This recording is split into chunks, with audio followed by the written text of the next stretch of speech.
Listen, brother, everyone looks at you and asks you're a tiny little boy posting on Twitter. It's the gayest soy thing you can do. Shut the fuck up, you little tater tot bitch. We are 2 minutes and 35 seconds into this video. I'm just as gay as the rest of us, motherfucker. Feels just the same. Another sunny day in LA. Everything is fine, so they say. Wonder what the news is today. Cause I know that every day I'm at this fucking job. Hasan is streaming. Watch him on the clock.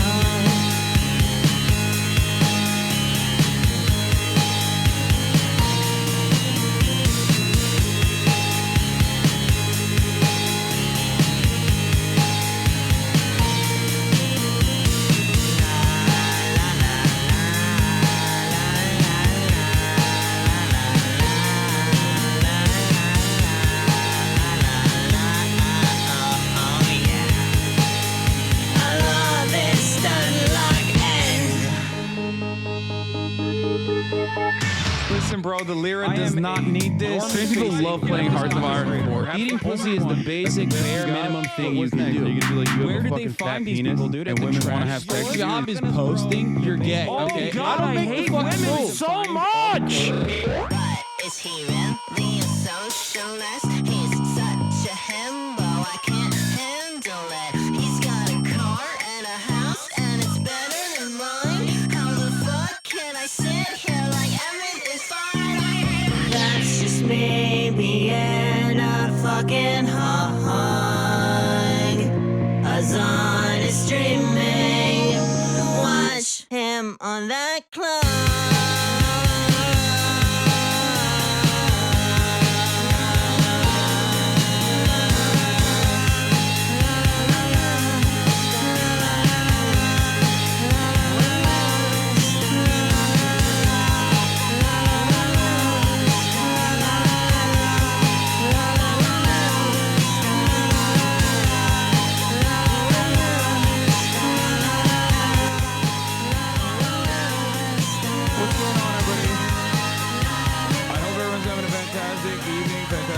Fantastic premium, no matter where you are in the world. I'm a Stomp Biker, and this is the Osita broadcast coming to you live from cold but sunny California, Los Angeles. Folks, we're live and alive, and I hope all the boys, I hope all the girls, and I hope all the MBs are having a fantastic moment. Today's a beautiful day. Today's a wonderful day. Today is yet another spectacular day. I'm a Stomp Biker, and I hope you're all. I'm a Stomp Biker. I hope you're all having a fantastic one, because today's gonna be a good one regardless. You sound tiny. What? I can't hear you. God damn it. What a start.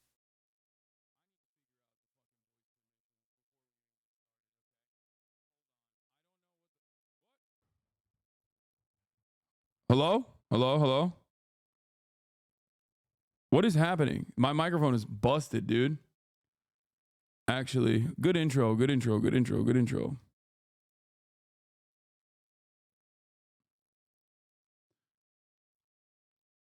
It's crazy.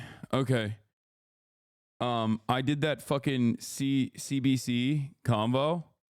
I did that goddamn CBC convo and it broke everything. Hold on. It's the damn sticker. What do I do? How do I change like the voice permissions or whatever? Like, I think that's the major problem. I think like recent Microsoft Access is on. Okay. I mean, I don't know how to fix this though. It's on the privacy security front. I nuke Zoom from the system.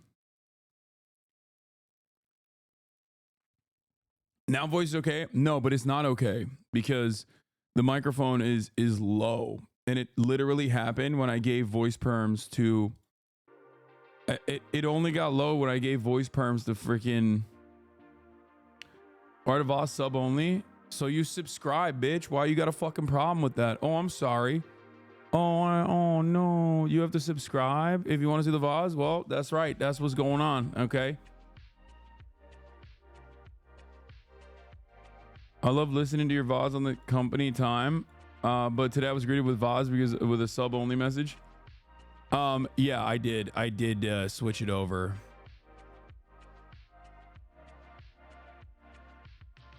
I have I'll explain it in a second. Hold on. Rashida's not on the stream today. I was wrong. I fucked up the I fucked up the dates. But let me just try to figure out. Yeah, it's all on YouTube anyway. I tried to figure out the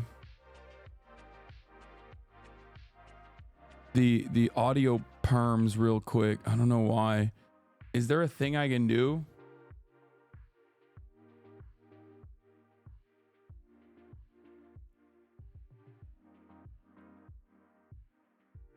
Can you make the VODs non-sub only? Yes, I can, but I'm not. And it's not about being greedy, for the record. No, I have a lot of fucking psychopathic rabbit haters who want to go through the fucking VODs and just like literally clip whatever the fuck they can, or just like look at the chat and be like, look, see, they're bad.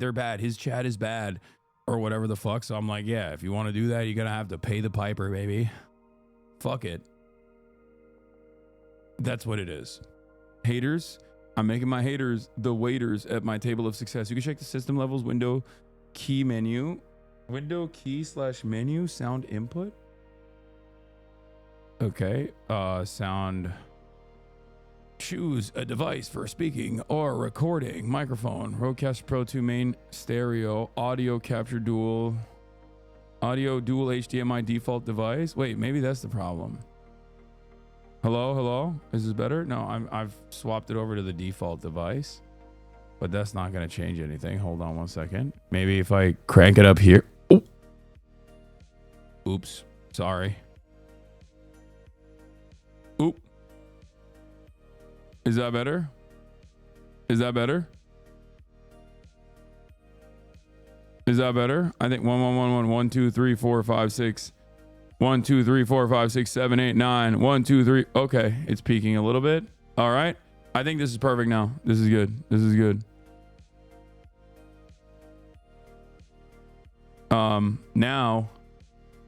Now we're good. I spilled coffee on my DQ, asshole. Sorry, sucks to suck. Okay. So, folks.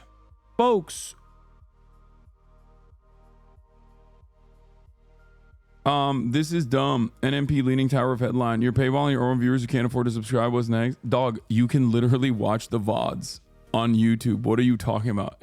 I don't even have copyright. What the fuck? I have the highest level of accessibility in terms of my content. It's so funny to be like, it's really messed up, dude. What do you mean? You can just go watch it on YouTube. The fuck? And it's not even like it's not beneficial to me if you go and watch it on YouTube. It's beneficial to the YouTube VOD channels that I don't even control. There's a million fan channels out there. It unironically is not even, this move is not beneficial to me at all. I think a lot of people don't do that. Or a lot of people are just like unfamiliar with that shit, so they don't understand it. But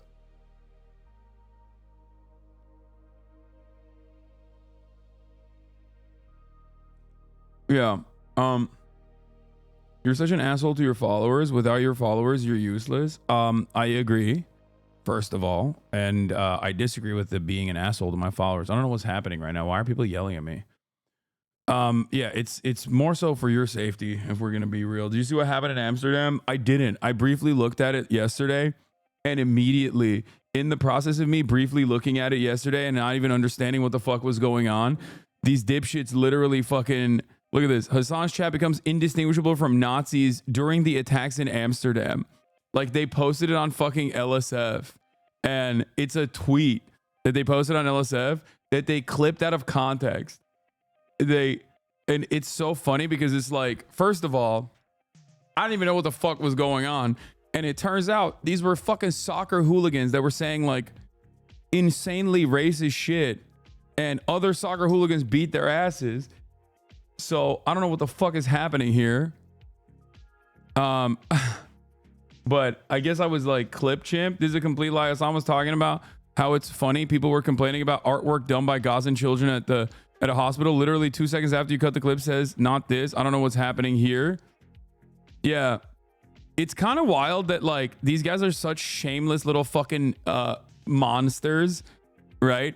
Breaking. Hasan Piker learns about the ongoing pogroms against Amsterdam while live streaming on Twitch. He gives it all 20 seconds of consideration, even saying it's kind of funny. He then goes on to cover something else. Pay attention to chat. Base, so base, too base. All of this in response to organized armed violence of Jews in the streets of Amsterdam. And it's like, I have no idea what the fuck was going on. And it's so obvious, like, that this is Artwork by Gaza school children after. Oh, this is the like, same this one. is the OG clip. And they were like, oh, the OG clip couldn't like, we couldn't lie about the OG clip. And they're all coordinating it too. And it's like, it's not going to work, brother. They got someone permanently on our chat to clip and use it against you. Yeah, I know, but it doesn't matter. It like, it's dumb as fuck. This shit is not going to work. Oh, after complaint.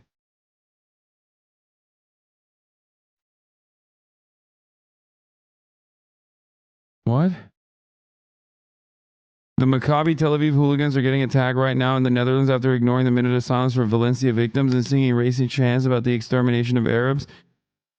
Dutch Moroccans are making them aware that this isn't... For the children! For the children! What the fuck? What is happening?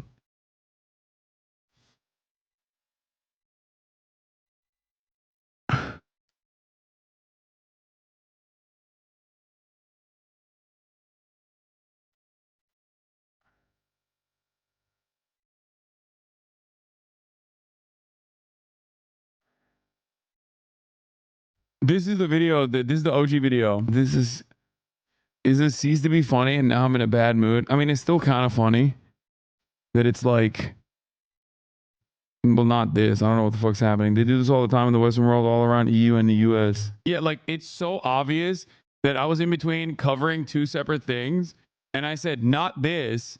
I don't know what the fuck is going on here. And they just literally clipped it out of fucking context. Artwork. It's just like it's so obvious. Like this operation is so fucking obvious to just like cynically be like, Hasan wants pogroms on Jews. It's like, come on, dog, come on. Literally said, well, not this. It doesn't matter. These people do not care. Okay, I'm in the Twitter community notes program. Got your back, King. Yeah, community note this shit, brother. What the fuck? Speak some truth onto the goddamn matter. Because it's not a pogrom, you moron. Hasan Piker, 21st century's most influential anti-Semite. Breaking. This is literally 1 second after Drew cut off the clip, showing Hasan was laughing about something else entirely. You're pathetic. 7.6K likes, no community note. This entire tweet from Drew is a lie. And there's a video from the end of Drew's clip into the very next words out of Hasan's mouth. So why are these guys so desperate?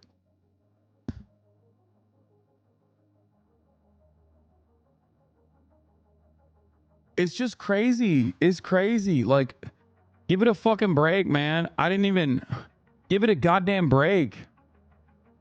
Block Drew, ignore him forever. I did, but this fucking dipshit's getting motion again. Already annoyed by his voice. Lol, bye. Oh, man. That sucks. Okay, well, it is my voice. I can't really change it. It's happening now with the shit in Amsterdam too, my guy. It's not just you. I know you know that. As old chatter said, it says a lot about you that you, I believe it. Yeah. Also, yeah, blocks are fucking useless. It was a deliberate provocation orchestrated and encouraged by Mossad operators. I don't think it was fucking Mossad. I think it's just like straight up a bunch of dumbass, soccer hooligans being racist. What else is fucking new? You know what I mean? This isn't even like, hello? What do you, are we now like looking at football ultras and shit and thinking that like they have normal politics? Like, of course they don't. Mossad was there. Just in case. Mossad agents joined Maccabi Tel Aviv. Oh shit. Okay, never mind. I was corrected. Okay. Well, regardless, I still think it's probably fucking dumbass football hooligans who were behaving in a racist way. I'm sure that Mossad was there to protect the Maccabi Tel Aviv football club. No, you want to hear something really unhinged from one of the survivors of the soccer situation? They claimed it was like October 7 for them. Yeah, no, they're God.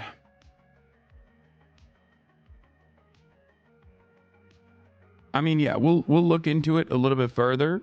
Fear not. I'll get a better understanding of the situation. I'm like not too familiar with it. I didn't really look into it at all.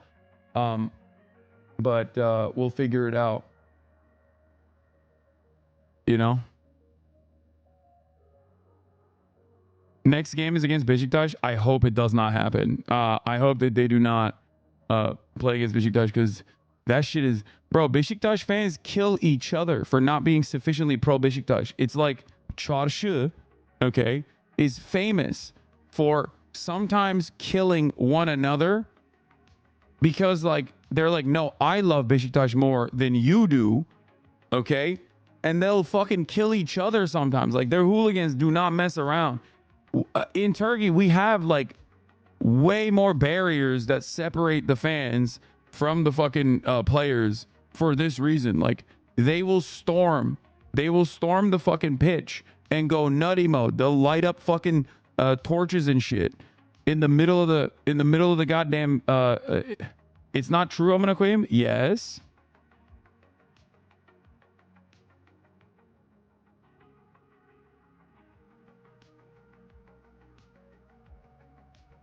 Tomorrow's Remembrance Day for the Nazi pogroms as well. We're gonna hear the dumbest, most disgusting takes in Germany tomorrow. Yeah, I don't know what the fuck's going on, but it's so crazy. It's like, yeah, I like that there's people that are being like, literally cut off the 2 seconds where he says not this, because he was talking about the story of children's artwork getting taken down in the UN. Literally can't read. Is sad because of course they can. They just willfully ignore and change the narrative. And hey, is the top comment. Yeah. It's like, it's such an obvious fucking smear operation here. You know what I mean? To be like, Hasan is so anti-Semitic in his community, but we can't catch him saying something anti-Semitic. So we're just going to claim that his community is anti-Semitic.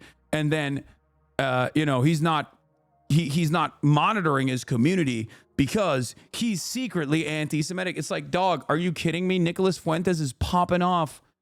Like, if someone was anti-Semitic, this is the best time to be openly anti-Semitic. Trust me, okay? Like, it's so fucking stupid. I am not an anti-Semite. No matter how hard you fucking try, it's not going to stick. 57% upvoted. The real Reddit community can't push it down. Nothing else pops off like that. Yeah, I mean, it doesn't matter. You downvoted all day, every day. It's still not gonna. It's not gonna work, dude. Every fucking thing, everything. This shit used to work so goddamn well. It would drive media discourse for literally weeks. They'd be like, "Oh, a prominent Muslim anti-Israel guy said something that we are massaging to mean something anti-Semitic. Let's talk about this endlessly," right? Now everybody understands what the fuck is going on. You know what I mean? Everybody understands what the fuck this is. Everyone's like, wow, oh, interesting that this guy who has spent his past like 10 fucking years professionally combating anti-Semitic sentiments, anti-Semitic tendencies, and yelling at fucking neo-Nazis, seemingly that guy is actually secretly been an anti-Semite all along. Why? Because he's anti-Israel. No, this shit doesn't work. I don't believe it. It's not gonna fucking work. I think everybody understands exactly what the fuck is going on, okay? And the media can keep fucking doing this shit too. Hey, Hasan Abi, I may need to read the room, but the past WODs are going to require a sub now since you're not running ads. I hope not, because I love watching things I missed at the gym. Hope you have a good day. Yes, you can watch them on YouTube still, chatters. Like, there's VOD channels on YouTube, aren't there?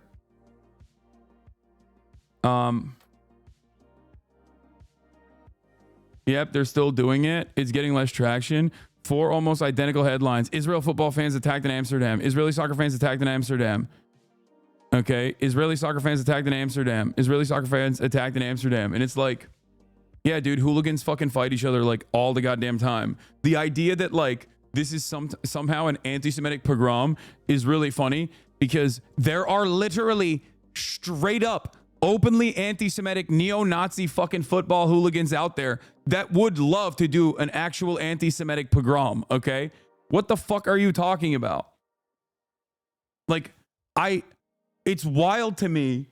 It's fucking wild to me that they're like, whoa, football hooligans are fighting each other again? What? That's insane.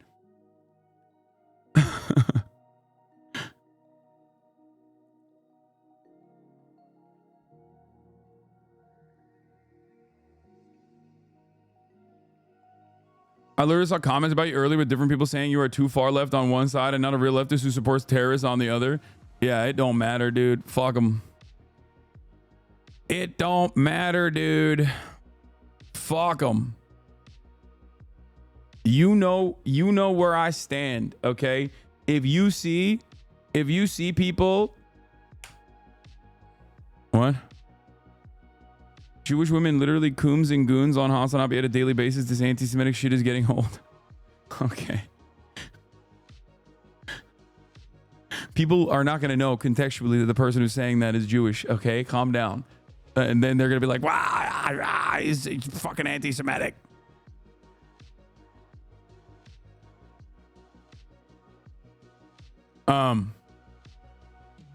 Anyway. This is a great meme. I'm gonna use this today. All right. Let's blast off. Let's freaking blast off, okay?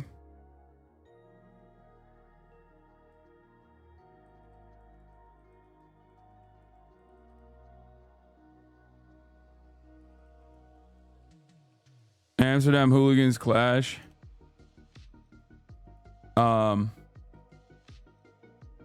Trump regime is upon us. Astead Herndon of the New York Times will be on later to talk Kamala's to do a real autopsy of the Kamala campaign. Osita, Nwanewu on to talk about the anti-institution vote. Bro, clear the sticker from the mic. Get in now. Twitch.tv/Hasan Abi. Rashida Tlaib is not today. I was wrong. I didn't realize that was scheduled for a different day. It's going to be next Wednesday. Rashida Tlaib is going to be next Wednesday. I also have Felix Biederman of the Chapo Trap House on tomorrow. So we got a lot of guests here, okay? We got a lot going on. Fear not. Do not worry. I hate all the people. I hate all the fucking Gavin Newsom will be the fucking person that save us shit. Have you seen FD's take on the election? He surprisingly went, the lib analysis of America being a reactionary country and misogynoir is what tipped the scale. I mean, look, I think misogynoir is demonstrably a real thing, but ultimately good campaigning and good messaging should be able to overcome that.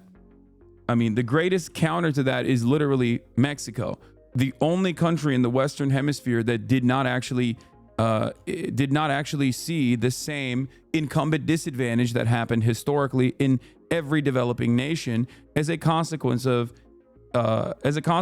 global inflation, right? There was a global inflationary shock that created an incumbent disadvantage for the first time ever in all Western nations, right?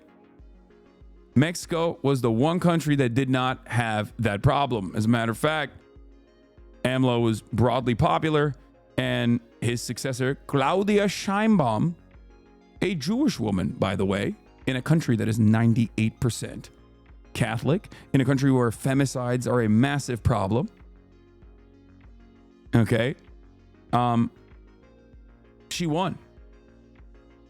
And she saw many successes. And that is because of the expansion of the welfare state. That's it. That's literally it. There's nothing else. Expansion of the welfare state, wage increases, boom, boom, boom. People will literally ride for you for the rest of their fucking lives. It was so massively consequential in Venezuela that motherfuckers voted for Maduro, okay? And not because of Maduro, but because of Chavez. People will never forget. If you put money in their fucking pockets, people will never forget that. If you improve their lives, people will never forget that. Did I misspell Osita's last name? Uh-oh. Okay, I fixed it. Nwanewu.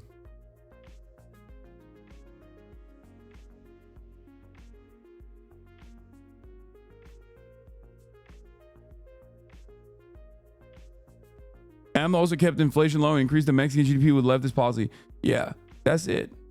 That's why I said, like, there's still plenty of room for growth in Mexico, and there's plenty that was that you could take issue with respect to AMLO. But the reality is, like,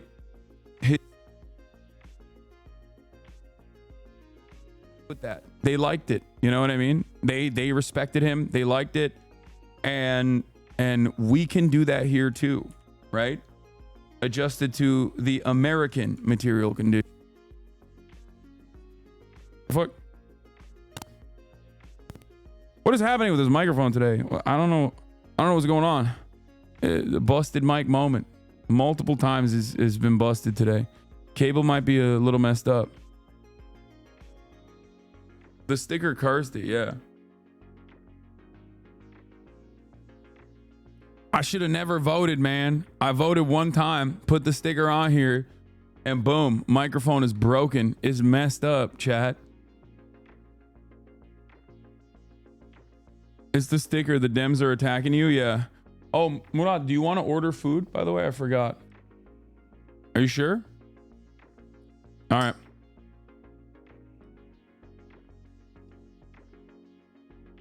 We lost because you only voted once. Yeah, I should have voted illegally. Whoa. Who said I only voted once? Guys, I activated the mules, okay? The problem is I activated only 2,000 mules when I should have activated 3,000 mules. You know what I'm saying? Like, come on now. What do you mean? Oh, I didn't fucking vote illegally. Are you out of your mind? I love voting. And I love voting illegally. In the event that we remain loyal to the text of the Constitution, and insurrectionists who previously took an oath and allegiance to the Constitution is disqualified from holding office unless Congress votes to remove the disability. Trump is an adjudicated insurrectionist, ergo. Lip copium, baby. Lip copium. They're doing stop the steal. I love that. It's fucking sick. Just take the L, man. With what? What are you saying? Dude, Trump supporters, I think, have gotten dumber in like the last 4 years somehow, where it's now virtually impossible to have a conversation with them because they're not even responding to things that I'm saying, like, directly. Like, how do you have a conversation with someone who's just like, I don't understand anything you're saying, and by God, I will not let that get in the way of us having a conversation where I yell at you.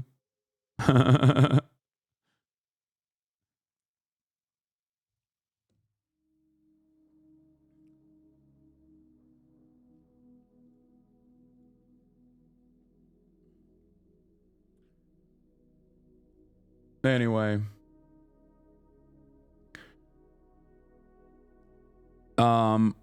Okay. Someone else is living your car dreams. Oh, dude, yeah. Ford CEO Jim Farley slammed for driving Chinese-made electric vehicles, slap in the face. Dude. I'm not gonna lie. I think it's fucked up that Jim Farley gets to experience BYD and I don't, you know? I want it. Like, I want the Yangwang. I want Yangwang 9, dude. That shit looks fucking incredible. It can jump. I want that. And it's like, how the fuck does he get to do it, but I don't? Is Xiaomi okay? Fuck it. I'll take the Xiaomi. Only the oligarchs get to BYD.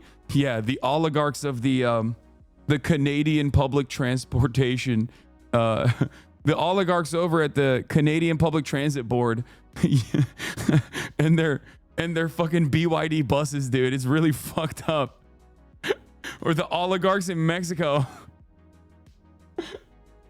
BYD, the oligarch's choice for vehicles. You know, famously, their cars are like 20 grand a pop.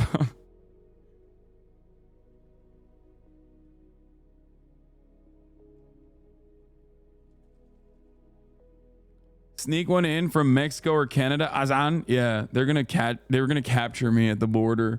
Not for smuggling in drugs as an American citizen, as 90% of the drugs smuggled over the southern border are coming in through regular ports of entry, and it's actually done by American citizens. But they're gonna stop me at the border specifically because I'm smuggling BYD. I'm smuggling Yangwang. I'm smuggling the Yangwang 9.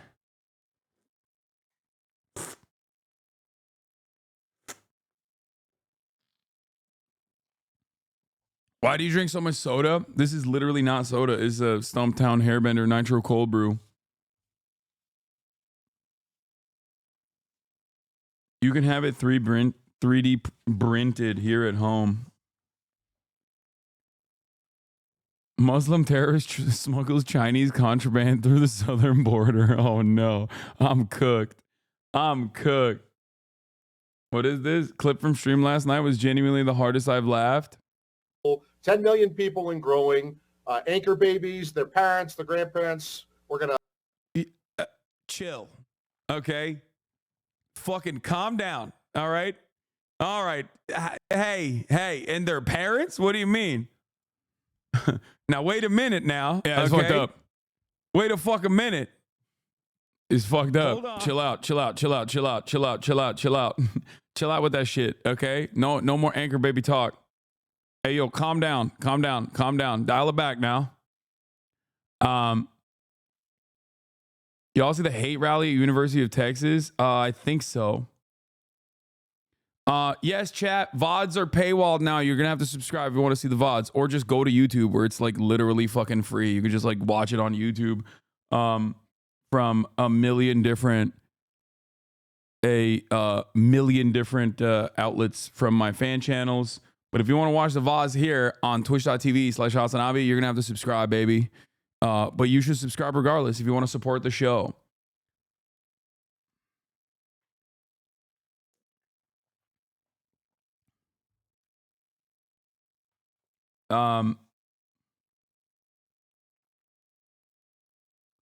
They're so stupid. I know.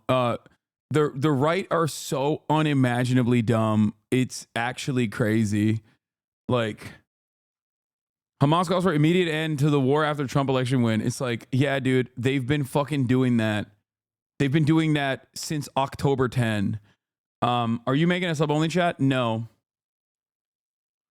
I'm not making a sub only chat. I am I mean, who knows, maybe in the future, potentially.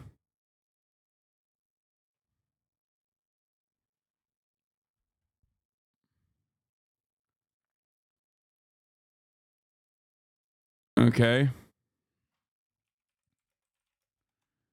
Hold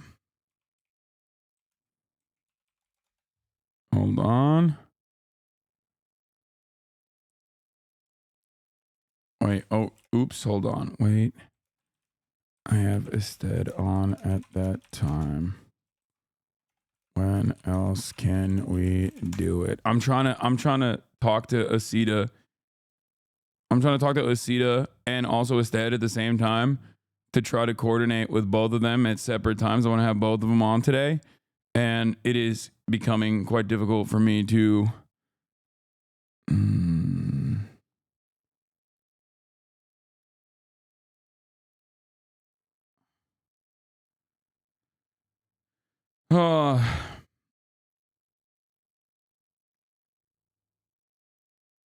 what is happening? What the fuck? There's some crazy ass shit that I'm hearing. Get a damn assistant. Yo, there is some wild stuff happening in the fucking universe, dude. I don't know what the hell's going on, chat, but let me tell you, okay? One, the unusual Wales account is just like popping off with the craziest breaking news right now. And I don't know what the fuck that's about, but yeah, we already did the Monkeys Escape South Carolina facility.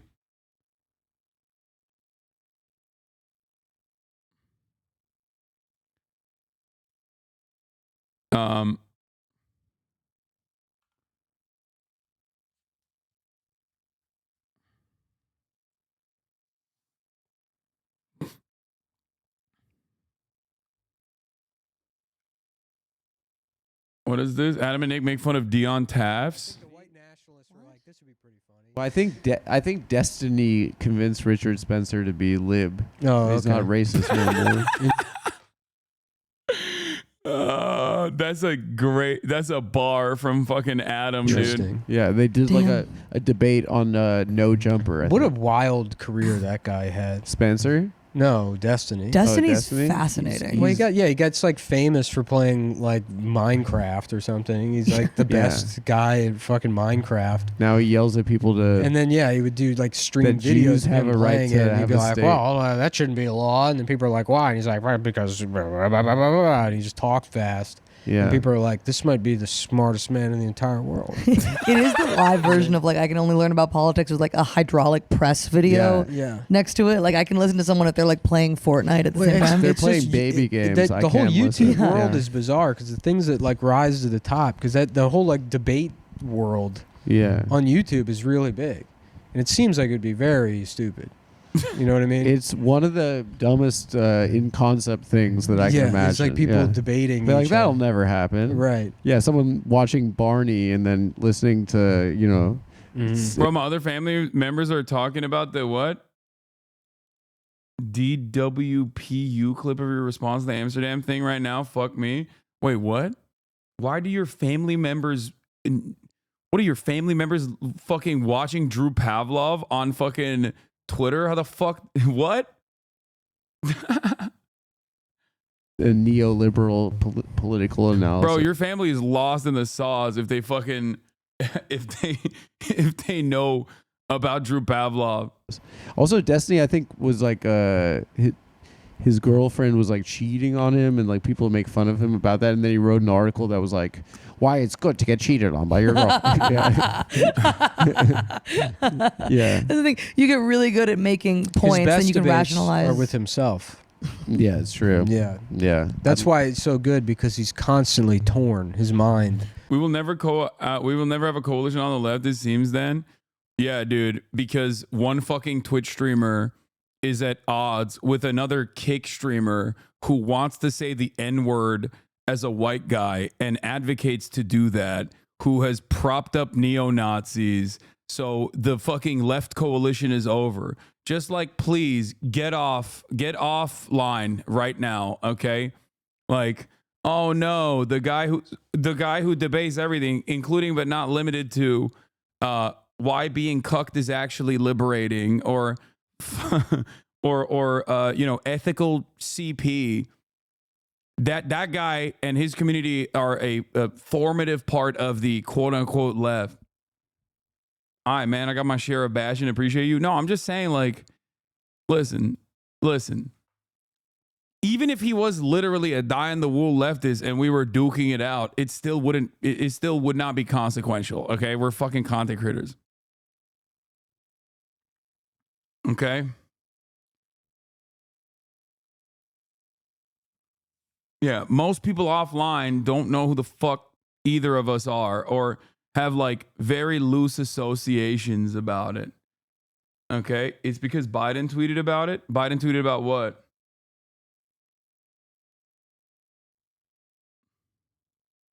Telling him, you're a fuck, kill yourself. And he's like, well, I won't. And then it's this argument. Here's why I won't kill myself. Right, exactly. And if By the way, this is why I can't stand these fucking dumbass debate dipshits. Like, dude, at a time when we straightforwardly have like neo-Nazis popping the fuck off, when like black students at college campuses are getting text messages about how they're going to go to the plantation or whatever, when the online troll ops is popping off, right? There are dudes who are like, what's wrong with the N-word, dude? It's in all my rap music. It's like, come on, dude. I don't have time for this. I don't have fucking time for this. Suck my dick. You're fucking gross, dude. Jesus Christ. Like, you don't have to fucking debate everything, okay? You don't. You just don't. Just be normal, please. Please be fucking normal.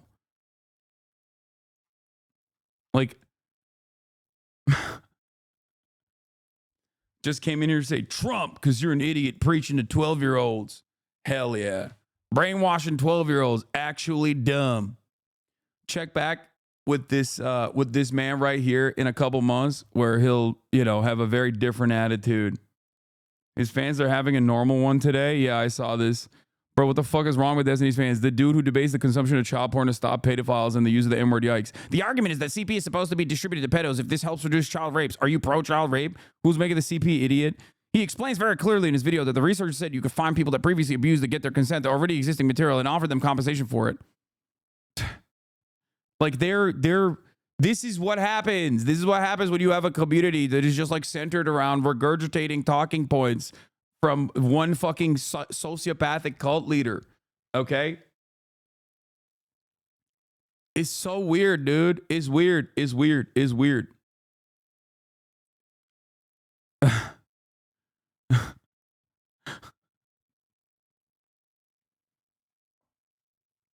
What the fuck? Did you mention why your TAFs never uploaded? Adam hit me up the other day and was like, oh, it's coming out any day now. I don't know why he still has not released it. It'll come out soon. That's what, if that's going on in your head all the time, what the hell is Israel-Palestine? That's easy to solve. That's true. Yeah. When the devil is inside of you. Mm-hmm. Yeah. When it's just Slipknot 24/7. Did you see that video of Shapiro debating like 25 libs? Dude, yeah. I love that one. Yeah, that's good. That is the debates are huge now. I wish I could get into that space, but unfortunately, I'm just one of the dumbest people. Nick, you could do it. You don't have to be smart to be a good debater. You just have to be confident, I think. It was a prank, bro. That video's never coming out.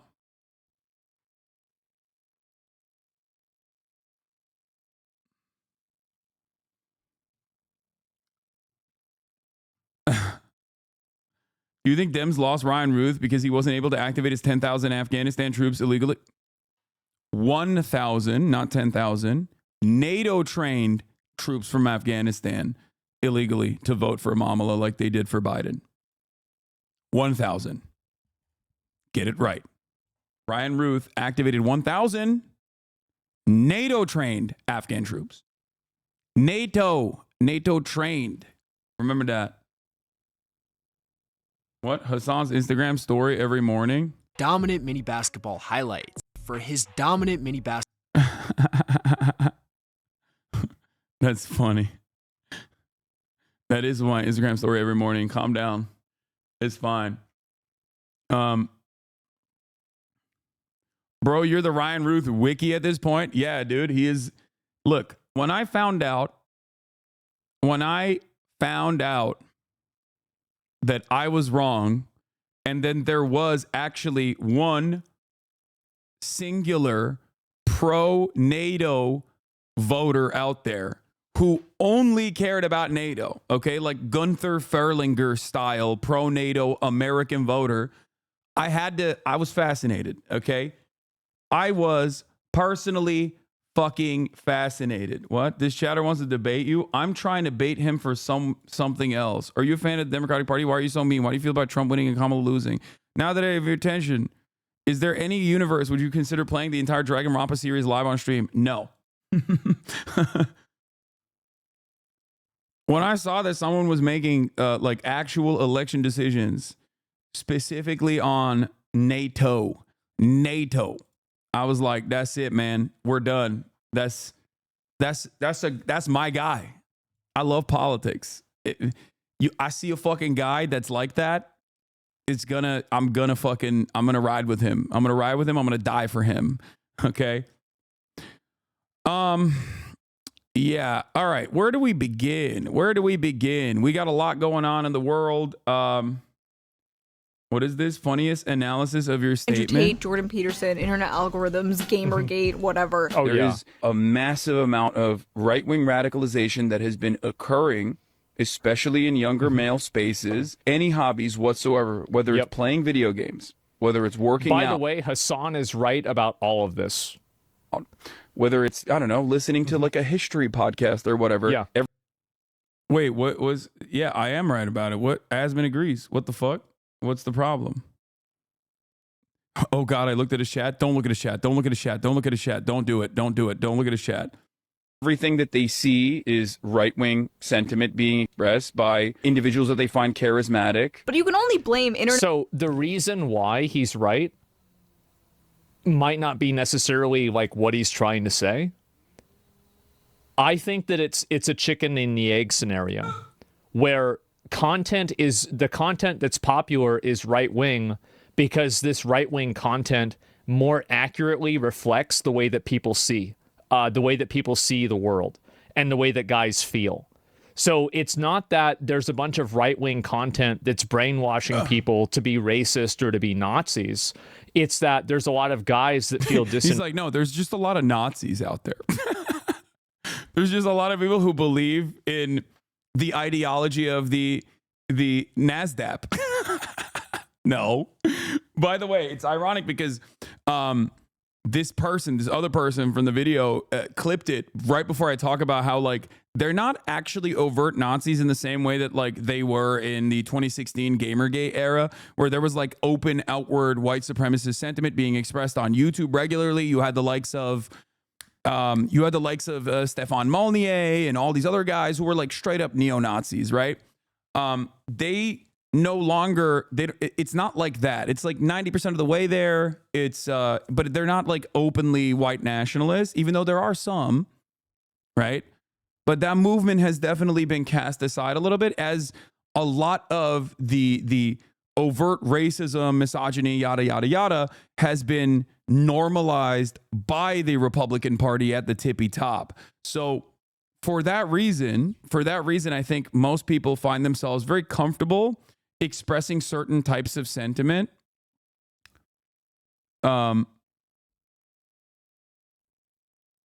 Hasan, why are you so charitable to dudes who should have lied to their teeth one day to get on stream and spread hate the next? What do you mean? What is happening right now? Franchised, and the content that's being deemed as right wing is content that reflects what their viewpoints are.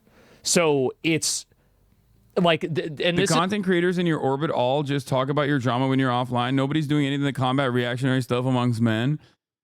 Yeah, I am. I try all the time, and I'm going to do more about that.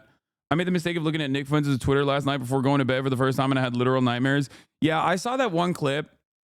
Where he's just like cackling and losing his fucking mind, and just like so excited at the prospect of just like being able to control women's bodies, like that little fucking nerd, right? He's such a freakish little gremlin, such a goddamn loser, dude. And it reminded me of how he got there, because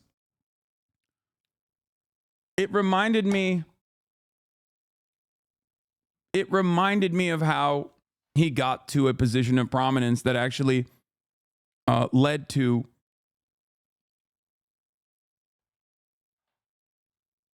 Nick Fuentes like having dinner with Donald Trump. There was a man who propped him up openly and deliberately and excitedly. Okay?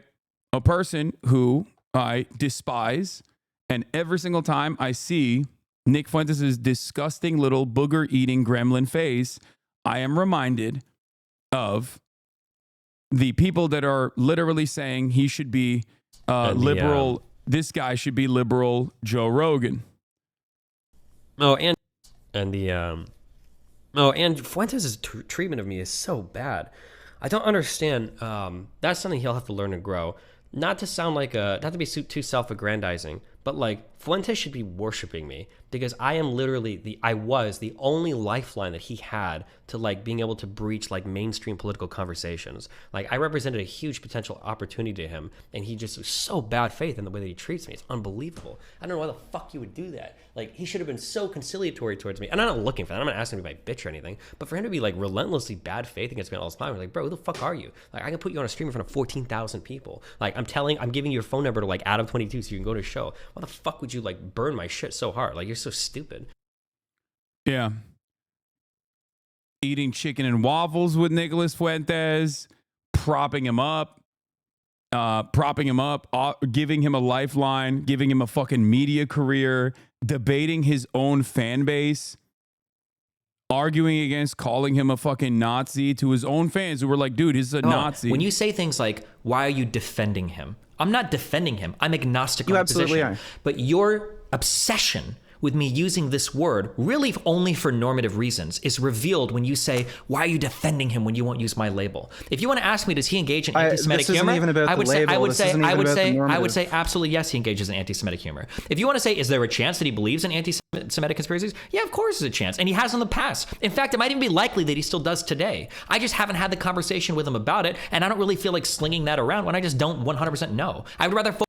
What do you think about a guy who did all of that, talked about anti-Semitic humor with Nick Fuentes, a person who's a Holocaust denier, an open, out and about neo-Nazi, now leading the charge on Twitch's anti-Semitism problem? What do we think about that? Do we feel like he's being honest about Twitch's anti-Semitism problem? Or is he cynically trying to smear someone like myself who has never collaborated and despises neo-Nazis and would never give them a fucking platform, with the one exception where Trainwrecks literally swapped Nick Fuentes out like many, many fucking years ago, which I've always recognized a massive mistake because it was supposed to be me and Destiny versus Blair White and I forget whoever the other person was. And then it was a last second swap out where Nick Fuentes was platformed by that fucking, by that debate, which I despised. Okay.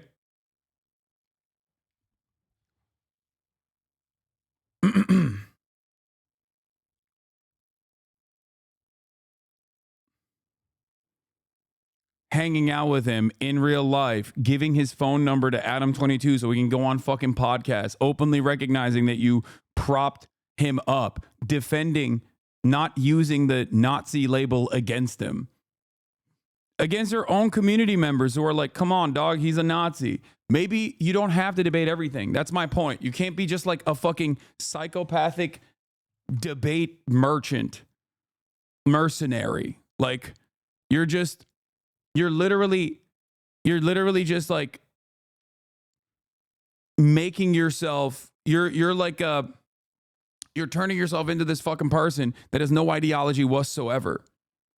Okay? It's fucked up.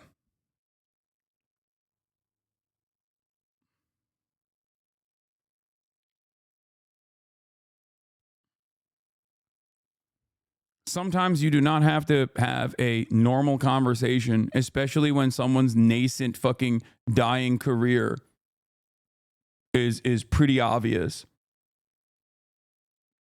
Here's another instance. And when we talked a few times after that, he was saying, oh, I think you've changed. I think that you're like a Christian nationalist. I still think he has changed. That's why we had the whole argument over whether to call him a Nazi. I don't think they're as far right as they used to be. I've already said that. That doesn't mean that I don't think he has the same fucking, you guys, you realize that you are just as fucking retarded as Nick is, right? You guys are the same.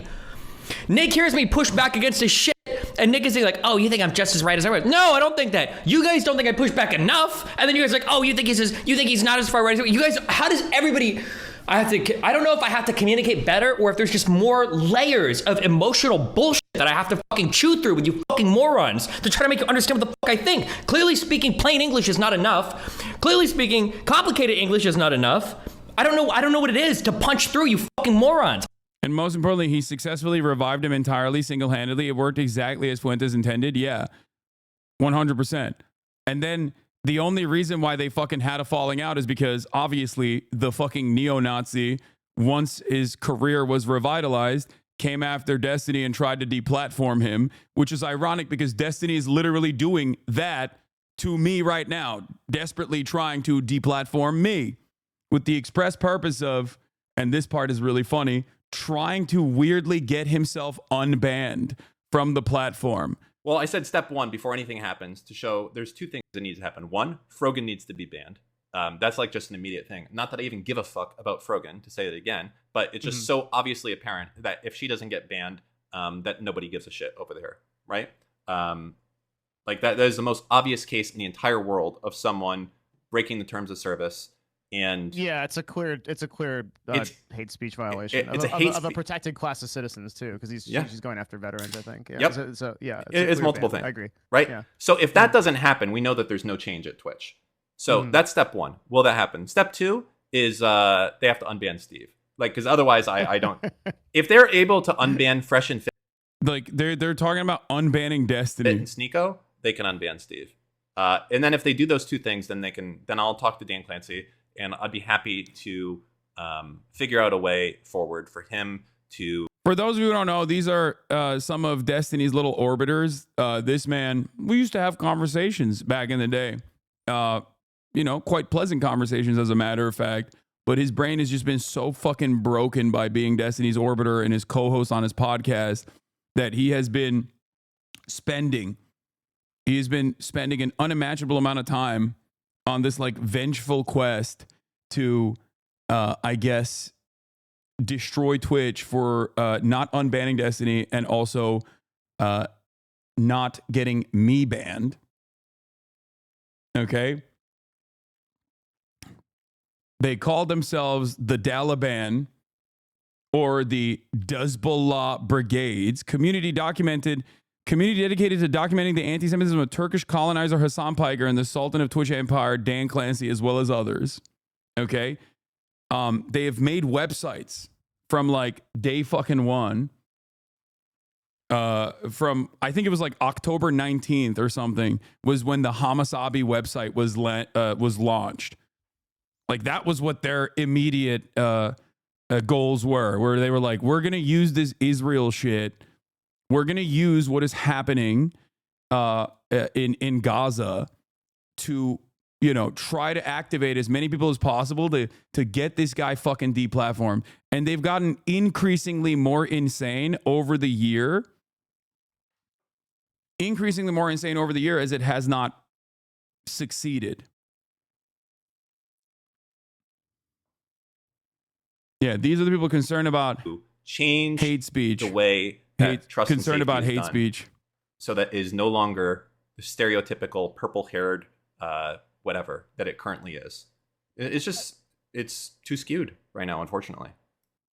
Yeah, 1,200 Jewish people died on October 7.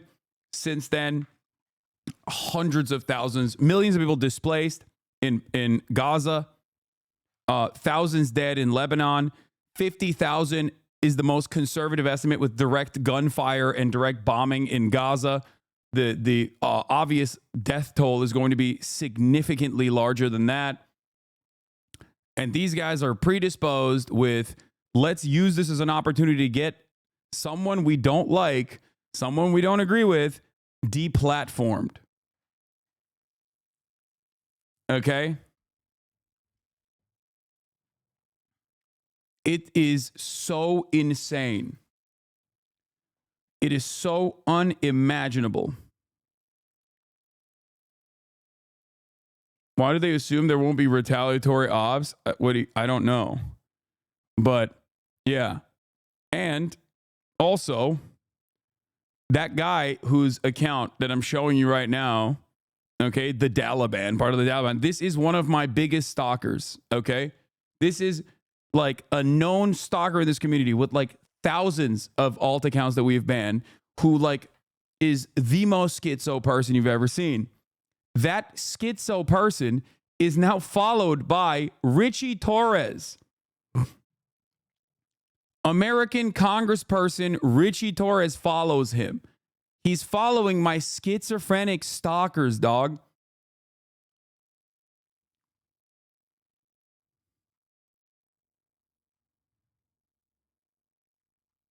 Like, these are all members of Destiny's wonderful little community, which he has carefully cultivated over the course of the past couple of years, filled to the brim with former, Kiwi Farms and 4chan poll losers, like all these fucking Gamergate dumbasses that never grew out of that phase, that just love doing like troll ops, okay? But now they're doing it while simultaneously claiming that they're liberal. They're liberal, but Destiny has advocated to kill Black Lives Matter protesters. He has said openly that white supremacist militias can mow down Black Lives Matter protesters because he was upset that the BLM protesters were actually hurting Joe Biden's re-election chances. Okay?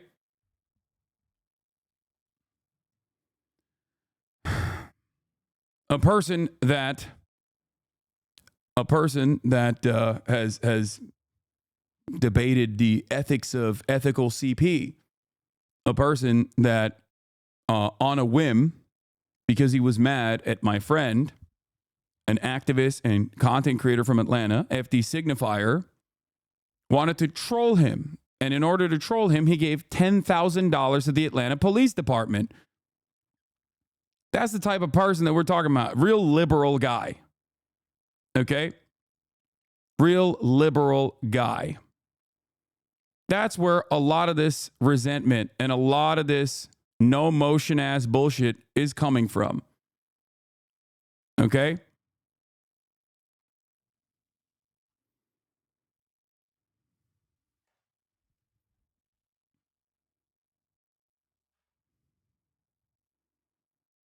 It's crazy. I feel like I'm living in bizarro world.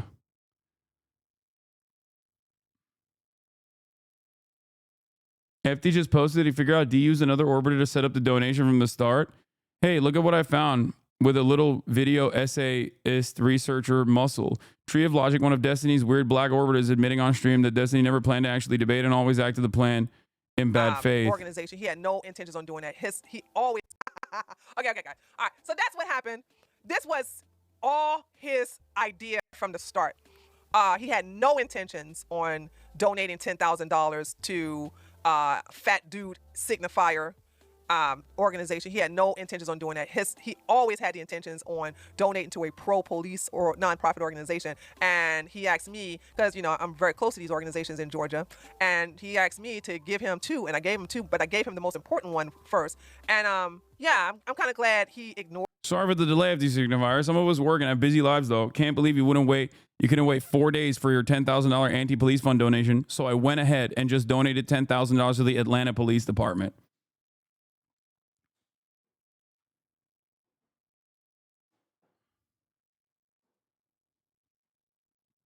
Yeah. Destiny ran from an agreed upon debate with me.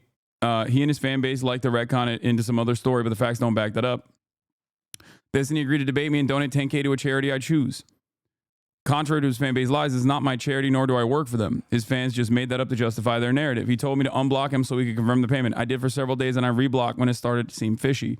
When I tweeted at him asking what the holdup was, he responded with a confirmation to his donation to the Atlanta Police Department. Clearly, at time and opportunity, he just knew that it would be a mistake, so he chickened down and created a spectacle as a distraction. His hardcore fans, of course, are not smart enough to notice, but make no mistake, this was something he did out of fear and spite. Anyone telling you otherwise is lying to themselves. It's just like, it is the most rabid cyber harassment cult I have ever seen. Okay? All of his fucking orbiters like to masquerade as liberals. All of his orbiters and himself like to act like they're liberals. But plenty of their perspectives are completely antithetical to the any rioting kind of needs progressive values. I mean, this itself is what got him banned originally. I'm not going to play it because, you know, even though it is contextually appropriate, I don't want to personally risk it.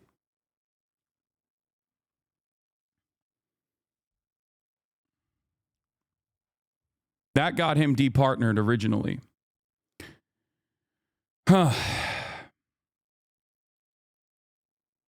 Like, they are liberals in the sense that they are pro-Democratic Party. That much is certain. But ultimately, they have no real ideological rudder. They have no real interest in maintaining a position beyond whatever Destiny is saying. They are debate mercenaries. They will debate both sides of an issue with the same level of passion. Okay? Did you see the Dems pushing D into becoming the fabled Joe Rogan of the left that liberals are yapping about? No Democrats are doing that, okay? You're insane if you think that the Democratic Party is that crazy that they would be like, yeah, the guy that we can get instead of like a million different Pod Johns or Harry Sasan or any number of different like people that they could potentially activate as like their liberal podcast version is going to be the guy who has all of this like insanity. And it's not necessarily like clipped out of context either, which is ironic because he always is that, because the context always makes it look even worse than it actually is. Whereas they project and do that specifically to me where they're like,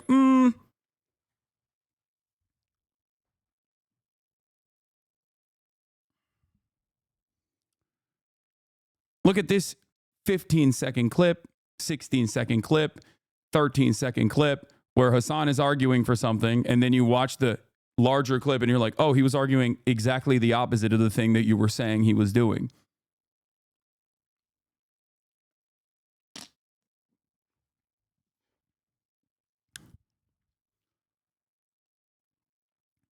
But ultimately, it does not matter because Joe Rogan organically broke his own brain and became a right-winger. Joe Rogan was profoundly popular before he decided to be a right-winger. Joe Rogan endorsed Bernie Sanders in 2020. Okay? The Democratic Party had their own Joe Rogan. His name was Joe Rogan. Do you understand?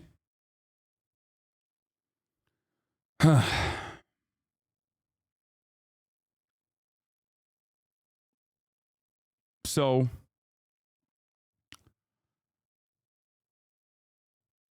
these issues will not change until the Democratic Party changes its top-line communications, its policy prescriptions, and its attitudes towards the working class. Okay? You cannot podcast your way out of this problem. You can't flood the market with like liberal podcasts and podcasters in an effort to win back young men who have been disenfranchised. Okay? He was watching your clip yesterday, but turned it off once you mentioned he uplifted Nicholas Fuentes. Yeah, he hates that clip, by the way. I'm sure he hates that clip. He absolutely despises that clip because it so directly contradicts any kind of liberal image that he tries to cast himself as. Okay? And it's not just that clip. There are a million others. Okay? Here is Destiny, like what at the end of the day, hanging out with how many Nicholas times you gonna Fuentes at his own home as his former wife that divorced him brings Nicholas Fuentes a peanut butter and jelly sandwich. This is a part of the revitalization of his career. And in this process, he is also talking specifically about revitalizing another white supremacist, Lauren Southern's YouTube channel. Of the Mossad before they finally come down, before the United States changes its foreign policy stance on Israel and Palestine? Or how many times are we going to complain about like the media and the government and everything? And I've talked to conservative creators who will say things and they get into this self-defeating progressive mindset. You ever heard a black person say like, oh, I'm not going to do anything, the system's rigged against me, it's bullshit, right? Like I've argued with fucking Lauren about her videos where she's like, oh, all of my stuff is deprioritized, I don't think I'm getting views. Like, no, it's not. You just don't fucking upload enough. Make more fucking videos. And she did make a couple and some of them actually popped off on the algorithm. She did one responding to Matt Walsh's shit. Got like 500,000 views. And it's like, she's literally talking about Lauren Southern here and how they have conversed over how to pop Lauren Southern's channel off. Lauren Southern is an out and about white supremacist, okay? A white nationalist through and through. Mate Feed Art, thank you for the 100 community gift to subs, allowing 100 people to be to have access to the now subscriber only VODs.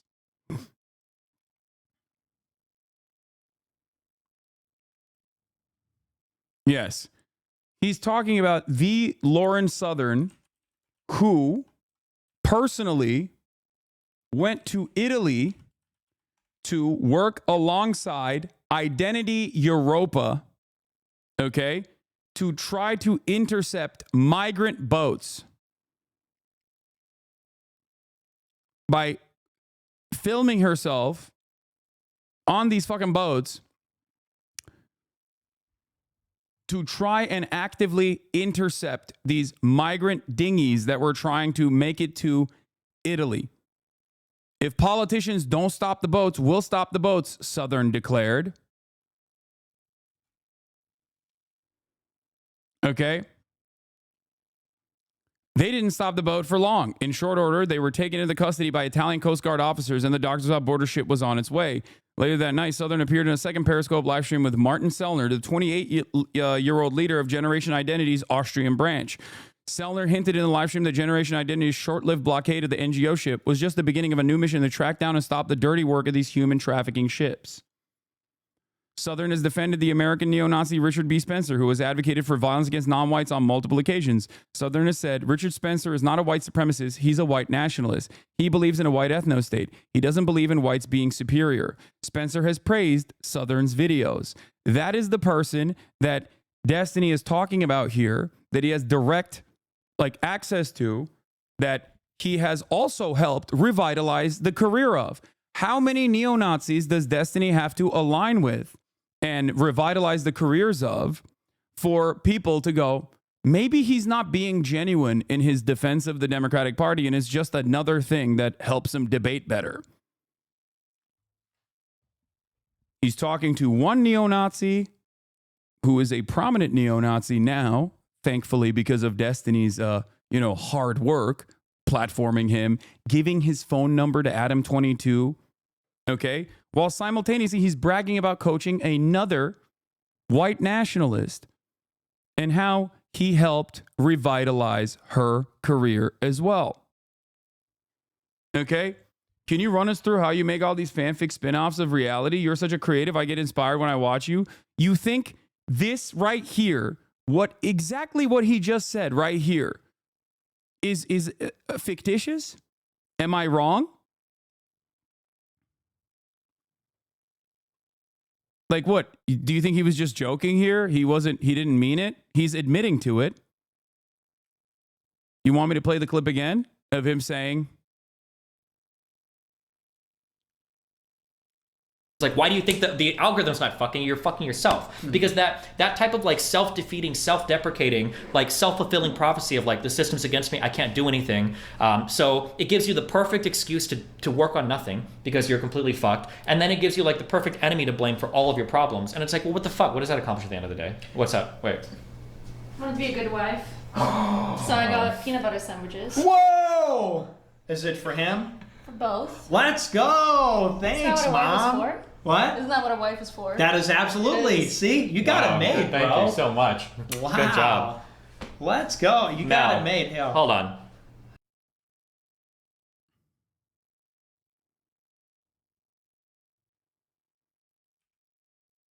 so that much. back. Wow. Good job. Let's go. You got Now, it made. Hell. Hold on. What's that?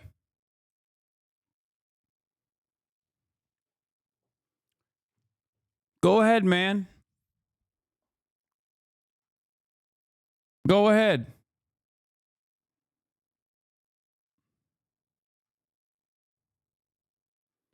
Yeah. Look at me showing you a alternative view of reality.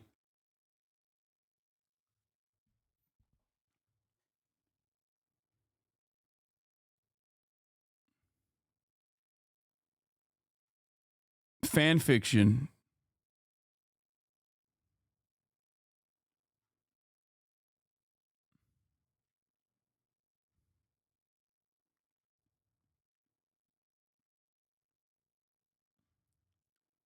Yeah, this is literally on his own fucking channel. He's blue pilling Nick in an IRL debate. He's blue pilling him. You don't understand. You don't understand. He's debating him in the marketplace of ideas. He's actually blue pilled now. He's no longer a neo-Nazi. He's actually pro-Democratic Party. Did he also blue pill Richard Spencer? Is that why Richard Spencer came out and was like, I'm in the tank for Mamala?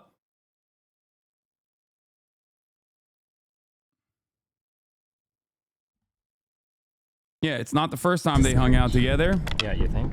Nick Fuentes and Destiny hang out Every day IRL. It dawned on me when you said that. Yeah, because Me? before, no, not you. You're already shacked up, lady.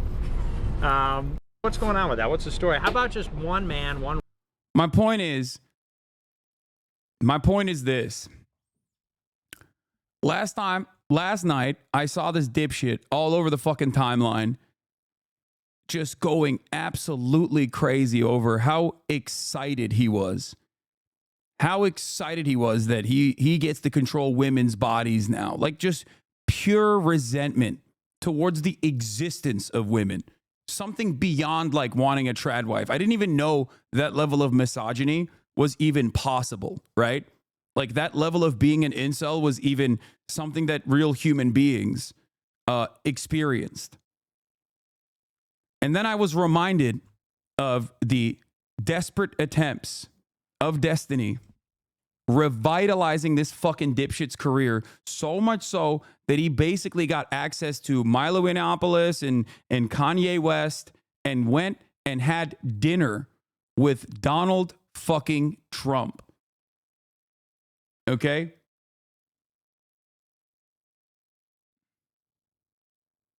What is this? He's saying he was a connection to certain spheres, not that he was his only career path. Wait. Yeah, he didn't have America First at all, where he was connected to actual politicians. Yeah, he was. He was. He gave him an additional fucking platform. Okay? He gave him a platform and normalized his fucking perspective. This is the clip. The feel when we control your bodies. Hey, we control your bodies. Guess what? Guys win again. Okay? Men win again. And yes, we control your bodies. Hi. I'm your Republican congressman. Hi, I'm your Republican congressman. It's your body, my choice. And men, women again. Men win again. There will never, ever be a female president. Never. There will never be a female president, ever.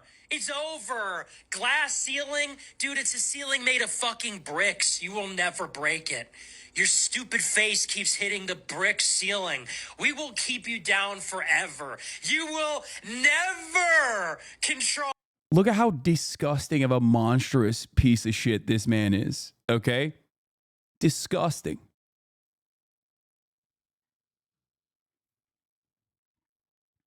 Remember that. Your own bodies. You will never be the president of the global empire. Never gonna happen, sweetie. Yeah, he's blue pilled. That's why he's wearing a blue hat. Destiny successfully debated him in the marketplace of ideas. He blue pilled him. And meanwhile, meanwhile, over the past year, because of the insanity of his own fucking community, I remember throughout the past year, his community has consistently said, while he was normalizing Nick Fuentes, that I was a far greater threat to the United States of America than Nicholas fucking Fuentes. Okay? His community, unironically, because of his like mania, because of what he has primed him into thinking, like such virile hatred, that I am a larger threat in their eyes than Nicholas fucking Fuentes. Now, their attitude might have shifted now, okay? And and Fuentes' treatment of me is so bad. I don't understand. That's something he'll have to learn and grow. Not to sound like not to be too self-aggrandizing, but like Fuentes should be worshiping me. You know he called against voting for Trump before the win. Why do you take him seriously? He's not even a real Nazi. This is the problem.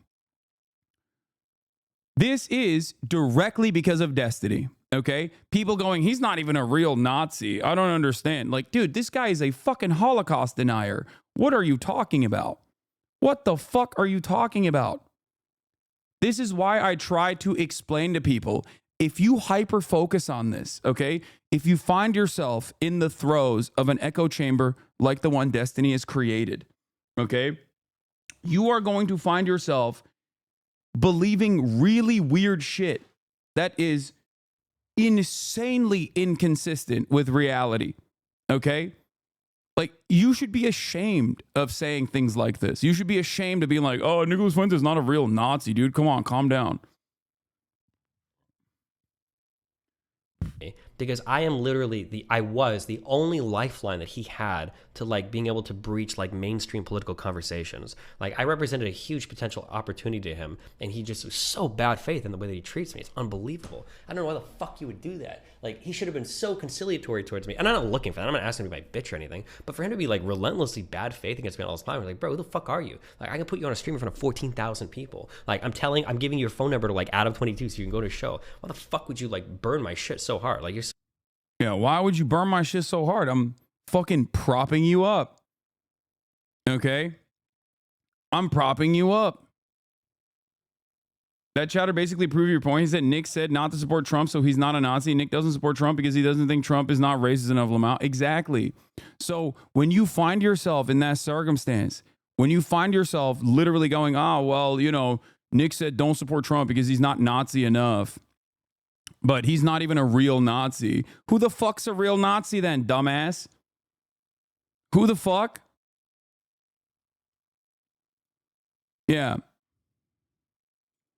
Trump dinner guest says perfidious Jews should be executed. America First hate leader Nick Fuentes called for those suppressing Christianity to be absolutely annihilated in a recent live stream. And it's not just Nick Fuentes. Destiny did this with Sam Hyde as well. Sam Hyde is also a fucking Nazi. Sam Hyde is also a Nazi. And Destiny propped him up too. He brought him forward. And I remember because not only did this pedophile Nazi get propped up by Destiny, Destiny platformed him and actually talked back and forth with him about how he was fantasizing about killing me. And you want to know why I even saw this? Because in this now deleted post on LSF, it was prominently featured on LSF. His community fucking brigaded it and literally put it at the top. It almost went there r/all. Okay?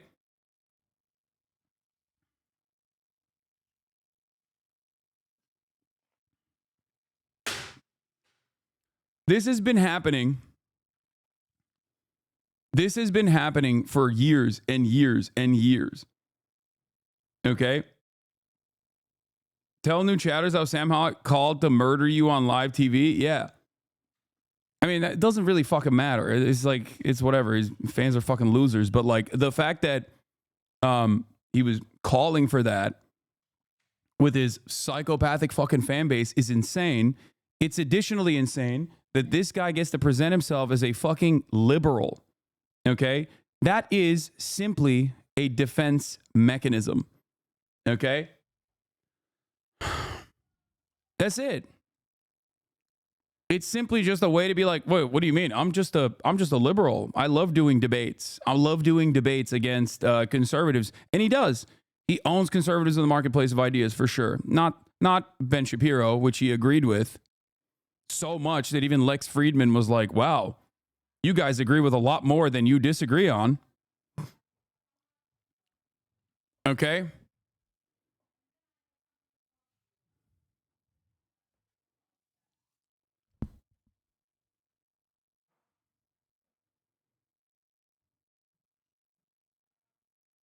Every step of the fucking way for the past 4 or 5 years.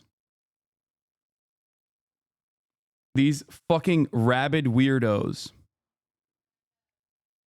These rabid fucking monstrous pieces of shit with no real interest whatsoever on any like real political ideologies that they defend. No empathy whatsoever. Have been just fucking masquerading as liberals. And the other part of this that I wanted to show you is this video that I saw. Okay? A video where Destiny is talking to one of his orbiters for 7 minutes about saying the N-word. Load up that. Damn, dude. I've been pulling the N-word ripcord a lot lately. It needs time to recharge. I know. I'm sorry. You've been watching the stream. You watched me do it for so long. It's unironically, and you just try to push back against this. I think that a word that's that popular in culture, like in North American culture, I think it's actually becoming weird to gatekeep it based on race. The soft A. Yeah, it feels weird and shitty and white and privileged to say it, but I feel like I'm over it. I think most people are over it. I think even most black people are over it. I think it's just kind of like cringe at this point. Like, who the fuck cares? Like there, white people saying the N-word. Who the fuck cares? A couple years of it being weird, but I feel like we probably are on the precipice of it just being like whatever. I don't know. That's how I feel about it. And like I think logically, like if you're trying to defend it logically, like gatekeeping it by race, it cuts against a whole bunch of other principles we have, right? Yeah, and it just they are seriously debating how virtuous it is for white people to say the N-word. Yeah, it doesn't start to make sense. And like, if you test any of those things, it immediately falls apart. Like the easiest cut against that word is that like, if you use it and you normalize it, and some people are blah blah blah. Any argument that has anything to do with going down that road should mean that black people should never say it in rap music. Like, because that does more to normalize it than literally any white fucking gamer guy on the internet saying it ever. But they're not debating; they're agreeing. Sorry, you're right. Like, obviously nobody's going to concede to that. And then like any argument defending that is like, well, it's their word to use for their people. It's like, bro, go to a Kanye fucking concert, okay? 95% of these people are fucking teenage girls. Like, come on, the fuck are you talking about? This is not. Just a reminder that this community came after me pretty hard and brigaded the LSF subreddit way back when it was actually popping, to get me banned off Twitch for saying cracker, okay? And they successfully did that, for the record. There's an entire Lex Friedman clip on Destiny using the N-word.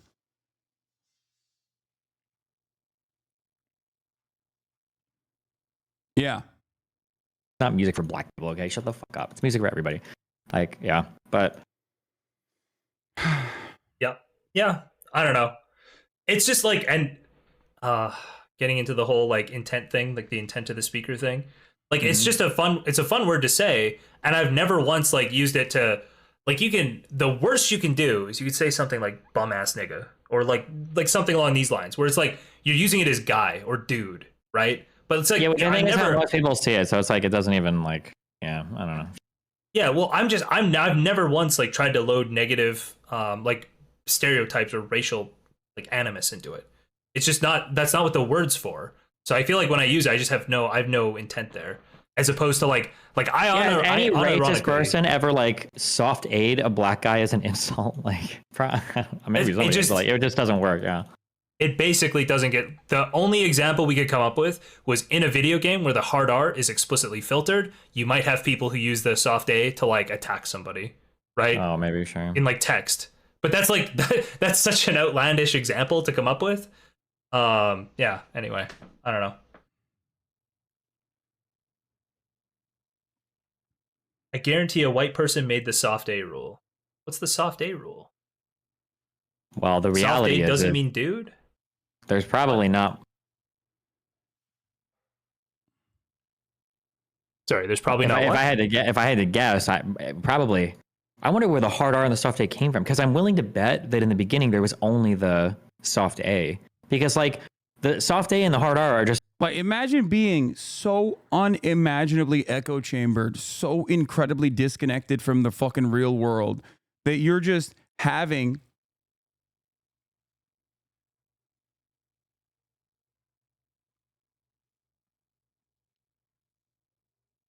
what you're having this fucking conversation. What is this, bro? Dave Weigel. Guys, you are still trying to replace Rogan. I told you we can't do it, and we can't do it. Now what we might be able to do is recreate him in the aggregate. I can't tell if he's fucking memeing or not. What the fuck? It has to be, right? He has Nico Cata avocado on just a result of like it's just like how people in the South would speak, right? So black people would use the A because like people in the South speak that way, right? Like if you say something like, "Oh, like you're fixing to get a beaten or whatever," right? Like fix it or whatever. That, sure. Like in like these words, saying. this is not like a black person. This is like a Southern person thing. But like obviously blacks were slaves in the South, so like they picked up a lot of their speakings. But yeah, I don't know. I don't know when that differentiation. Well, I think the R was there before because it's like it's like from Latin, right? It's just black. Well, yeah, but I mean, think of who's calling people the N-word. It's not students of Sorry, Latin, I'm just saying that like the R was there. It was like what they're trying to say. And then, yeah. No, like I'm sure it was spelled, but I'm just saying in terms of pronunciation, like I'm sure like everybody in the South probably just kind of said it that way, right? Yeah. I mean, based on the documentary Django Unchained, I can't dispute anything you're saying. Yeah, I guess I didn't actually hear people back then talk. Yeah. No, I mean, I believe you. Like that does make sense. I mean, I'm just that would be my guess, but yeah. I don't know. No. People in my chat are saying that that's how it is too. Research stream, soft A research stream. This will be our Israel Palestine guys. Bro. El Destiny was probably Europeans calling them the N-word before Southerners. I think like I know that. I think he knows really? that. I thought the N-word came from America. They always say it's our word. Is it not? Oh, it's definitely not. That's why I'm telling you it came from like Latin. Like definitely the people who were like capturing these people and bringing them over. That would have been transported. No, this is insane. Any person that's not terminally online will find this absolutely disgusting and unacceptable weirdo behavior. I think people who are even terminally online would find this unacceptable, disgusting, weirdo behavior. The difference is like it depends on like what community you're a part of. Yeah, if you're someone who frequents all of these different like subreddits, 4chan poll, all this shit, like for you, it washes past you. You're like at most not really all that interested in what this is.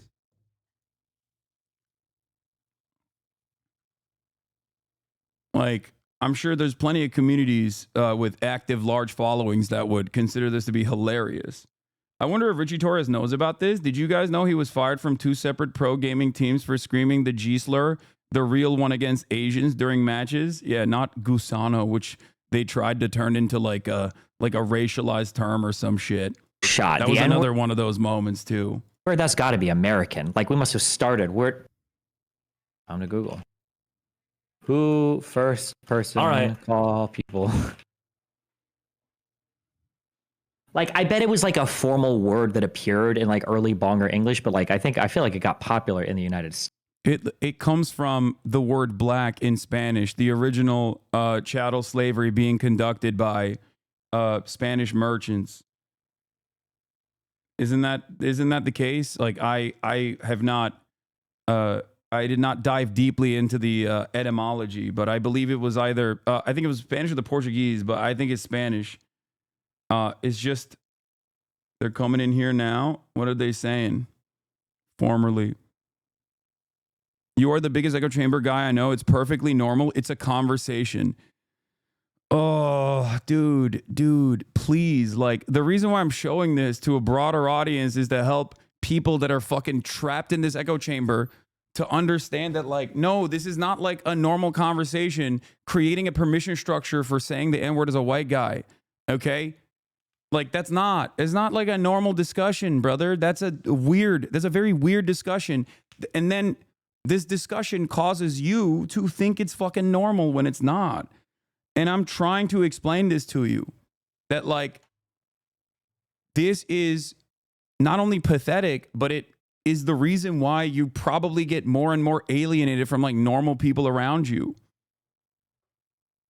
Is weirdo behavior. Okay, this guy hates white people. Me, yeah, I know. Everyone always says that. Yeah, I'm white, but I guess I also hate white people simultaneously. I have internalized anti-white hatred. Stays.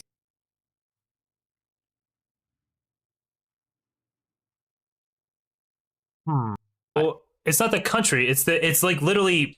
I think so. I think the South, like the uneducated part of the South, yeah, Gunsmoke, it does.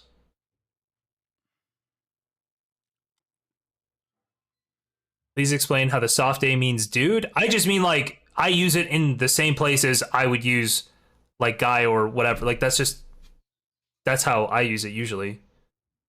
I just don't use it. Are you a regular N-word wielder? Soft A? I'll say the soft A. He's lying when he says doesn't use it. He tweets it all the fucking time. He has tweeted it as a flex multiple times after, I think it was like around the time where he got me banned for saying cracker, where he was like tweeting the N-word openly on Twitter. When the opportunity arises. Probably enough that it's like getting concerning for my real life. Like this is the part I wanted to show you. One of Destiny's orbiters is like, after being a part of his community, being an orbiter of him, has gotten so comfortable using the N-word that it's like actually hurting him in the real world. Okay? This part is the most significant part about this. I need you to understand, okay? I need you to understand that like in a lot of these instances, okay, you find yourself in this fucking weird like hug box online and it feels comforting. And you feel like you have found a community of like-minded people. You feel like you have found, what? 7K hate watchers, lol? I don't know what you mean by that. But you find yourself in a community of like-minded people. I get it, okay? You feel alienated. And now you feel like there's a sense of comfort in this community that you have found yourself online, okay? It starts warping what you even personally think is permissible, what you personally think is appropriate. And ultimately, okay, it ends up pushing you further and further and further away. In the real world, people look at you like you're a fucking weirdo, okay? Yeah, here it is. Here he is at Willie Mac Show. If you're coming in Hasan, you got to bring the heat at this N-word too. These are my biggest, most rabid fucking haters, by the way. These are my biggest, most rabid stalkers. And they've been doing this for years and years and years, nonstop. And they're fucking up their own personal lives by thinking that this is how, this is normal. I just don't use it. Are you a regular N-word wielder? Soft A? I'll say the soft A when the opportunity arises. Probably enough that it's like getting concerning for my real life. I had this happen to me in college, actually, where like I played video games a lot. And I would N-word. Use the soft A then. And then it happened when I was like in a computer lab one night doing homework at like 3 a.m. I was talking to my buddy. I said something with a soft A, and he was not expecting it, okay? His eyes perked right up. He was like falling asleep, and then he was like, holy shit. But you basically pulled a turkey Tom? I did. I was a bit of a bridge enjoyer back then. You say it weirdly? I don't say it weirdly, Sognick. And you're an admin for Darius. You're a mod for Darius. Don't come in my chat and tell me I say it weirdly. Go talk to your boy. Yeah. All right. Are we finished up with our... We're not quite. Let's finish.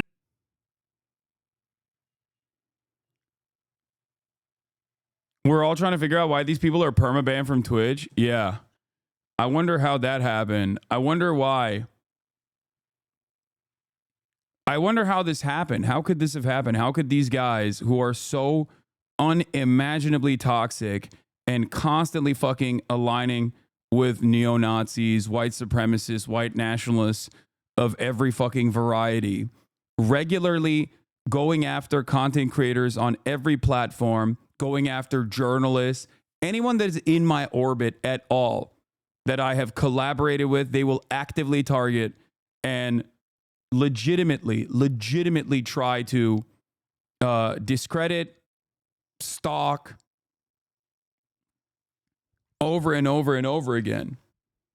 Like, yeah, sure, he debates red pill guys and makes a mockery of them. Those guys are fucking idiots, and that's great. But if he just like stuck to that, and if he had like real firm commitments to being an empathetic person, real firm commitments to being a progressive person, and wasn't just like a rabid internet troll who doesn't give a fuck about anything and only cares about his own narcissistic, clout-obsessed, personal motivations. Like his community calls me a fucking clout-driven person. Yeah, there's a reason why I do these collaborations, not because I'm friends with a lot of these people and I genuinely like them, but also because, yeah, I have a perspective, I have a position, and I want that position to be seen in the most charitable way possible, okay, by as many people as possible. Okay? That's it.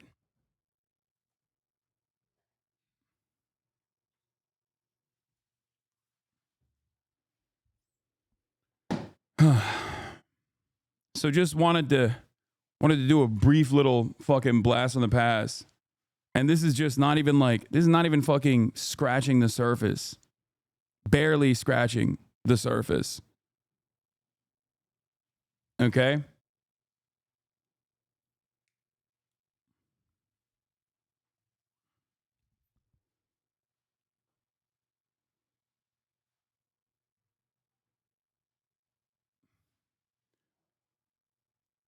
It's so pathetic and so incredibly personal.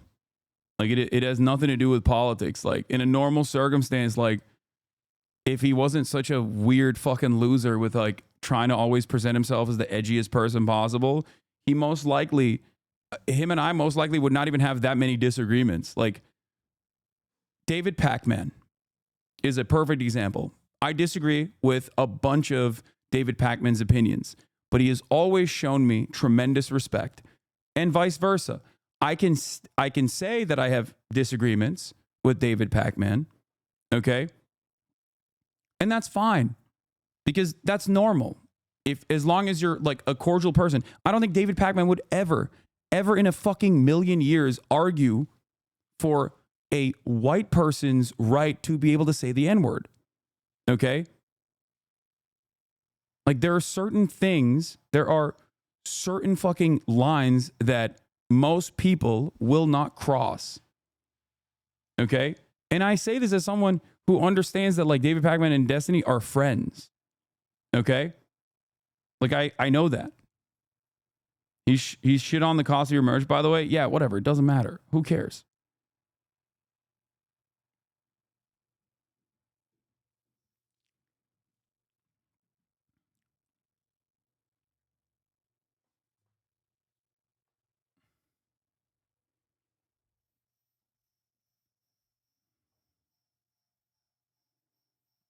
Anyway.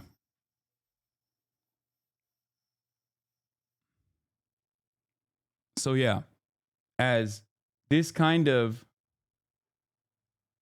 like rabid sociopathic right-wing sentiment is going to noticeably increase more so than it has. Okay? As Trump is coming back onto the main stage. Remember where a lot of these people's opinions come from when you think about them as allies. And I say this as someone who is incredibly understanding and as someone who believes that everyone can rehabilitate themselves. Okay? Straight up. Every single person. It is ironically why I thought originally that Destiny was a former libertarian who had said a bunch of racist shit that now was no longer a firm and committed believer in those racist things. I was wrong. Okay? And his community has never let me forget that. And has spent the last 5 fucking years actively coming after me, even though I never spoke about him for 5 fucking years, until he also came out as a firm, committed supporter of Israel and its genocide.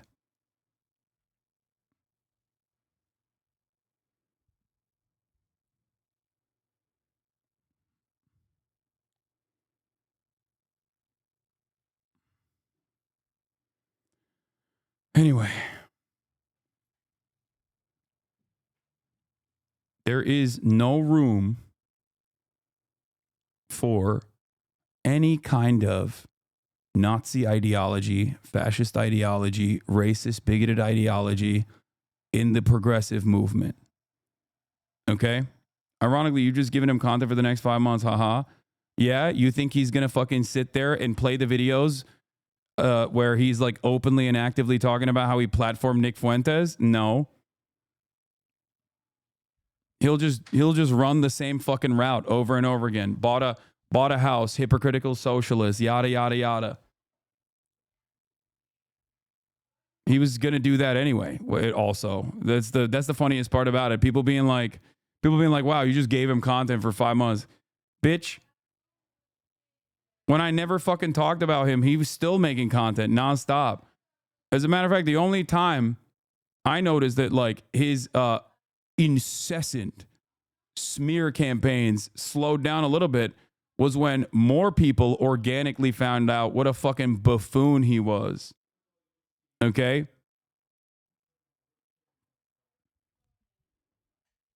When he went and debated or thought he had the capacity to debate someone like Norm Finkelstein.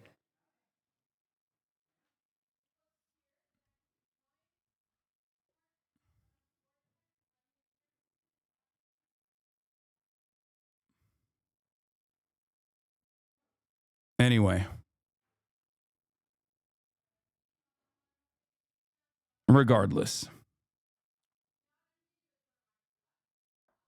Yesterday, he didn't know Franco, the Spanish dictator, was. Yeah, I mean, he's not very knowledgeable on a lot of the issues that he convincingly and confidently speaks on. It's just that he is rhetorically gifted, okay? And Dunning-Kruger also helps him float, which is ironic because he used to shit on the likes of Jordan Peterson for that same reason. He used to always shit on Jordan Peterson and many of these other like right-wing content creators by being like, these guys don't know what the fuck they're talking about. They just, they just confidently present themselves as intellectuals. Now he's basically become what he once despised.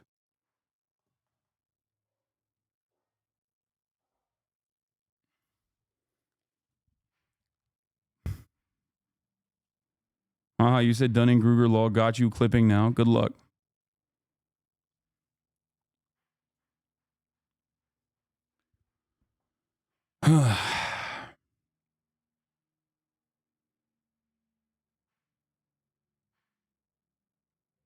Anyway, we're gonna talk about the soccer drama in a little bit, but before we do that, okay, the soccer hooligans and shit.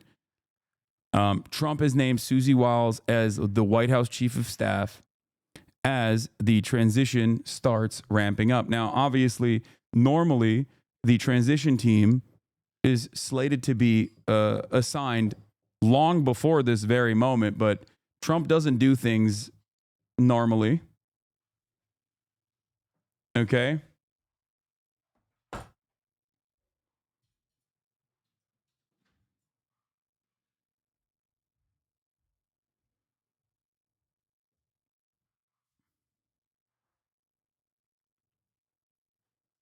We'll do the we'll do the hooligan saga after. I also have Astead Herndon coming on. So at 1.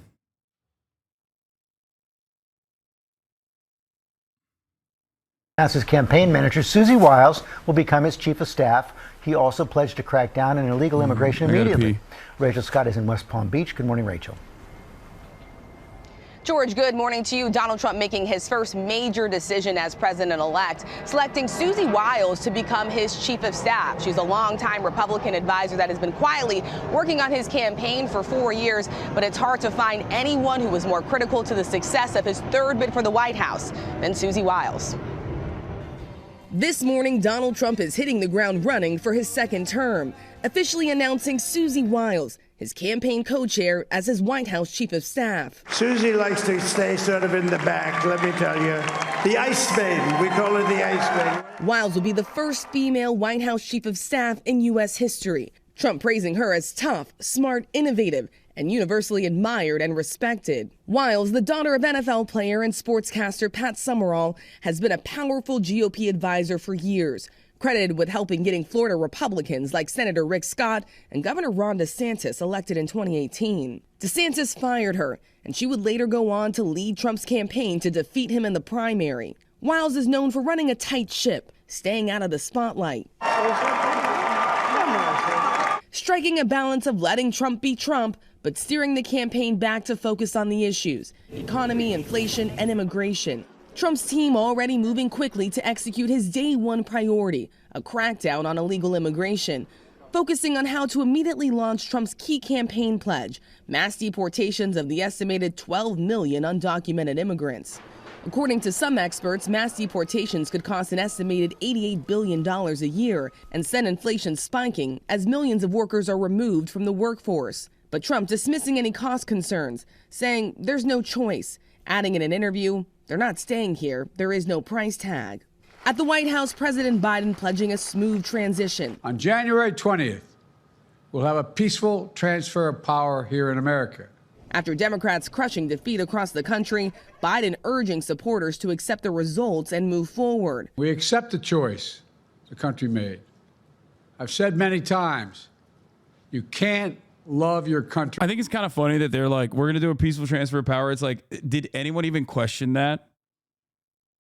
Did anyone ever genuinely, seriously think that there was going to be like a lib January 6th? Now, I am seeing a lot of fucking Twitter and TikTok posts that make me feel like maybe there could be one. And I think that would be pretty funny, probably. But I do find it strange that he's like, we're going to do a peaceful transfer of power to the fascists. It's something that I've been thinking about quite a bit. Okay? It's something that I've been thinking about quite a bit. What do I mean? It's like the Supreme Court of the United States, which is firmly committed to preserving Donald Trump's safety, security, and his mania, has given the office of the presidency extreme levels of security from prosecution. They did this decision in an effort to shield Trump from any kind of legal scrutiny, a second line of defense, another hurdle that inevitably the Supreme Court will either have to defend or argue in favor of, by giving him the opportunity to say, hey, look, this was a presidential act. Okay?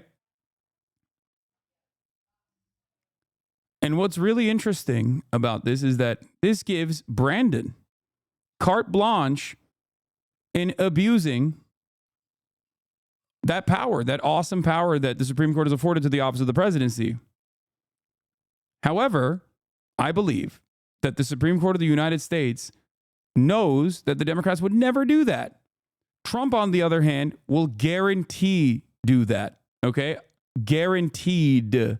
He will absolutely use this newfound, unimaginable level of freedom that he has from legal prosecution, criminal prosecution, to his advantage. Democrats never fight. Okay? They don't. They don't ever offer up a fight, and Republicans know that, so they do not care.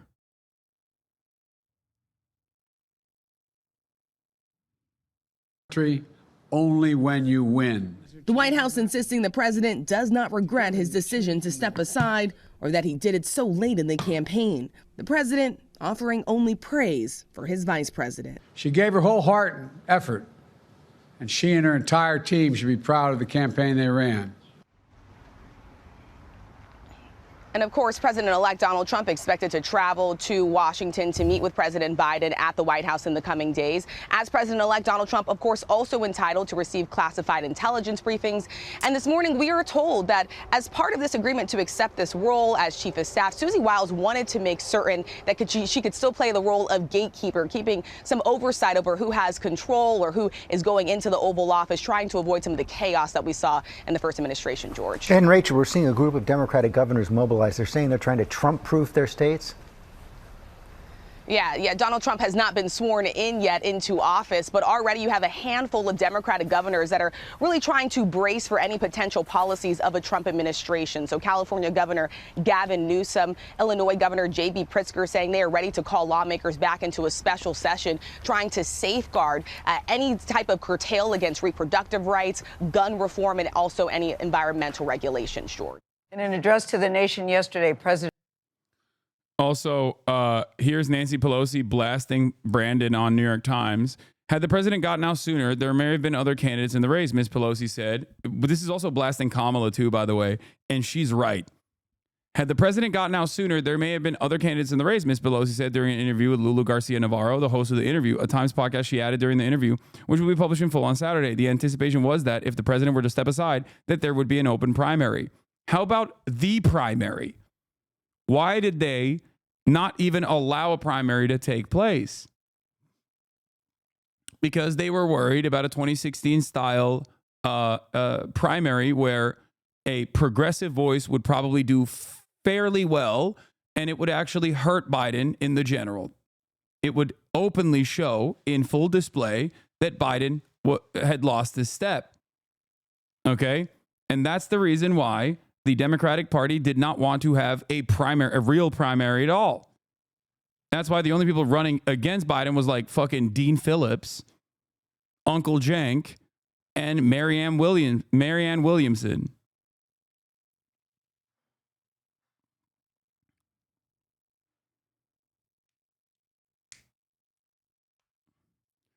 Ms. Pelosi went on, and as I say, Kamala may have. I think she would have done well in that and been stronger going forward, but we don't know that. That didn't happen. We live with what happened, and because the president endorsed Kamala Harris immediately, that really made it almost impossible to have a primary at the time. If it had been much earlier, it would have been different.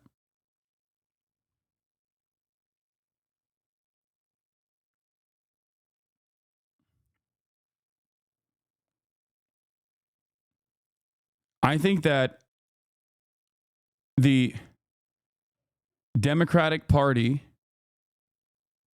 should not have been so cowardly and allowed Biden, a person who was like very clearly mentally deficient for the role, to continue out his selfish desires of going forward with the second term. The Democratic Party did not have to. The Democratic Party also didn't do anything about Biden picking Kamala Harris, the Democrat originally, even though she was one of the weakest candidates in the 2019 primary. Okay? She didn't even make it to 2020.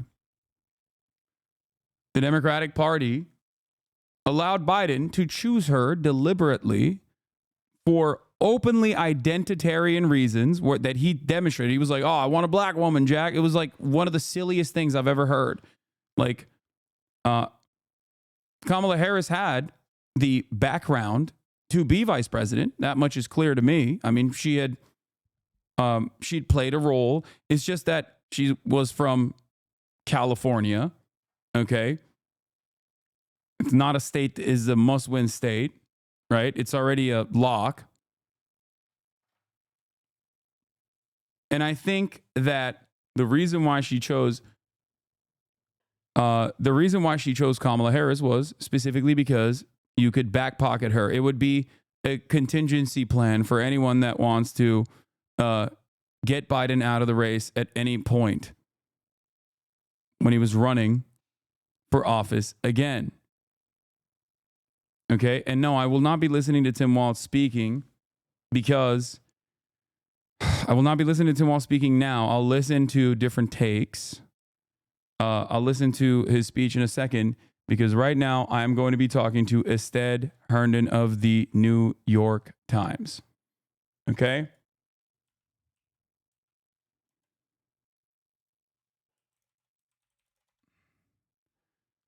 At 1. Anyway. Now, there's, of course, in this New York Times article, there's, of course, a whole litany of silly things that she said as well. She took issue with the comments this week from Senator Bernie Sanders, the independent progressive from Vermont, who suggested Ms. Harris's defeat had come in parts because the Democrats were too focused on identity politics at the expense of economic concerns. Bernie Sanders has not won, Ms. Pelosi said. With all due respect, and I have a great deal of respect for him, for what he stands for, but I don't respect him saying the Democratic Party has abandoned the working class families. She suggested that cultural issues were more to blame for Democrats' losses among the working class. Guns, gods, and gays. That's the way they say it, she said. Guns, that's an issue. Gays, that's an issue. And now they're making the trans issue such an important issue in their priorities, and in certain communities, what they call God, what we call a woman's right to choose. First of all, this is a false interpretation of what Bernie Sanders' message was as well. Bernie Sanders didn't say drop the identity politics.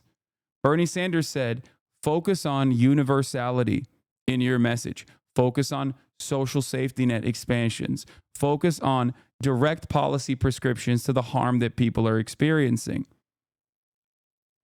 There has never been a moment where Bernie Sanders, at least since 2016, has been like anti-trans or anti-black or any number of different things that people smeared him as. Cynically, as a matter of fact, Bernie's method is to not unnecessarily hyper-target specific marginalized populations. That's it. And that is a successful strategy, in my opinion. Okay? You do not have to compromise with the right. You do not have to compromise or write out trans people from the coalition. That is ridiculous. At the end of the day, the things that Bernie Sanders was advocating for would have disproportionately helped some of the poorest people in all of the different demographics. Okay? Trans people or black people are not magical, mystical beings that are not experiencing the shock of material shortcomings. Okay? They are not sheltered from not having access to health care. They are not sheltered from the impact of the housing market. Okay? But the issue was when Bernie communicated a universal message, they tried to cynically turn it into, oh, he's just saying all lives matter.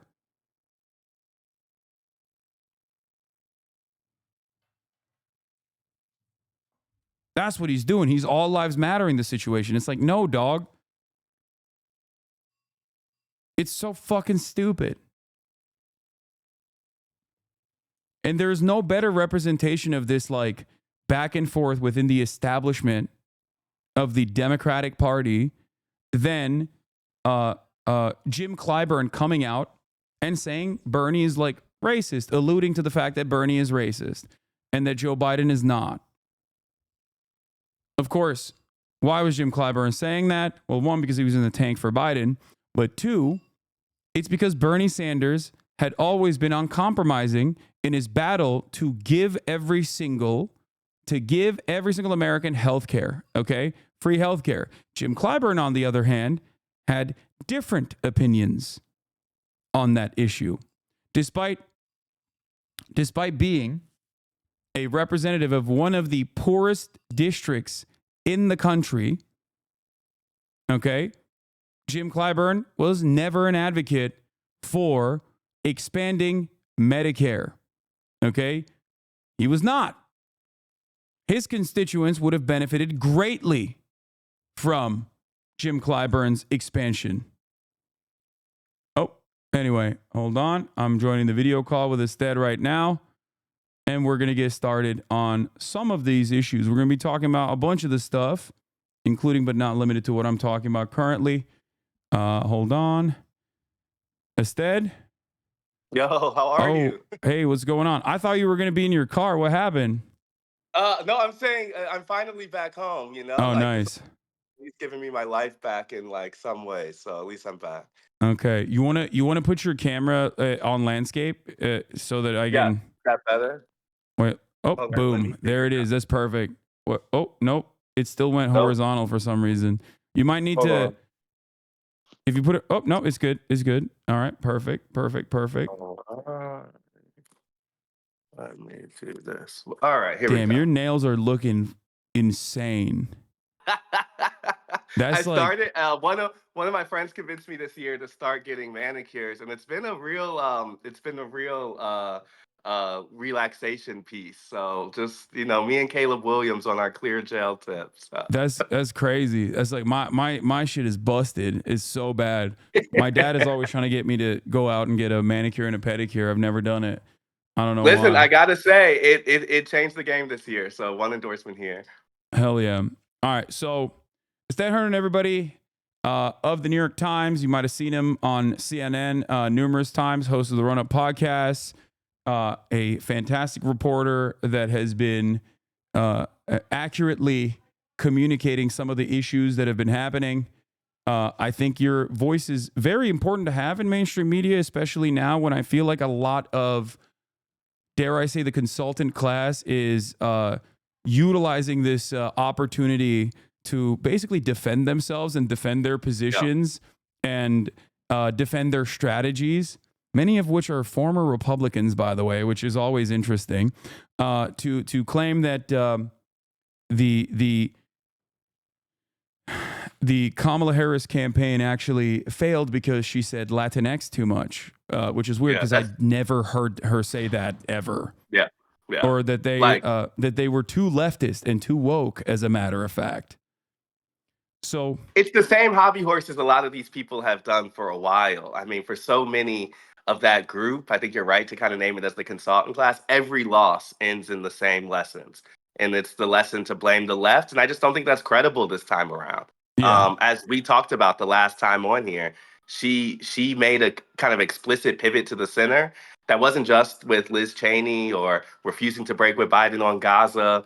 But when we talked to Mark Cuban, he said that was his big difference with her, from her to Biden, is that he felt that the Biden administration wasn't open to them and that she was calling CEOs and she was calling Silicon Valley and crypto and leaning into kind of big business.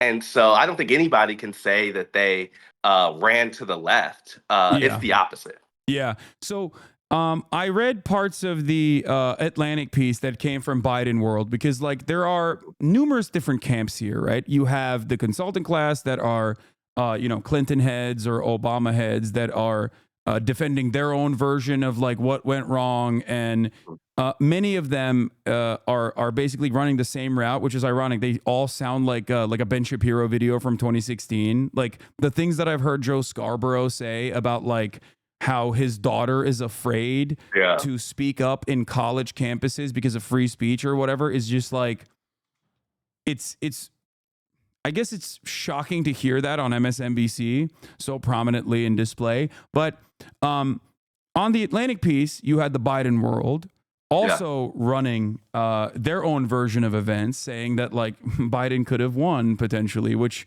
demonstrably was not true. So not true that he had to drop out. But one part of that I saw that you just brought up as well with respect to Mark Cuban was that the Biden administration, in my opinion, ran an anti-corporate populist administration, more so than even the Barack Obama administration.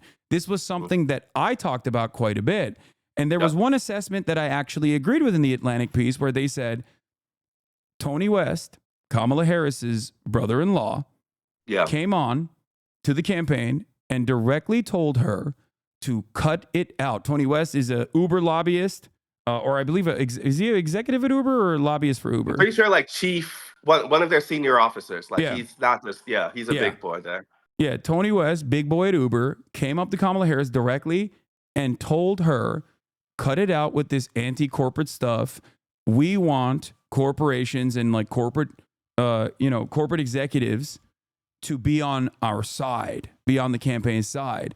And if you do this like anti-corporate messaging, if you hit this anti-corporate slant, you're going to get punished. And she cut it out. And then she brought in, obviously, Mark Cuban to calm the masses and to say like, no, like corporations, like Kamala Harris loves corporations. There was all this back and forth about like Lena Khan. Is she going to get fired? Is she not going to get fired? That like drew a lot of discourse. And it always felt like they were just pointing to the donors and being like, don't worry. We will not harm you. And I think that played a role in her campaign. I think that not focusing on that sort of stuff that plays very well to the broader public was another misstep, in my opinion.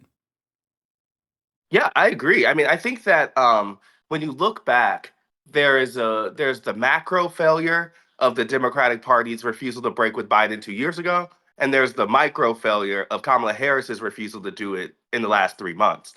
And both of those matter a ton. I think the first one matters a little more, in my opinion, but the second one was the last opportunity they had to really fix and understand the desire for change, the distaste with the administration, the unpopularity, and they just refused all of the evidence on that front. And I think what you're pointing out is important, but as someone who's covered Harris for a while, this has always been the kind of contradiction from her. She has, kind of progressive roots in some senses and a real connection with, I think, a progressive academic nonprofit ecosystem, even through her sister Maya Harris. But at the same time, Tony West is a huge influence for them too, and they have a lot of ties with kind of California corporate dollars, the kind of big donor ecosystem of Democrats also. And so she's always been someone who's less than choosing one side or the other, has tried to be both at the same time. And we saw that really not work for her in the 2019 presidential race. Yeah. And I would say it kind of didn't work for them now either. And I just think that you can't backdoor your way into the presidency. And people want a sense of who you are, what you stand for. And some of that requires hard choices. And honestly, in my opinion, I think the Democrats overrate how much of that is ideological and how much of that is just about authenticity, period. There's one way to view Bernie Sanders as a hard progressive, and there's other way to view him as guy who talks about broken system and gets money out of politics, and that's not really easily on right or left, period. Yeah. And I think that they just refuse to see that there's some stuff that they could say and own that speaks to people's distaste for how government is right now that they just don't do. But I think you're pointing on the important point. Maybe the reason they don't do it is because they don't want to. Because the donors don't want that message, right? The corporate class doesn't want that message. It will require pissing them off. And if you're not willing to do that, then you're going to have to try to be everything to everyone. Yeah, absolutely. And I think it's ironically, the worst instincts on both ends. You're burning the candle from both ends. When you do the NGO style, corporate, when you apply the corporate heuristic of I guess I don't want to say DEI culture because I feel like that term is very loaded. Yeah. But there is a level of inauthenticity associated with hyper targeting marginalized groups, which Kamala Harris didn't really do, but she had done that in 2019. Yeah. And I think it haunted her throughout this campaign, where it's very aesthetic, it's very optics focused, and it's not necessarily even identifying or or really looking for adequate solutions to any of the problems facing. Like, representation's a big example here. I think Yeah. even more than DEI culture, the good faith version of that is how Democrats have talked. I think when they talk to people of color mostly in the last 4 years, they're mostly talking about including them in elite spaces. And that's that kind of, the Biden administration is the most diverse ever. Harris as VP, Ketanji Brown Jackson as Supreme Court Justice. And I think that that's a fine message for some people of color. But I think to your point, it's not a material change. And so when you get results like this, where a group of people clearly want something different, and that cuts across demographic groups, Yeah. I think you have to ask yourself, like, were the messages that they were giving, particularly people of color, landing? And I just think I think the answer is clearly not for a lot, not for as many as they needed. And so much of that, I think, is a holdover from the Obama administration, where they basically still have the idea that if we appeal on this kind of like racial essentialism lens first, then in the end, we'll win over Latinos, we'll win over Black folks, we'll win over these groups. And I just think that, like, more and more they talked about race without talking about change. It was just race for race sake. And I think that applies to a lot of things. Race, gender, sexuality is the thing they talked about the most. And so I said this like in another place, but they have to expand the ways they think about identity. And if it's just landing with them now that people of color who come from different places have different ideas, Yeah. that Latinos that have different countries of origin come to politics in a different way, like, that is an embarrassing late game realization. Yeah, absolutely. And I think obviously, like, left unexamined was the same resilient anger that everyone, regardless of their racial background, across the board, felt towards these institutions, right? Like, the infallibility of our institutions and the defense of our institutions, and centering the conversation around like civility and protecting said institutions, when on the ground people felt like it was not working for them. I think was such a hollowed out message that just did not resonate with many people, which I think many of which just stayed at home. Like, a lot of people are talking about people flipping party loyalty, right? Yeah. But I think that, and we'll have a better assessment of how much that happened eventually when all the votes are tabulated and counted. But what actually is interesting, I think, or what actually is like very illuminating here, is the number of people that just sat at home, that just did not go out. Like, one thing that you and I had talked about on numerous occasions throughout this truncated campaign was that we both expressed somewhat of a fear that Kamala Harris was going to have the bottom fall out. Like, the normal groups that would come out and vote for the Democratic Party, that are like an active part of the coalition, were going to hear her consistently communicating towards this like moderate position, dare I say right-wing position. We're going to not respond to this message in a positive way and just choose to sit this one out. And that is precisely, it seems, what happened, especially in comparison to past performance in 2020, which was a COVID election. So obviously it's different. There was always going to be higher turnout across the board. But it seems like Donald Trump did not hemorrhage as many of his base of support from that time frame as the Democratic Party did. I don't think there was anyone who came into this, like, even before we know how many votes there are in total, the fact that Donald Trump won the popular vote means that they can't really tell themselves this is just one type of story. Like, he increased in rural areas, and the drop off in urban areas is one that is so noticeable. The collapse in places like New York City, the fact that AOC is getting more raw vote totals than Kamala Harris in her district is a searing indictment of people who see and live in Democratic places. And so I think that I saw some stats about how Kamala Harris did in her own home county in Alameda. Richie Torres got less votes. Yeah, and so I'm saying there are these stories that are really clear for them that I think has to tell them that their message is just not completely not hitting for even the people who see and understand Democrats the most. And I wouldn't really went back to the democracy argument because I think it's an important one. Like, they speak from this place where they act like there's this shared assumption of America's ideals and that Donald Trump is this aberrant figure who broke them. And what I feel like I hear on the road is a lot of people who say government is not working for them. And they may not like the way that Donald Trump is actually doing something about that. But what I don't think I've ever heard is Democrats actually start from that premise and say, here are the things we're going to try to do to make government work better for you. And so, like, there's a way that's completely outside of ideology, right, left, whatever, that they could say, hey, this is about money in politics or gerrymandering or term limits or whatever you want to do, like about that kind of front, just something that actually speaks to people's concerns, that they don't think a current system is actually responsive to people, is something they never really did. What they did was the kind of Liz Cheney version of the argument, which says that the American democracy or political system was going fine until Donald Trump blew it up and January 6th happened. And without examining why people wanted Donald Trump to blow up the system in 2016 when he won. That should have been the informing original point, right? Like, Donald Trump has never been the person of stability, right? The disruption was already chosen one time, and they just had a failure of belief to think people would do it again. I was saying this on CNN, but I can't help but think about when I went to the DNC winter meeting in early 2023. This is the first gathering of party officials after the midterms. And they were putting South Carolina first in the primary order, a thing Joe Biden asked for, not even Jim Clyburn, but Joe Biden asked for that specifically because it would make his road to nomination easier. And we were asking them, why are you doing this with the evidence of Joe Biden's age being such a problem, his unpopularity, inflation?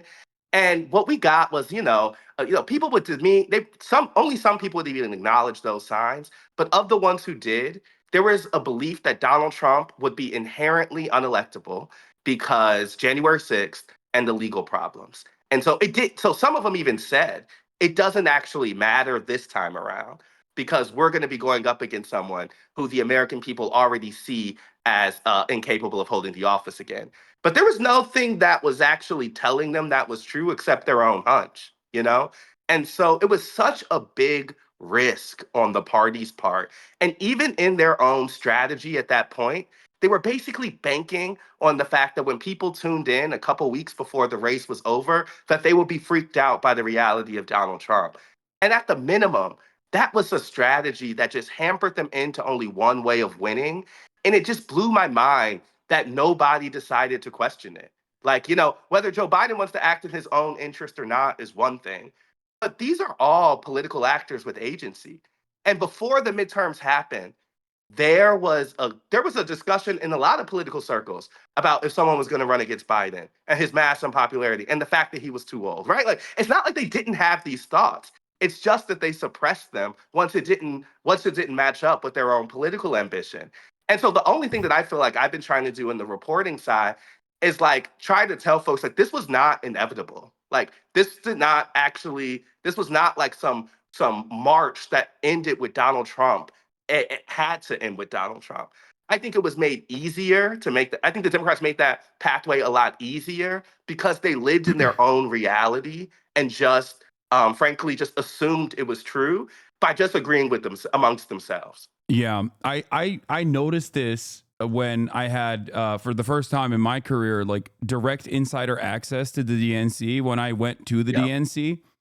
And I recognized that it was actually quite alarming to me where it felt like, one, their attitude did not match with the reality that I had seen.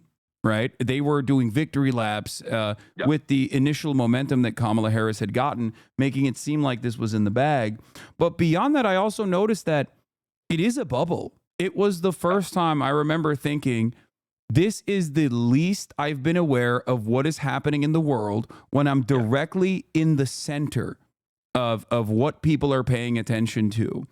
And that really stayed with me. And I think that is part of the reason why I really like talking to journalists such as yourself who by trade go out to the real world and talk to real voters. Like, Dave Weigel does this as well.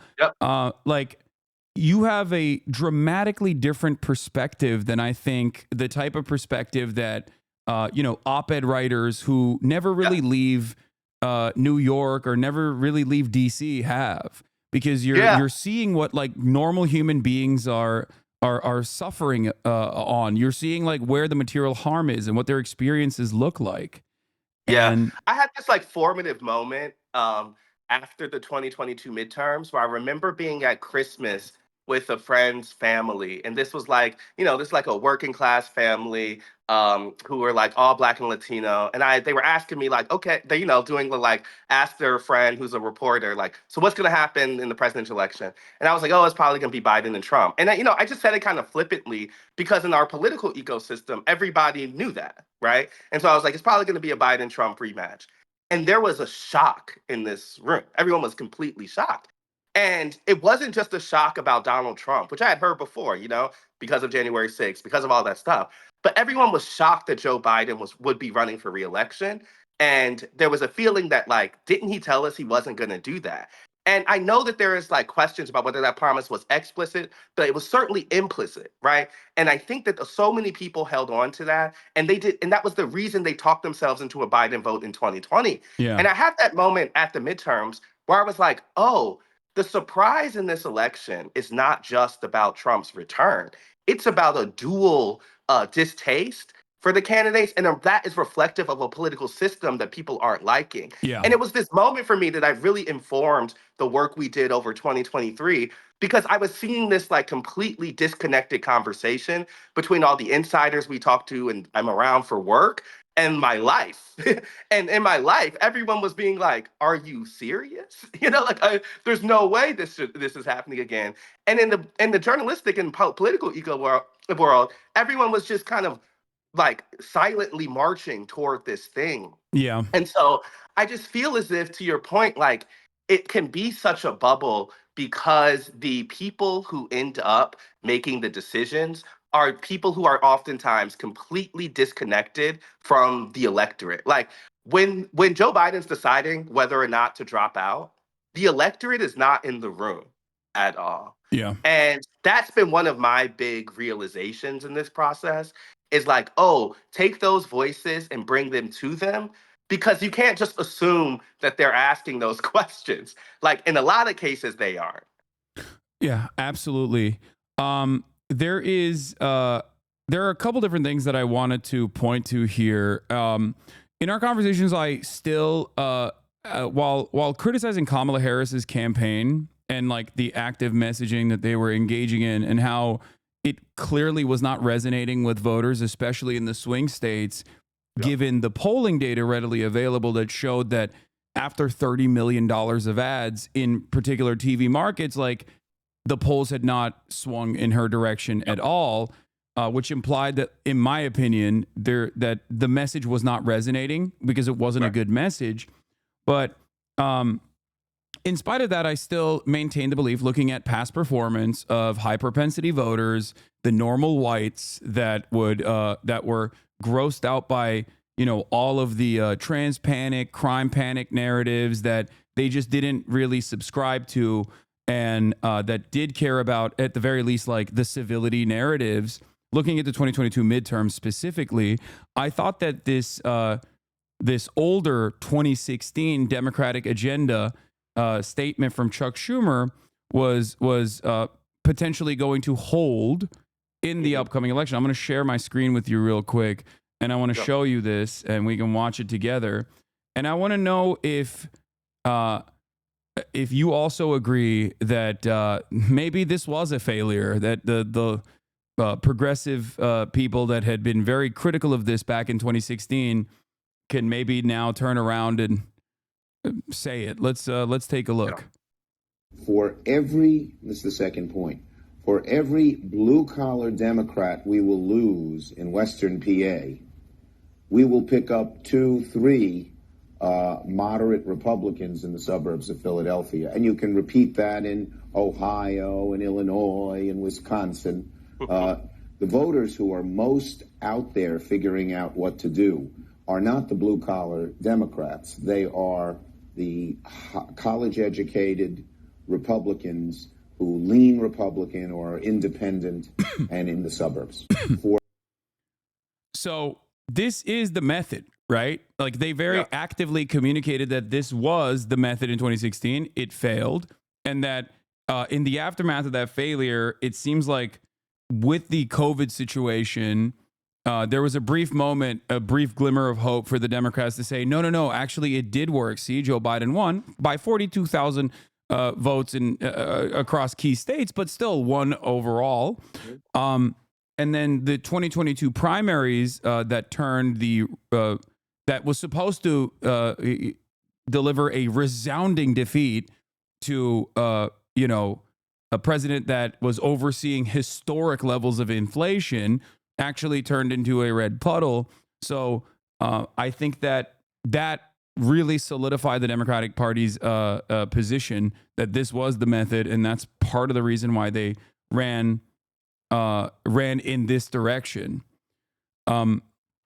Yeah, I agree. I think that specifically you're talking about bad lessons they took from midterms. And I think this is important for like folks to get, and something that I think Nate Cohn at the Times helped me understand a lot. Because I would ask him, like, we're seeing these special elections, we're seeing this midterm electorate, like you're seeing abortion rights really take precedent. And he laid out for us on the run up, like the composite of people who vote for presidential elections is completely different, and how they're thinking is pretty much fully dictated by who's at the top of the ticket. And so it's not a thing that you can take a direct lesson from the midterms to the presidential.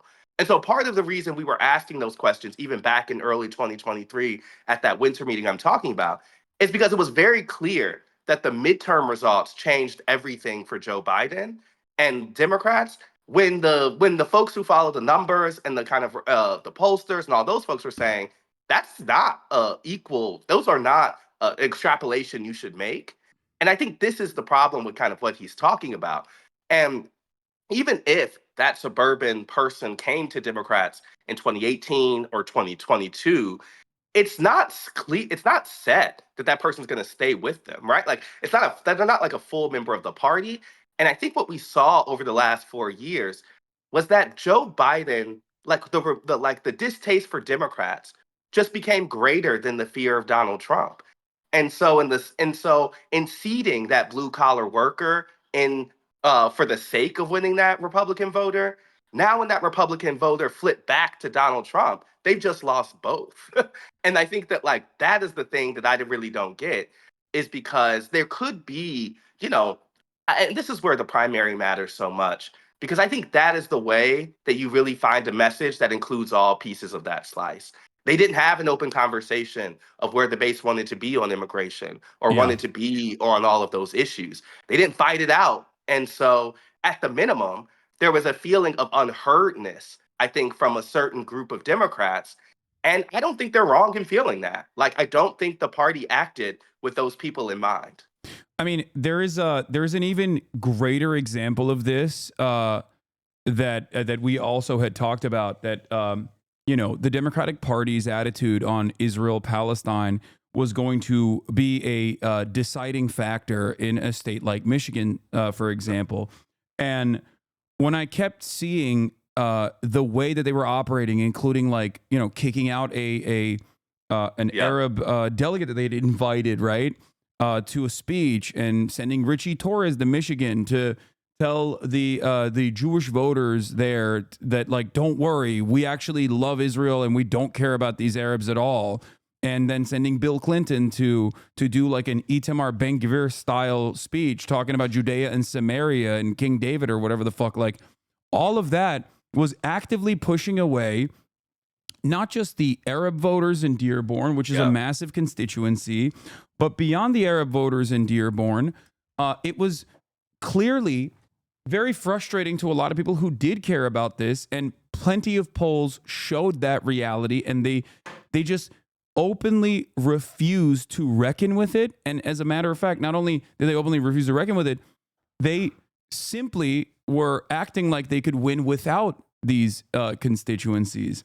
And I don't know how echo chambered you have to get. Like, I don't know how hard you have to be in the DC bubble, basically, to believe yourself to believe that this was not you could win without these voters, but it seemed to me at that time that they were like deliberately trying to write out this base of support that had in the past gone to Joe Biden by like 70 to 80%, as a matter of fact.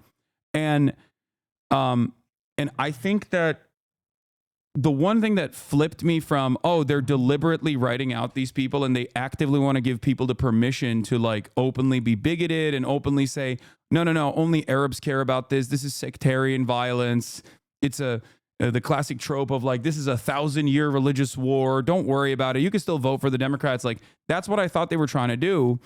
But then I saw Kamala Harris apply the NGO optics style speech only after Donald Trump went to Dearborn, where she, for the first time ever in months, turned around and placed Palestinians and the Lebanese as the victims of violence without immediately contextualizing it as Israel's right to defend itself and the October 7 attacks and Hamas, doing brutal things. Like, that was the first time I ever saw her do that. And that's when it hit me that like, no, this is DC bubble shit. Like, they genuinely did not realize that this was ineffective messaging until Donald Trump went there and actively courted those Arab votes. I think you're exactly right. And what they end up doing is losing both sides of the coin. They had drop off among Jewish voters and huge drop off among Arab Palestinian voters. And so, obviously that's going to be a problem for Donald Trump once he has to govern or whatever. But I'm saying what he was a vessel for distaste against the Democratic policy and messaging that was not working. And I would say even more so than kind of revealing the DC bubbleness of it all, I think her refusal to break with Biden specifically on Gaza was the litmus test for, are you different or are you not? Like the broader question of like, does she represent a new way forward? Does she represent something that is beyond a different face on the Biden campaign? I think was most clearly articulated when she failed to answer that question on The View. Oh, yeah. And then which was a moment. But then also I think just generally for young people, for folks who care about that issue, it was like, I'm getting a different person, but I'm getting the same Democratic Party. And it didn't have to be like that. And so I guess one thing I think though is this is where like vision and leadership matters, is because if you this is one thing I learned in covering these presidential campaigns in the primary in 2019-20, is that it requires a candidate who knows what they believe in, and then a campaign is kind of working from that premise. And so I would say that in that primary, that was true of Bernie, that was true of Warren, that was probably true of Joe Biden too. And they all had a set of beliefs that really their campaign was working to implement strategically or message-wise, whatever. But it wasn't that you were just giving up your beliefs to this weather vane of consultants.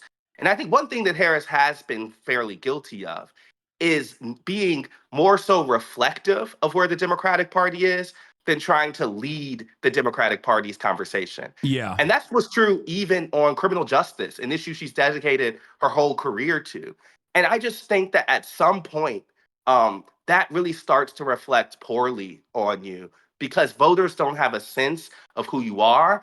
And I think even in interviews and things like that, you're looking for the right answer rather than just saying what you believe in, right? And so I think some of this, when you talk about the kind of consultant class and others, sometimes I'm just baffled that they just aren't working from a premise of what do you actually care about?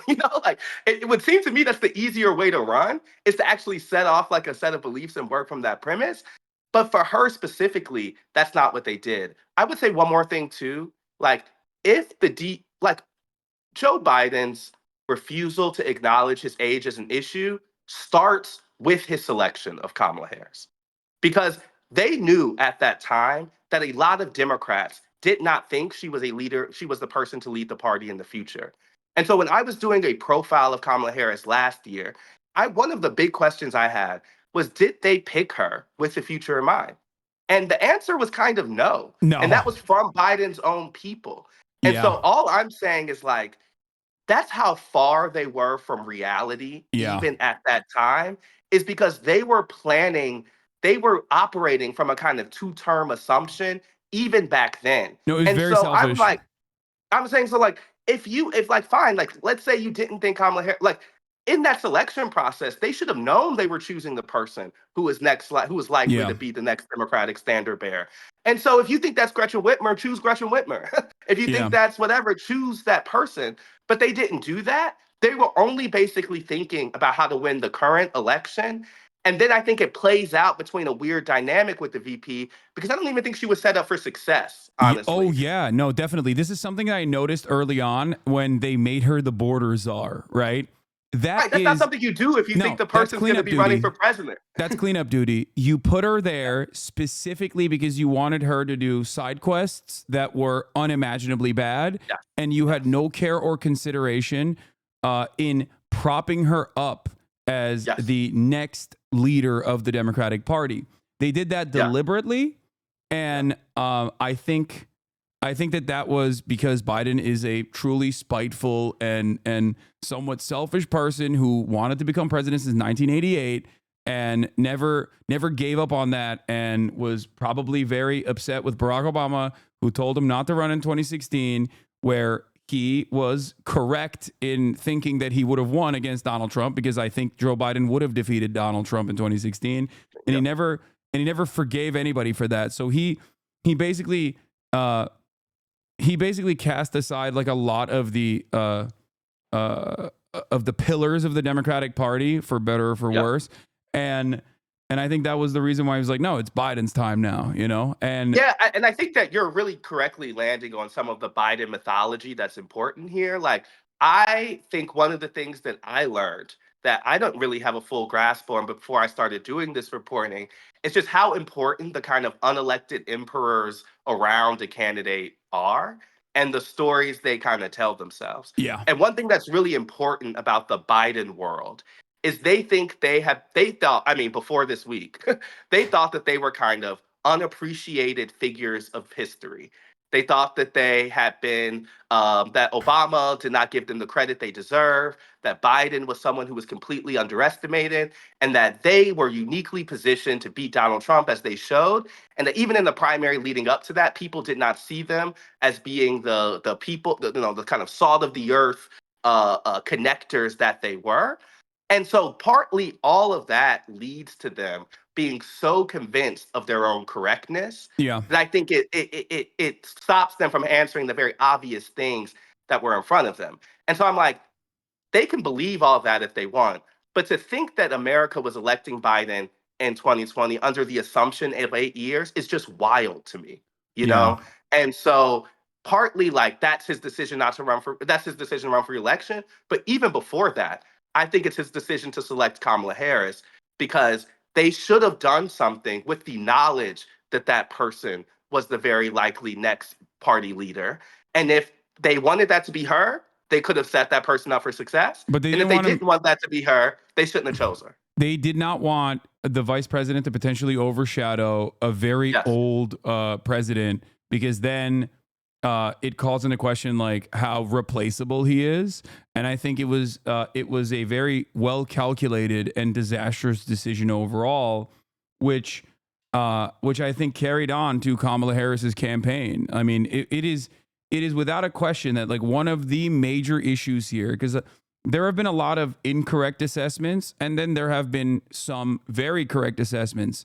For example, talking about like no unpopular incumbent president has ever won re-election when people have, when 60+% of the population is saying that they want change. And Kamala Harris did not represent that change. No unpopular incumbent president has ever won regardless. And Joe Biden was the least popular person. He was out of the trio with Kamala Harris, Donald Trump, and Joe Biden. His disapproval rating was the highest. It's over at that point, right? So it's over if you don't acknowledge that. It's over if you don't do, and so all I'm saying is it would be one thing to me if it was it would be one thing to me if Joe Biden was like a 50-year-old person who was kind of unpopular or whatever. But he had already laid out a possible escape route for this thing, where he had said that he would be a bridge to another generation, et cetera, et cetera. And so when we would talk to people, this came up with a voter I talked to 2 weeks ago. She was saying that, like, yes, she's going to vote for Kamala Harris, but she still resents the fact that that is a choice that was put on her rather than the choice that was across the Democratic Party.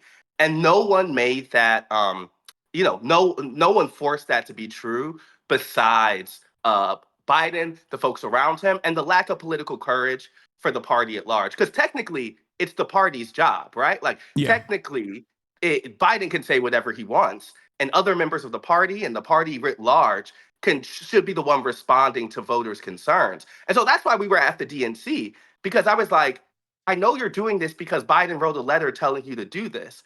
But have you considered that no, people don't want this? And it was just so unfathomable to me.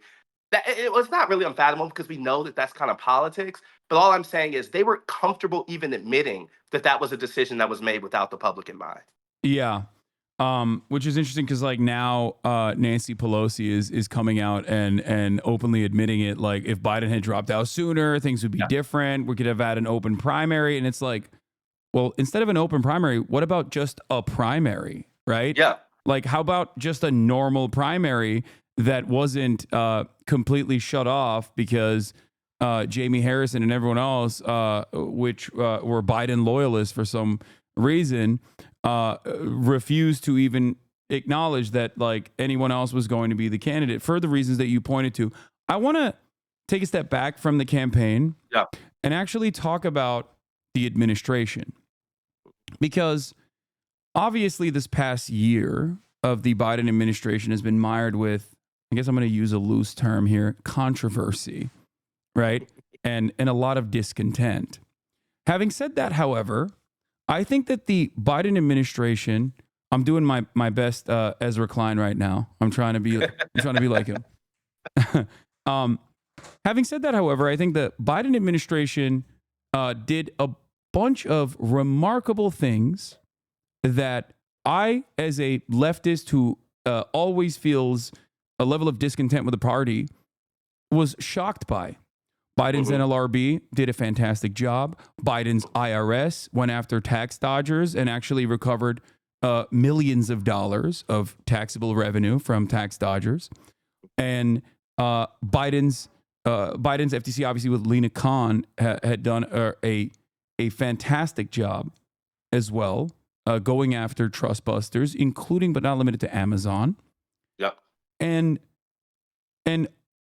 one thing that I always found very strange, including actually something that the media roundly criticized as a disaster, was pulling out of Afghanistan, like demonstrating political courage to do something, even if it was a continuation of Trump's negotiated withdrawal that Trump punished him for quite effectively.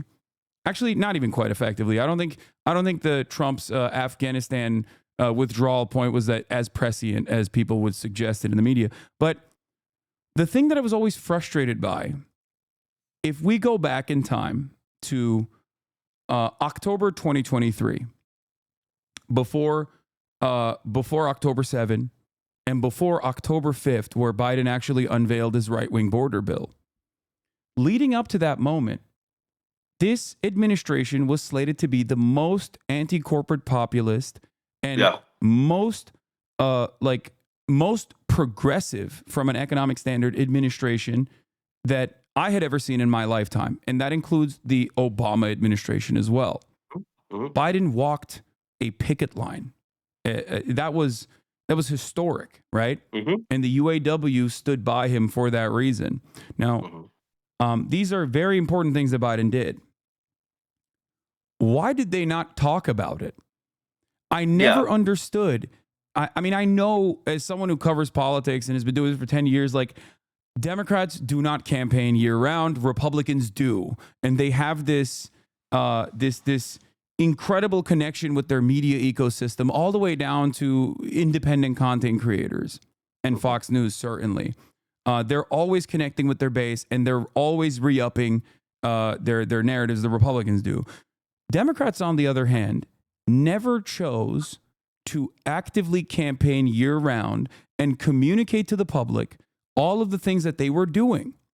One example of this that really frustrated me was the overdose deaths from opiates. The Biden administration is the first administration in the past couple of decades where the number of overdoses from opiates actually declined.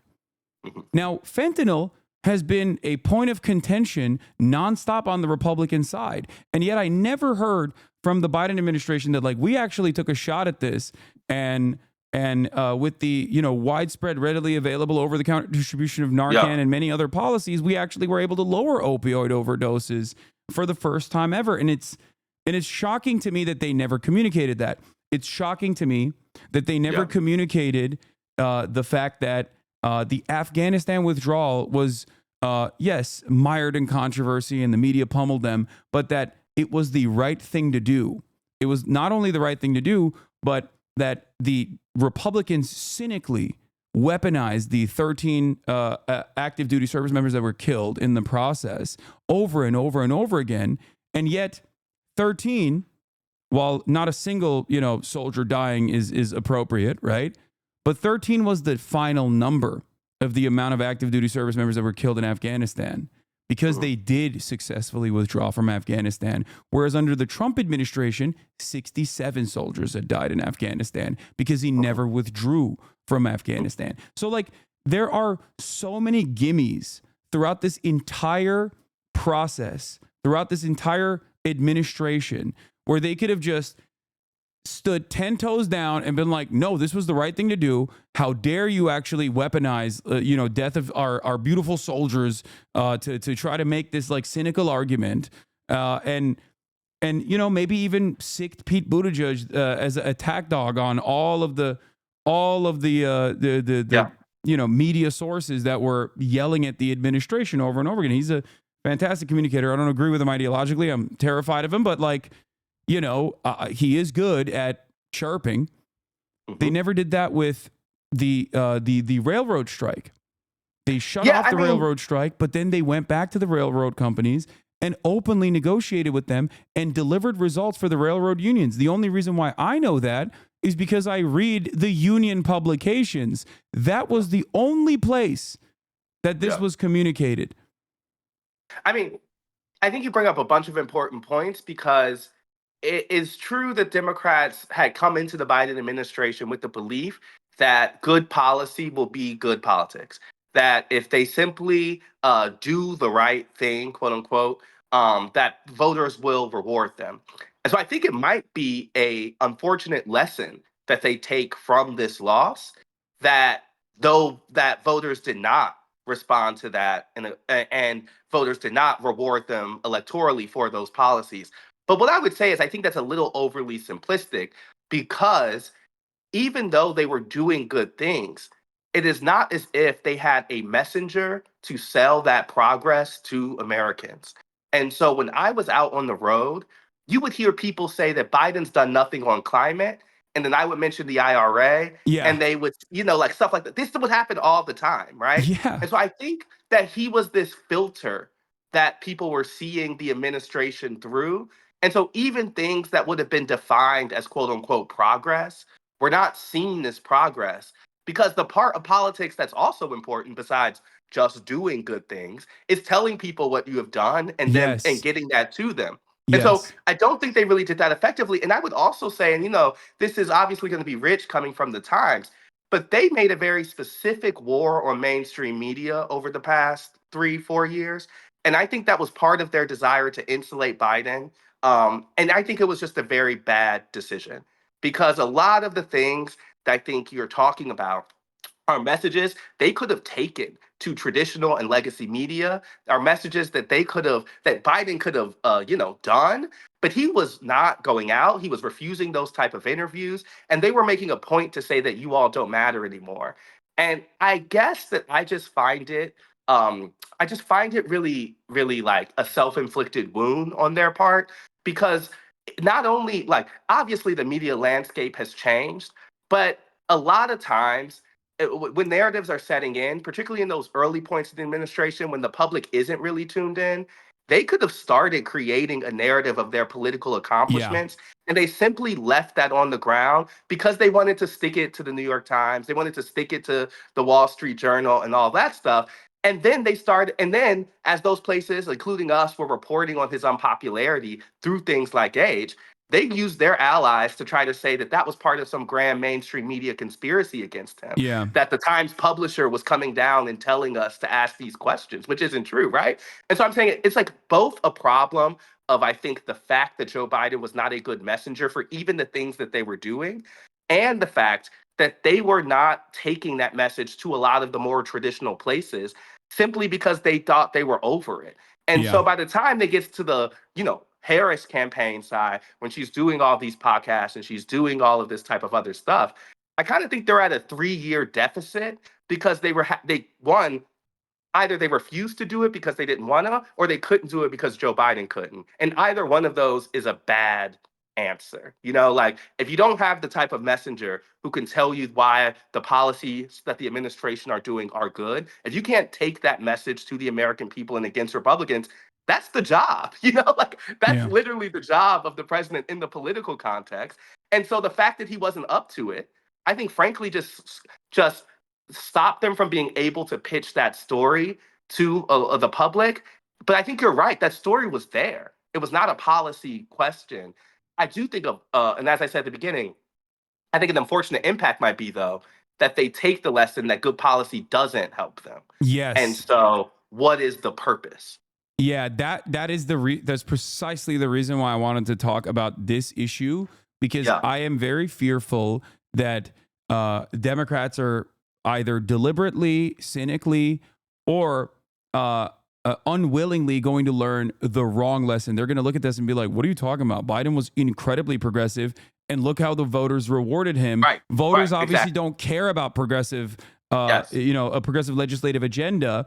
And there was certainly, I'm not even saying like the Biden administration did everything perfect, right? Like, it's shocking that it was someone like myself who was quite adversarial with the Democratic administration, who still is honest enough to like openly examine the things that they've done and compare it to prior administrations. Like, I'm one of the only major outlets, I guess, as an independent content creator that regularly spoke about not only Lena Khan, it's like me and the Majority Report. Like we were some of the only places where you could hear some of the accomplishments of Joe Biden. And I, like I said, there is a wipeout after October, the month of October, where he interestingly enough unveiled his right-wing border bill, and then also October 7 happened and he bear hugged Netanyahu.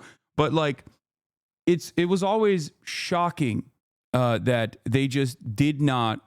I guess they were just like truly terrified of the right-wing animus that they would cultivate, or the donor pressure that they would get if they just came out openly as like an anti-corporate populist administration. And I remember asking some Democrats again at the beginning of 2023, like, what changes then? All right, if he's unpopular right now, what's going to give? And they said, the policy accomplishments will set in, and that will kind of change the narrative about this administration, and people will become more happy with Biden. And that gave us like, okay, so when does that need to happen before the alarm bells kind of kick off? And though I used to ask that question to a bunch of people, and we blew past all of those deadlines. Folks would say the summer. They would say the end of the year. They would say the beginning of 2024. All of this. And it didn't change. None of it was changing. And even though the actions did not change, they did not take that as a sign that the unpopularity was deep rooted, nor did they do anything particularly different. But I really think that it's a huge messenger issue. Like the Biden we saw at that debate stage is not a messenger who could have told the country why Lena Khan should be defended, right? And so no, he wasn't the guy for sure. He's too old. He wasn't the guy. And so partly it's like even the strategy is working around the fundamental problem, which is that he wasn't the guy. And so I think one of the things that might come from this, though, is if I put on my Democratic consultant brain, I bet you a lot of them are going to say, what's the purpose of pissing off our donors for Lena Khan if we aren't rewarded for it? Yeah. And I just think that is a very convenient explanation for a certain group of folks, but it would not surprise me if that's where they land. Yeah, no, that is exactly what I think is happening and exactly what I think is going to happen. I think that there are a lot of careerist people with like inherently and genuinely right-wing attitudes about the way that the economy is supposed to work. And this is their authentic belief, right? They're not just like saying they're pro neoliberalism. They are pro neoliberalism. And then outside of that, this is, I think, the reason why they want to maintain their careers within the Democratic Party's infrastructure as like consultants. So they're rushing to television. They're rushing to every TV network they can to talk about how, Kamala Harris wasn't sufficiently pro-Israel enough, which is an insane thing to say. Like, I liken that directly to QAnon. And I was shocked that like David Axelrod and Van Jones were talking, that were openly saying that in direct response to like what the exact opposite was happening in reality in places like Michigan specifically, or they were too woke, that Kamala Harris was far too woke, or that even the anti-trans ads, right, that the Republican Party routinely pumped into every TV market, that by my estimation, in a country where 64% of the population, regardless of whatever kind of like underlying implicit transphobic opinions that they might have, still believe that trans people are being disproportionately discriminated against. That kind of messaging might be effective for like, Matt Walsh's fan base, but that is extremely online. It is extremely online, and it's not the type of message that like causes people to go out and vote.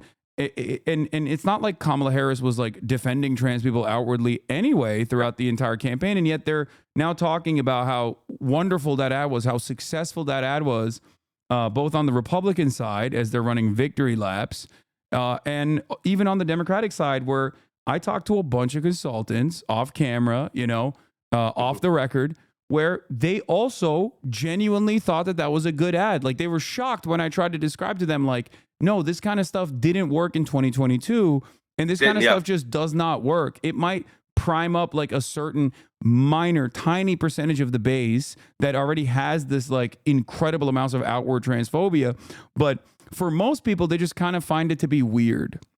Right? They find it odd. Also and I think that like the Republican attacks work better when you aren't laying out a competing vision, right? Like, and so I remember in the profile that I had about Harris last year, one of the lines was that that she had been a vessel or a vacuum of negative space, and that for supporters and detractors to fill as they choose, because she's refusing to do so herself. And so I'm saying part of the reason that they were susceptible to some of those Republican attacks was because they're not defining themselves in a clear way. And so I also think like it's weird to me that they think that it is an easier solution to throw trans kids under the bus than to say that money in politics they should get rid of money in politics, right? Like there are so many things that actually clearly cut across groups, that clearly motivate people, that make it clear that you understand that politics doesn't work for folks in the way that they want. And it's just not that they're doing it. I'm noticing how dark I am. I'm gonna turn on the light. Yeah, I don't know what happened. Your apartment is crazy nice, by the way. I'm not like pocket watching or anything, but it's like very, very tasteful. I got like a crazy pandemic deal, and I made apartment therapy, and those are my two big successes in life. So yeah, it's incredibly tastefully decorated. You have like the perfect amount of plants and everything. I appreciate this. Thank you. Yeah. Yeah, no, you always got you got great style too. So, that's another, I'm giving you your well-deserved props on that. Thank you. It's been a wild one, but I feel like really completed by the end of this year. Like, I think that we've been on this journey, and one of the things that's been hard is like I don't know how to cover politics without being out in the world. Yeah. And so like I remember after the last 2020 race, I came back and I was like, oh, I haven't spent any time at home. I want to have a real apartment that reflects my taste and interest. Like, I'm going to make an intention to do that. But even this time around, like, I frankly was on the road all the time, because I think, to your point, like, it's impossible to really get a sense of the way this stuff is landing without being there. And I just think the disconnect between campaigns and DC and parties is so big right now that like I would it requires travel. For me, it like requires if you're going to do it in a journalistic way, like it requires getting that kind of direct sourcing because the assumptions of what is hitting is just is becoming like it's worse and worse. Like in my opinion, like there should not be that many reporters at a campaign event. You know, Yeah. like you at this point, you know, the people coming there are a very specific type. You can get the message from watching television. Like the amount of journalistic energy that goes to following the candidate every place, we know is not predictive of result or like or anything like that. Campaign stops don't even show that. And so I just think that one of the things that has been a lesson I've taken, and I think a benefit of like a newspaper, is a belief about being out in the world. And I think it's really served our work. Yeah. There was a couple things. I don't know how much time you have. It's always wonderful to have you. I can do a couple more minutes. Okay, perfect. So there was a couple other things that I wanted to talk about. So one of the things that a lot of people do is like point to correct analysis, but I think they end up missing the broader picture. And the correct analysis on this campaign, outside of like Biden, offering the worst possible situation to an incoming campaign that was supposed to replace him in such a short time frame with Kamala Harris, was also the obvious reality that Kamala Harris is a black woman in a country that is, of course, still very much racist and sexist.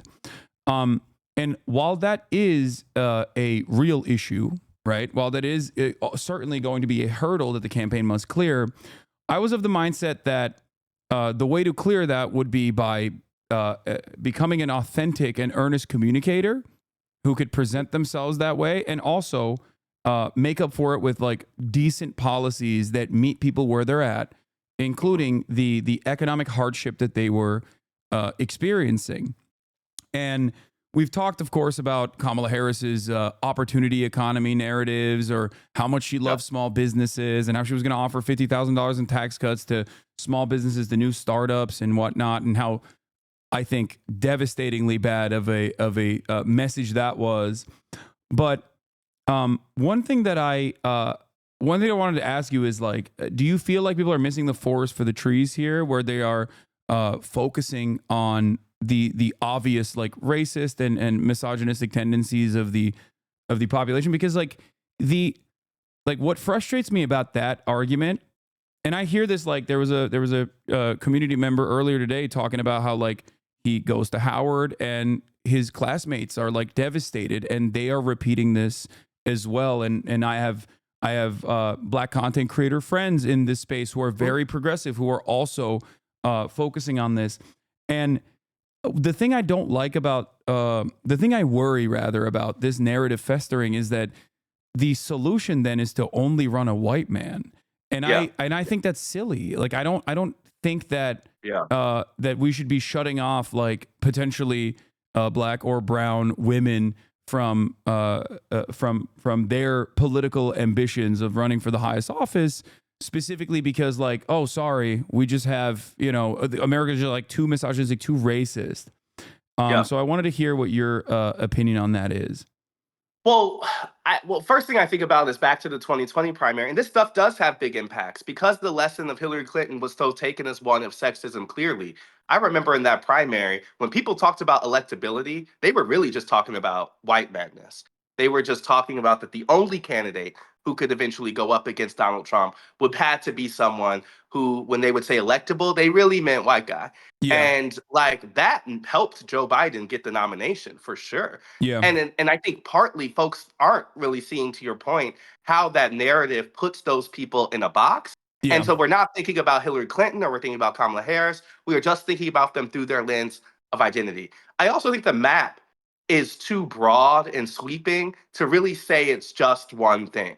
So like in the same way I wouldn't just say it's racism or sexism, I wouldn't say it's Latino men, or I wouldn't say it's white women.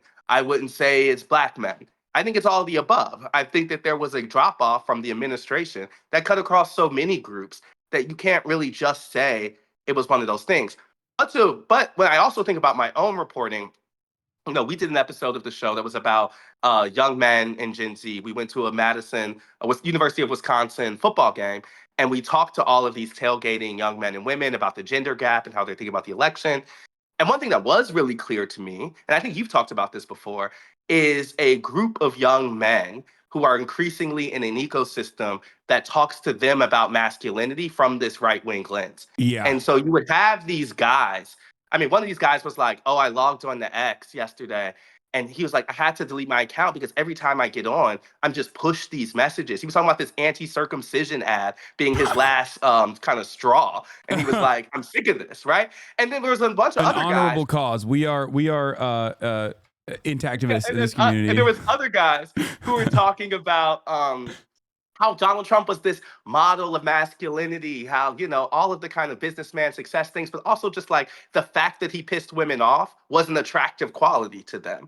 There was a guy who told us he thought a woman should be president because he thinks that men built the country, right? And so I think that if the place in which I saw it matter most clearly in results is that there's very clearly a shift among young men that brought them closer to a Republican Party. And I think a lot of that language has been based in the kind of Me Too backlash, has been based in the kind of traditional masculinity return. And they would talk about how they found the left and liberals to be framing masculinity as toxic. And that came up and that type of thing. And so that makes me think there is certainly an impact obviously to sexism. There's certainly an impact to a lot of the messages about gender that have filtered down to those people in particular. But I don't think it's true to say this is a reason why she lost. And to your point, I think in saying that, you actually create the conditions for those type of people not to be able to win again. And I think that's really dangerous. I just think I don't think the lesson of 2016 and 2024 is that a woman can't be president. But I do think a lesson is that, there are ways in which identity matters in politics. And I think that we know that, But I would say in just the ways that Harris and Clinton have lost, we've seen women win, historic races in a lot of other places. Yeah. And so I think there's a Democratic bench that I remember talking to Elizabeth Warren about this. She was saying that the benefit that younger women in the party have is that there are so many of them, they're not forced to fit into a mold and that they are freer to be themselves. And I think that type of authenticity matters as they come up. And so we're still dealing with politicians at the presidential level who have been shaped in the mold of the Clinton era, shaped in the mold of the early 2000s, and I think the people coming up are post-Trump and they behave and they go about things in a different way. And I think that matters a lot. One thing I would say is I haven't told you the story, but Kamala Harris's second debate in the presidential race in 2020, the debate after she kind of went at Biden for busing, she was a total different person. She was and it was kind of weird. Everyone was like, wait, she just went at him last time. Now she's super jokey and smiley and all this stuff and was not going on the offensive altogether. And I remember asking her consultants whoa, and campaign people what was that? And they told me they were fearful about her being stereotyped or kind of branded as an angry Black woman, as a hard-charging Black woman. Whatever. And one of the things I thought at that time, and I still think now, is there's ways that those kind of consultants can presume you have to be and take you away from who you are. Because if there's anything I know about Kamala Harris, it's that she's a fairly direct Black woman. She's a hard-charging Black woman. That's a prosecutor. That's actually the times in which I think she makes the most sense. You can see that on the debate stage. And so there's a prism sometimes of who you need to be to work. I think the party needs to blow up and lean more into letting people be their authentic selves, particularly in the Trump era. Then be who the focus groups, the consultants tell you need to be. And I think that matters most. That falls the hardest on women and people of color. And they will tell them that certain parts of their identity are incompatible with the electorate, when I honestly think the electorate is more willing to forgive people. Not forgive is not the right word. The electorate is more willing to accept people who they have a clear sense of who they are. Yes. I'll give you an example. Tim Walz. Tim Walz has a noticeable market difference when talking about offering healthcare, paid family leave, fixing the housing market, versus when he's talking about foreign policy and is like nuclear first strike, letting Israel nuclear first strike Iran, or even when it comes to immigration, like you can tell that is him trying to communicate what people have told him to say, and the passion isn't there, and it takes away from his authenticity, which has caused him to be such a fantastic communicator of even Kamala Harris's policies overall throughout the entire campaign trail. And this is a guy who does have a pretty solid anti-war foreign policy record in Congress. So I think when you think about that, it's very obvious, like exactly what you're saying is happening to every single person within the Democratic Party, where they're like, do not say anything out of step, do not say anything out of line, or if you do have an out of line moment, it has to be like, clearly focus tested. I was thinking about the I forget the person's name, but the big federal execution that took place a month ago, and how Kamala Harris, one of the things that has been most clear through her career is that she was anti-death penalty. She was anti-death penalty like before kind of the prosecutors of that type were. She took a lot of political heat for it. And then you're running for president in a moment where people are trying to get a sense of who you are, and you don't say anything about it as the party's removing anti-death penalty language from the agenda. And I think that's one of the things where you can say, okay, like they're trying to project themselves as tough on crime or whatever, and they may think that being against the death penalty is like insufficiently tough. But one thing it is Kamala Harris's history, right? And so sometimes I'm like, I don't really understand the choices here, because it doesn't seem to me like the political benefit from backing off and kind of seeming like you're flip-flopping or being inauthentic is worth it. And what you could do is tell a consistent story about yourself and ask people to accept that. And I just think that there is some level of honesty they need to deal with, that the kind of like Frankensteining of a perfect candidate isn't actually working, right? Like Barack Obama wasn't just a consultant collector. He was an early opposition to the Iraq War, right? Like he had an authentic position that people came to him with that gave him validation as an outsider or someone who wasn't thinking about the establishment. And so I'm saying, like, whether you morph into that in office, as a lot of folks do, is another thing. But one thing I don't get is like they will have people like Tim Walz arrive to the point by being who they are, and then once they're in the position, try to change who they are. And I don't really think that works. It certainly doesn't. And I think that you can see that with the individual approval ratings of candidates or people who have campaigned in the past or people who have won their races. Like there's a reason I think that Bernie Sanders, regardless of whether or not you agree with his worldview, is a profoundly popular congressperson in a sea of very unpopular congresspeople.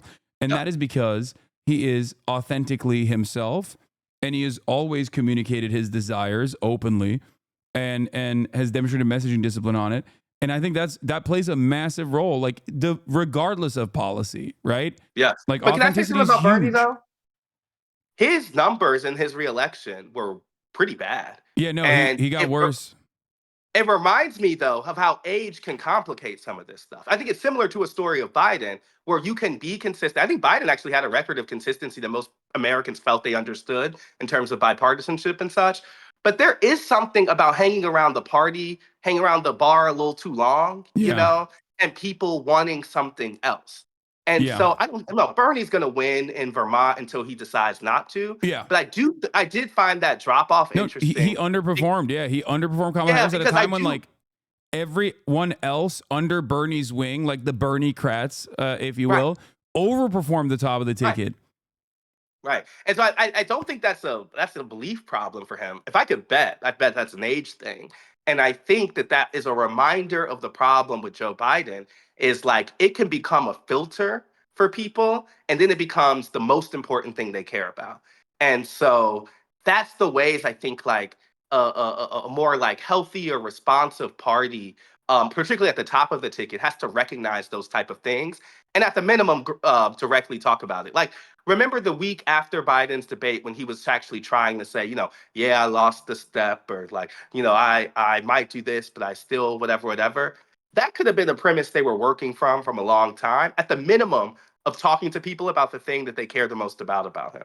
And they took the opposite route, which was to kind of wave their hands and pretend it wasn't true. Yeah. One final thing before I let you go was something that I thought was really awesome that you openly stated on the Daily, when you were on the Daily, when we talked about the demographics of destiny being like an inherently racist concept that like liberals also believed, and that it was just patently untrue, and this election like has openly shown that reality. And I personally really appreciated that you were like, no, it's just racist. And they try to give you an off ramp there to be like, what do you mean by that? You're like, no, it's just racist. And I think that also plays into like the mindset of the liberals in general. I do feel like there is an inherently reactionary way that liberals approach politics, and it's not reactionary in the same way that like conservatives are, right? But it's still ironically reacting to conservatives being reactionary and then retriangulating off of what they're saying. One example that I saw was when Tim Walz was chosen as the vice presidential pick. Republicans immediately were like, "Oh, you guys are so stupid for doing this. Like, you're done. Everyone is going to think he's a radical communist. Like, we got him." And it's because they genuinely believe that. They genuinely thought that like someone like Tim Walz would be considered too radical, right, for the national campaign, which is ridiculous. And I saw Democrats also respond in almost a similar manner as well, where they were like, yeah, maybe we did mess up by having this like radical guy. And I think Democrats really need to stop talking to or hiring Republicans, because it truly changes the dynamic of the party itself. Like all of this like Lincoln Project stuff, sure, they're like old school fighters or whatever, and they might have been profoundly successful when they were working with the George W. Bush administration. But like, I think that the entire consultant class to a certain degree has been almost completely captured by former Republicans. And you see the ideological remnants of that within the party's messaging, what they're choosing to omit, and how consistently they run scared, and how consistently they try to detangle or decouple, Republican voters in the suburbs and pull them away from the Republican Party's base of support. And I think that there is not only obviously this racial depolarization that clearly happened even in 2016 to a certain degree, and has definitely happened this time around.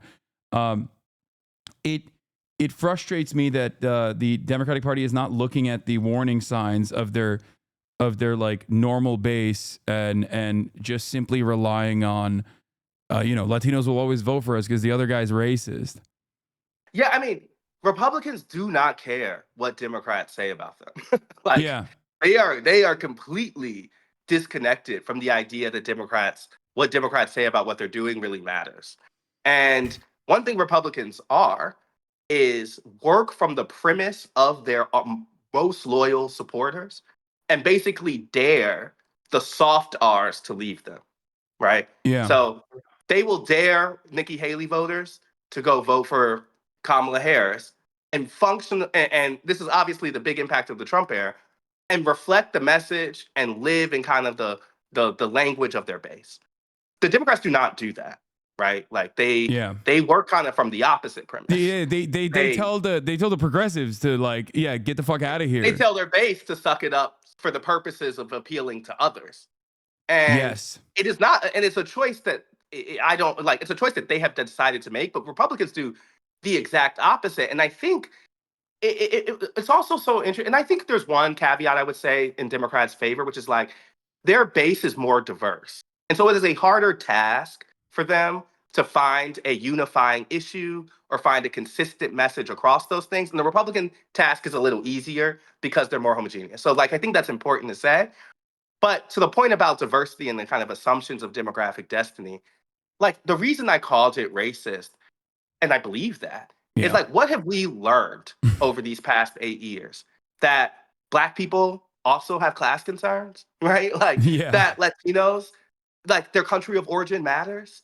Like that, you know, like all of these things are not actually that revelatory, like the revelatory. Like they are actually kind of basic understandings of how folks function. And so when we thought about a diversifying country, why did they assume that all those people come here would work in a very specific context? I have some guesses. I really think that Democrats, like my theory here is that Democrats' relationship to race has mostly been defined by African Americans and by a kind of Mexican transition in California.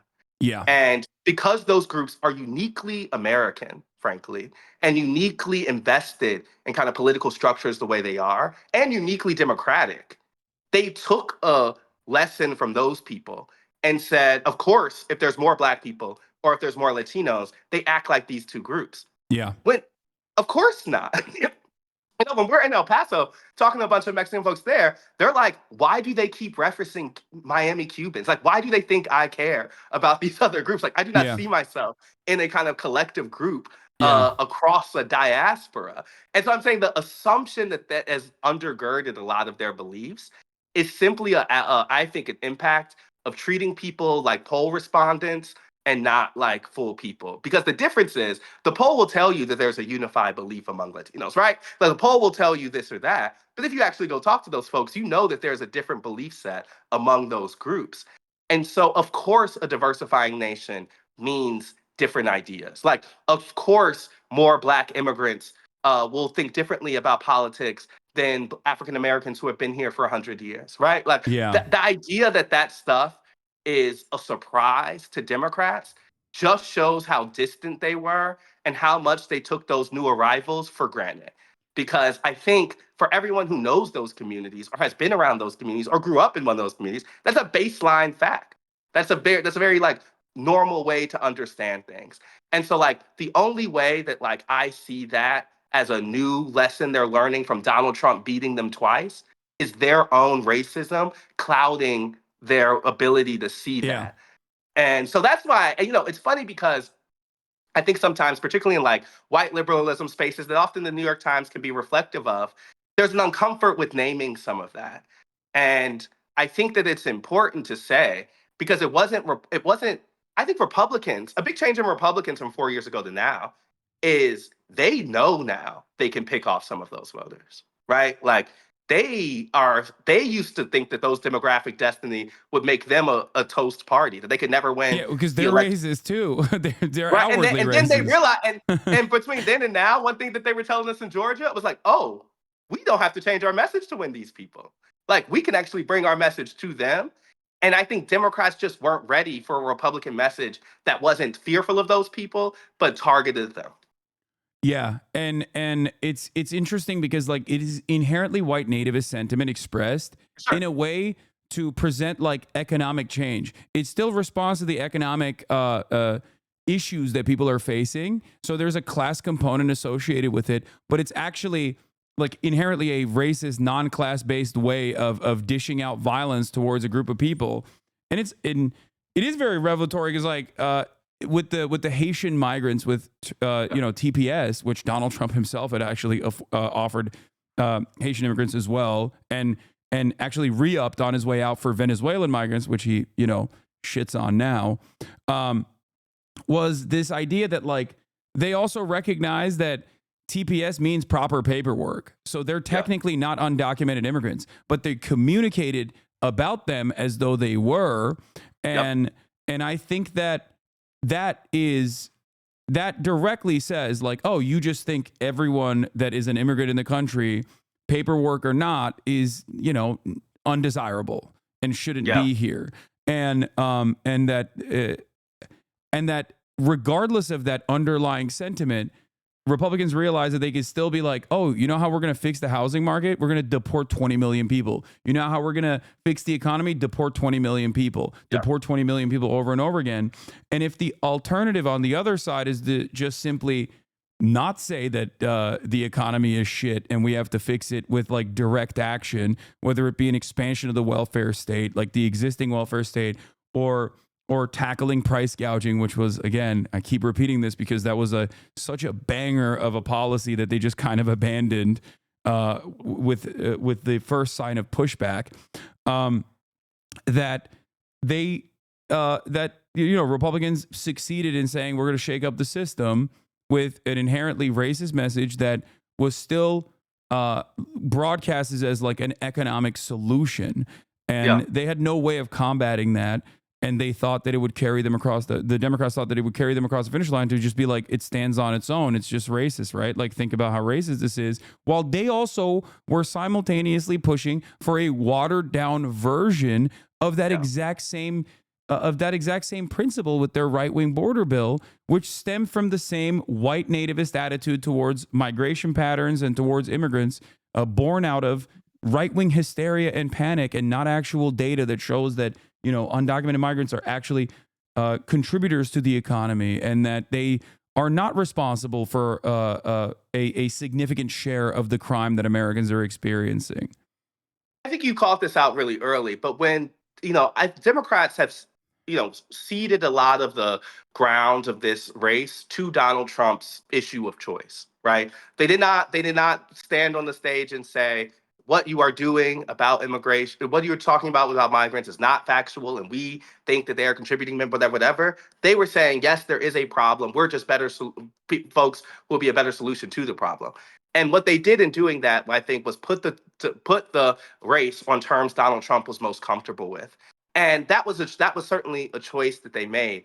And I just don't, I guess I'm just like, they have to ask themselves whether they want to be a working class party or not. Because if I think about the issue that does crawl across their very diverse base, it's money in people's pockets. Yes. Do you want to go up against right-wing, pseudo-populism with a left-wing pseudo-populism? Or do you want to try to do some version of racial, gender, sexuality kind of identity markers and try to calm people together on cultural issues? And I guess to me, they have shown that latter is ineffective. What I don't know is if they're frankly willing to try a version of the former. I don't know if that's what they want to do. And so I think that's what the fight that's going to play out over the next year or so. Because I remembered in 2017, after the first shock of Trump's victory, there was so much debate between Democrats about race versus class. And frankly, I think kind of race won in their message that they ended up saying about Donald Trump, right? Yeah. We hear a lot more about white supremacy. But what I think this election shows is the kind of futility of that debate in the first place. It's both. It's always both. It's always and not or. And so they clearly have to find a way to not only speak to people's concerns about identity in the broader sense, but actually speak to the things that folks are voting on. And they're clearly prioritizing things like the economy, things like money in their pockets. And I think that is a lesson they can take from this week, because that is across racial groups. So if I'm a Democrat, anyone engaging in a kind of it's all race or it's all one thing is not really that serious. Yeah. You can't look at that map and say it's all one thing. Yeah. And they have to come up with a message that cuts across more of those groups. And I don't see how they can do that without it being kind of, populist driven. I think that there is an avenue here, which someone who I never would have considered being in agreement with myself, David Brooks, even openly recognized. Your colleague, David Brooks at the New York Times, wrote about the left-wing populism and its necessity and the way that the Democratic Party communicates about things going forward. Now, The wrong lesson to learn here is to abandon marginalized groups in its entirety and then outwardly communicate like anti-trans messaging because you're in a panicked state, or just being like racist yourself. And that I'm fearful that is the lesson that the Democrats are learning. The right lesson is to still be an uncompromising defender and find ways of deflecting the attention when Republicans try to constantly pick apart the, trans panic button, constantly hit that trans panic button. You're like, you don't care about this, and neither do I. These people are our neighbors. You're being fucking weird and gross. Shut up. This is not going to put food on your table. And I think Bernie, like, while I do have my disagreements with Bernie Sanders, I think that one thing that the Democratic Party broadly and the media as well, to a certain degree, did was they kept talking about his policies, his universal policies, and his left-wing economic populist messaging as though it was like all lives mattering, Black Lives Matter. And I thought that was like very cynical. Maybe some people genuinely believed it, but it was very frustrating because like racial violence oftentimes is dished out on the boundaries of class. Like it's still class violence at the end of the day. I'm not saying that you should abandon Black people. Of course not, right? But I think that at the end of the day, Black people, trans people, Latino people, they're not magical, mystical beings that somehow transcend above the economy and that live in a bubble, right? They still have the same, they still face the same economic pressures. And especially when you talk about like a war against poverty style message, a economic populist message, and you are able to successfully show that you are earnest in this message and that you want to genuinely solve the material harms that they're experiencing, you do actually provide a solution for many of the problems that that underserved communities go through. And that, I think, is a message that also will not leave a bad taste in like a lot of people who are maybe, let's say, I want to say like racially incurious, but a lot of people who would normally like when they hear something that is like specifically targeted towards Black people would immediately be like, oh, they don't care about me. They only care about Black people, which is inherently like it's implicit white supremacist ways of thinking. But I think it's like baked into a lot of people's minds because we do live in a white supremacist nation at the end of the day. I mean, its fundamentals are white supremacists, and you see that racist attitude still in every orifice of society and all of our systems. So I think that, like I'm saying, the left-wing populist economic message would not only solve a lot of the underlying problems that every marginalized population experiences, but it's also a very successful method in maybe bringing back some people who automatically feel a level of resentment that whenever you go through the Democratic Party's the way of communicating these problems, like, oh, how are we going to win back Black people, Black men specifically? Or we're going to protect Black men's crypto assets if they've graduated from HBCU and have 3 years of work in an underserved community. It's like that's the most insane thing I've ever heard in terms of like any kind of policy. Like that is just I don't understand. Like who is this for? Is what I always ask. But the thing I would say, and this may be the last thing I say, is like, I think that you come up with those type of galaxy brain solutions when you are avoiding the direct answer, right? If you don't want to talk about poverty, if you don't want to talk about reshaping the way government works, if you don't want to talk about getting rid of money in politics, like the things that I think are like direct answers that you can take to anybody, then you end up coming with these solutions that feel contorted because they are, And I think that if there is something I expect, like, I think that like a person, and I think Bernie's an imperfect messenger on this because I do think he has some uncomfort in people of color spaces. I've seen him in there, and you can tell this is a guy who spends his time in Vermont, right? So I'm saying, like, I think the next version of that, or a better example. Because I've been with Rashida Tlaib a couple times in Detroit, and that is someone who I have seen take the same message to every corner of her community. And it is very clear to me why they can't beat her in that district. Because that's someone who's been consistent, that's someone who's been authentic and has taken the same message to lots of different types of groups. And I remember her saying, and this was the time when it was her first run for the race, and it historically had been the John Conyers seat, a historically Black seat, and all this stuff. And she was getting all these questions about, is she the right person to hold that seat? And I remember her saying, like, the legacy of John Conyers is justice, is fighting for people, is uncompromising, willing to say what you believe. It's not just being Black. And those are the type of things I think sometimes Democrats need to see and be willing to kind of stand 10 toes down on a belief system. And I think there are a lot of examples to say that voters will reward you when they feel that level of consistency. And so, like, they have tried to run the Black woman's city council president. They have tried to, folks have tried to kind of do that there. And I always remember saying to people, I'm like, I'm not saying I don't know if it'll never be successful, but I know that woman, I know that she has like real roots in that space. Like, those folks love their congresswoman. And like, that's the work that you got to do. And I think that sometimes there are, particularly when we think about progressives or things like that, there is a faux choice that folks present to say, you can't go to the old Black church and talk about a war on poverty.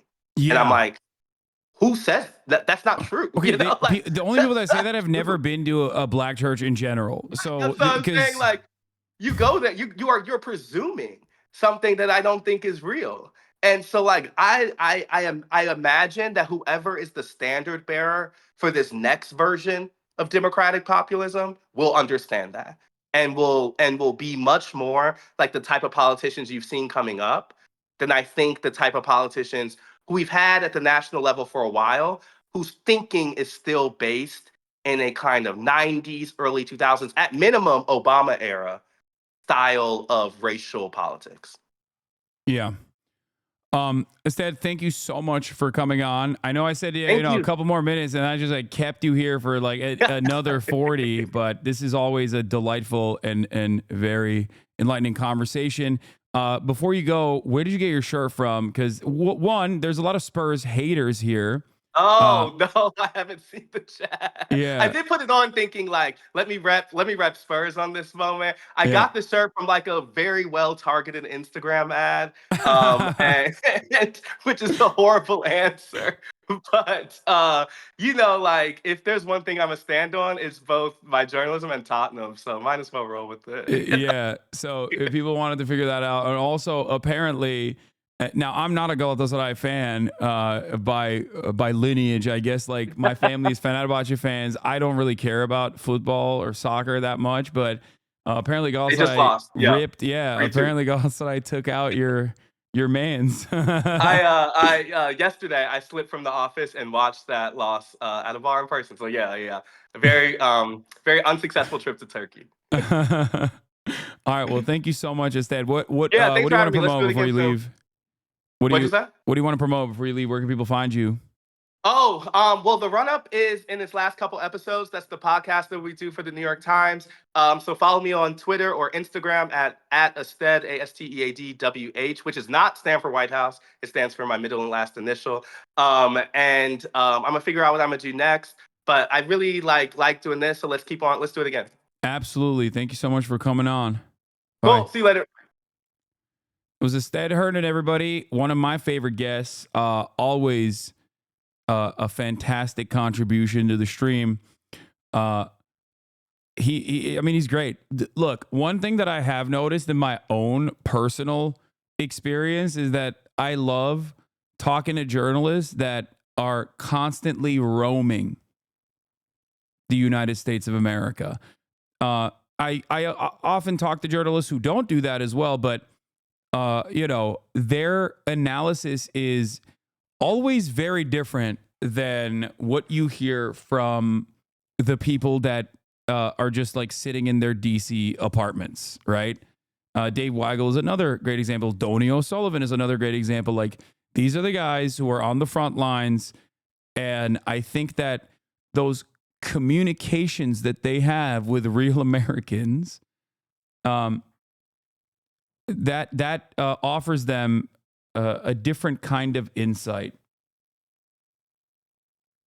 Comes off a big copium brain on Bernie, to be honest, will probably be better than whoever comes next. The guy protests segregation firsthand. I know what he means when he says Bernie sometimes comes across as uncomfortable around like people of color. He's an old guy. You have to remember, like, he's 80 years old. You can't, it's difficult to be like authentic in that regard when you have been a white guy for, 80 years old, like that, for 80 fucking years from Vermont, I get it. I get what he means by that. It's like when you see him do when you try to see him like dab up somebody, if you've ever seen Bernie Sanders around people, like, that doesn't mean he's like racist or anything, but he's just, it'll be like, like it's not landing is my point. There's like something about it where it's like, yeah, he's fucking 80, he's just an old man.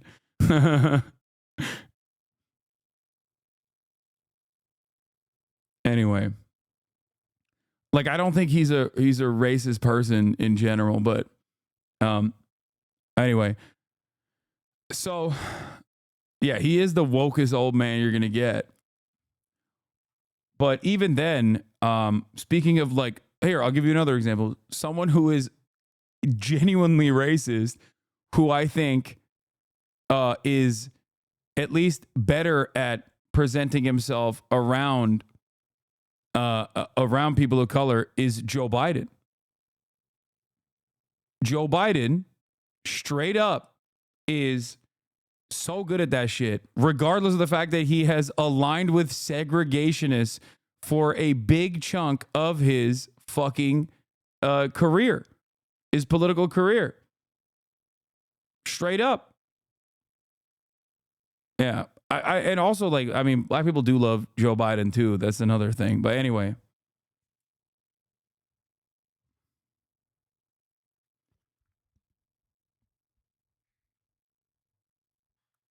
Yeah, even Bill Clinton, who, pushed alongside Joe Biden, some of the worst fucking policies that devastated the black community, but he was like, anyway, we're going to get into more news in a brief moment. I have to go pee real quick. President Joe Biden. Here is Biden calling for unity and pledging peaceful transition after the Trump victory. You know what? I'm gonna the Federal Reserve Chairman Jerome Powell says he will Powell. not resign if President-elect Trump tries to force him out. He spoke after the Fed's latest policy announcement, which is the focus of today's Money Watch. The Fed cut interest rates again by 1/4 percentage point. Money Watch correspondent Kelly O'Grady has more from the Fed chairman. The labor market has cooled from its formerly overheated state and remains solid. Inflation has eased substantially from Federal Reserve Chair Jerome Powell is seeing the signs of a strong economy, but there's a disconnect for consumers. Many average Americans are still not feeling the strength of the economy in their wallets. So what's your message to them on when they might expect relief? You're right that we say the economy is performing well, and it is, but we also know that people are still feeling the effects of high prices. It takes some years of real wage gains for people to feel better. That's what we're trying to create, and I think we're well on the road to creating that. We completely respect what they're feeling. Those feelings are true. This first rate cut 2 days after the election will impact every American consumer, potentially reducing the cost of borrowing. Those small savings can add up. On a $35,000 auto loan, a quarter-point cut would save you $240 over 5 years. On $5,000 in credit card debt, it shaves $1 off your monthly interest bill. For small business owners like Javon Kashif, who uses credit cards to buy essential supplies, the cuts can't come soon enough. The cost of borrowing money is so high. Lines of credits come with the restrictions and liabilities that we just can't handle on a regular basis. Kashif runs a luxury nail salon in Washington, D.C. She hopes to buy a new building to replace the lease she's outgrown. We're suffocating by staying in this particular space. What does it mean for your business if you can't expand? So I haven't thought of the business in that regard. It's almost a dire need. We are the only Black-owned salon in this area, and we provide such a necessary service in this community. Now, we pressed Powell on whether Trump's win could impact efforts to bring down inflation. He said the election has no impact. Powell informs his decision with data, and we don't have hard facts about what a Trump presidency will do to the economy. All right, Kelly, we appreciate you. Thank you. We're going to turn now to the reaction around the world to Donald Trump's victory. Putin says New World Order is taking shape in speech after Trump victory. Holy moly. What? Hey, Hasan Abi, I'm a trans woman who started following this year. I want to start by saying thank you for all your support for the community and speaking out for us. I'm worried about losing my rights to HRT as a trans woman. Can they take away my HRT as an adult? Will living in Colorado help me? What do you suggest me to do? Thank you again for all that you do. I think that if you're in a blue state, that there will be some protections for you. I assume that there will be some protections for you. A lot of blue state governors are currently already starting this conversation. I would certainly urge you to, I don't know what like groups there are out there, like some community groups that are out there that could apply some pressure in an effort to try and get some legislative protection.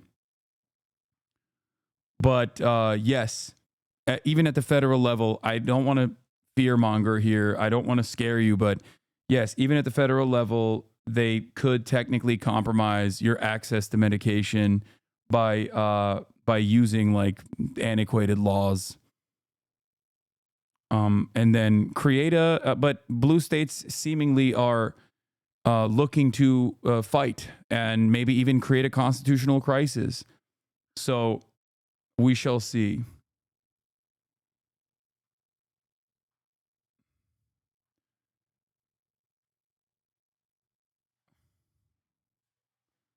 But yeah, there are local queer organizations that you can become a part of that will hopefully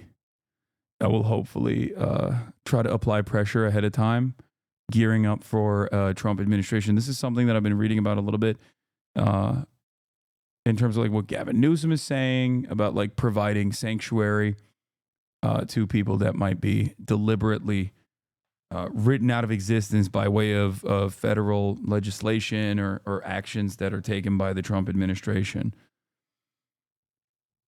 All right. Victory. Vladimir Putin is among the global leaders congratulating the president-elect as speculation grows about how Trump will handle issues like Ukraine. Chief Foreign Correspondent Ian Pannell is tracking the latest from London. Good morning, Ian. Yeah, good morning, George. You can almost be forgiven for thinking Donald Trump was already in office, judging by the amount of international attention he's getting. He's spoken to around 70 world leaders, but conspicuously missing from that list is Vladimir Putin. The Russian leader giving a major speech overnight, sounding upbeat in the wake of Trump's victory. The Russian president claiming a new world order is now taking shape. Putin congratulating Trump, though, saying he's ready to meet the president-elect, also praising his response to that attempted assassination, saying he was courageous and a real man. Trump, of course, has committed to ending the Ukraine war, the haggling already begun, but Zelensky saying it's unacceptable to make concessions to Russia in exchange for a potential peace deal.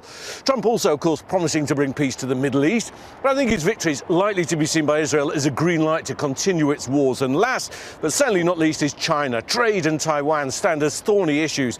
Xi Jinping calling Trump and telling him that the US and China gain from cooperation, lose from confrontation. But Trump's campaign promises seem to make confrontation all the more likely. Ukraine this morning is wondering what comes next after the election of Donald Trump, who has repeatedly said he can reach a deal to end the war with Russia, said he could do it in 24 hours. The fighting is not going well right now for Ukraine. Kyiv says it is battling North Korean troops supporting Russia. MTS Taib is talking with Ukrainians and tracking the latest violence. Ukrainian first responders rescue a child and a woman after an overnight Russian attack on the eastern city of Kharkiv. President-elect Donald Trump repeatedly vowed on the campaign trail he'd end this war within, quote, 24 hours, but hasn't said how. Across Ukraine, feelings about what might come next were mixed. I like Trump and the policy he introduced during his previous term, the soldier says, and I think he will certainly try to reach a deal with Putin, but I think he will fail. At a meeting of European leaders from nearly 50 countries in Hungary, Ukrainian President Volodymyr Zelensky made it clear Kyiv would not be dictated to. It is up to Ukraine to decide what should and should not be on the agenda for ending this war. While in Russia, President Vladimir Putin heaped praise on Trump, calling him courageous for surviving an assassination attempt, and said he was ready to hold discussions with him. President Trump has said that. Are you going to address the pogrom in Amsterdam? Yeah. I will. I'll get to it in a little bit. But there is some conflicting reporting on this. The pogrom. He can end the war here in Ukraine. I think that chatter simply said that, by the way, just so you guys would react this way so they can clip it and be like, see, his community doesn't consider it a pogrom because they're anti-Semitic. It's like there's nothing more ridiculous than looking at a bunch of fucking soccer hooligans who are insanely fucking violent across the board. This is the one thing that transcends ideology. And being like, it seems like this time, this battle that took place amongst soccer hooligans is actually, a unique one. Okay. I'll get to that. Hours. I haven't covered it because I was talking to Astead, Herndon of the New York Times. And that I will be in a little bit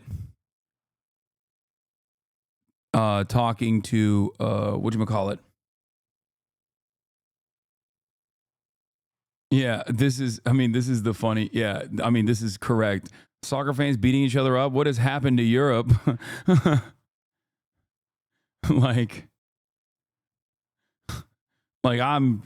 It's my assessment. When I first heard about it, I was like, wow, I'm shocked to find out that soccer fans are fighting. It's a bit more than this. Yeah, it is.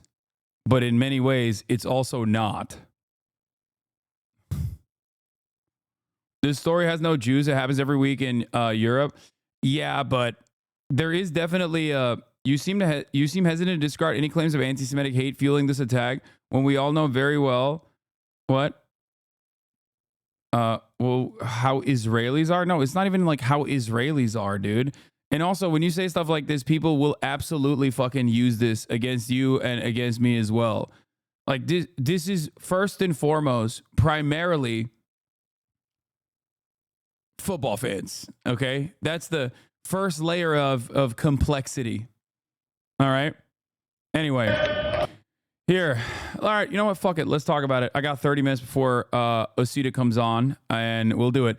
Maccabi Tel Aviv hooligans chant racist anti-Arab slogans ahead of match in Amsterdam.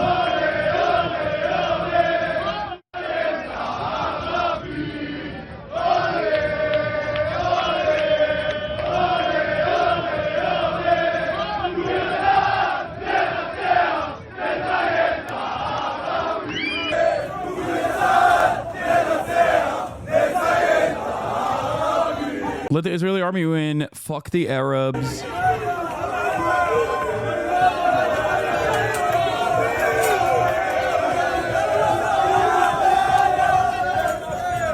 This morning, Israel says. And then every other outlet, of course, in the Western world, I think, didn't necessarily cover that aspect of it at all, like, or what events that triggered this back and forth clash, and instead specifically said that this was a racially charged anti-Semitic pogrom that was conducted. Violent attacks in Amsterdam tied to anti-Semitism. From the New York Times, reporting on the racist Maccabi Tel Aviv fans is exactly what you expect. The New York Times just basically published an Israeli press release not mentioning once that the Israeli mob was chanting about killing Arabs and mocking slaughtered Palestinian children. I think originally the way that this story unfolds is that there is a match between Ajax Amsterdam and Maccabi Tel Aviv. At the beginning of the match, there's a 1-minute silence observed for those who died in the floods in Spain. The Israeli hooligans refused to pay respect and tried to break the silence by behaving shamefully and inappropriately. Is like what Ajax. Okay, sorry. And then the chants that you heard were repeated all around. It bugged me that I couldn't find the video of the entire genocidal song, but then came Maccabi Tel Aviv fans. They arrived at Ben Gurion Airport fleeing from the fake pogrom and started singing the entire song.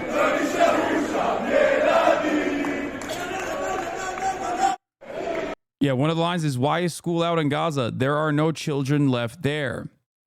The song that they're singing, full lyrics of the MTA fan song from Maccabi fans' website. Second verse is, "Why is there no school today in Gaza?" Okay? There are no children left there. The site as the song is used specifically in games versus Palestinian team B'nai Sakin or depending on the security situation. The Judeo-Nazi ultra fans of Maccabi Tel Aviv march around Amsterdam singing, "Let the IDF win, fuck the Arabs." The police seem to be cool with it.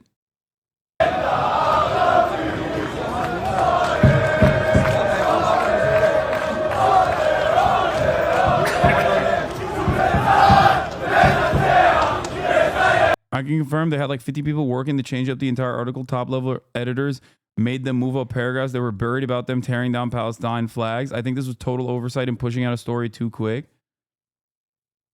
Yeah.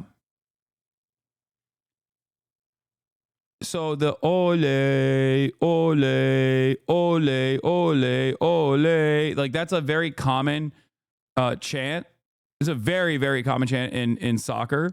It's international. Everyone has their own version of it.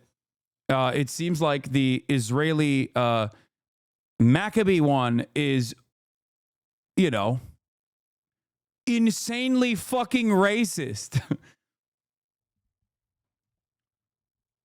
So how do we get here? Was this just like unrestricted anti-Semitism overflowing, filled to the fucking brim? In order to continue framing the anti-racist counterattacks on the Israeli football fans as anti-Semitic, any news organization will have to explicitly ignore or spin the video evidence that clearly shows that they were racist and a violent mob. Video has emerged of the crowd swearing and chanting anti-Arab slogans in Amsterdam amid a violent incident in which Israeli football fans were targeted, including but not limited to tearing down Palestinian flags.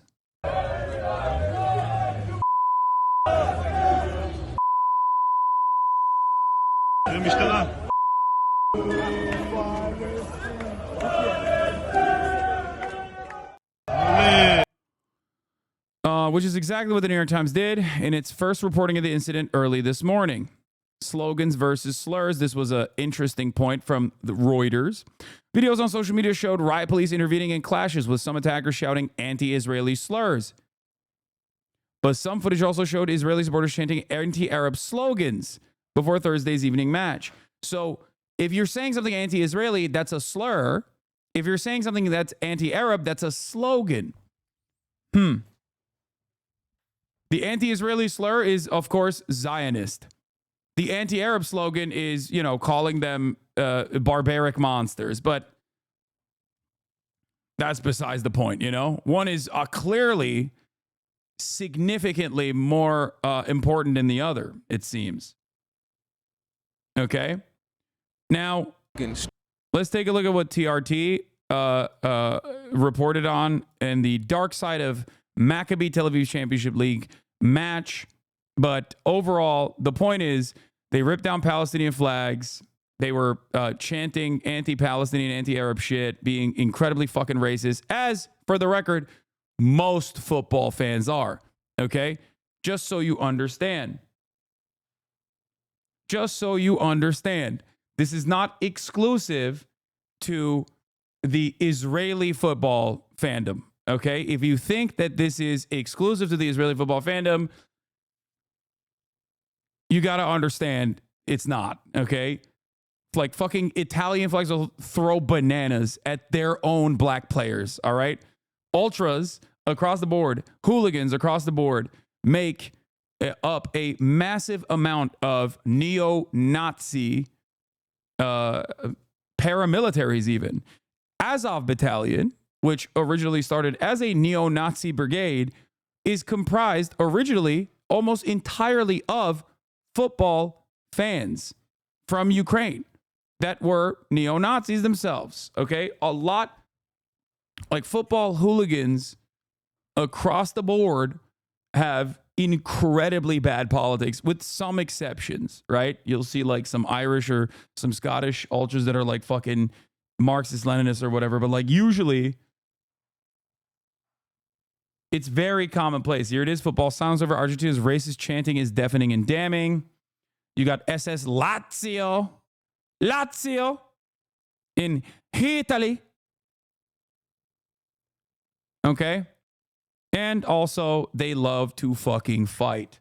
They love to get drunk. They love to get belligerent. They love to get racist. And then they love to fucking fight. So, yeah, Lazio, also known as Nazio.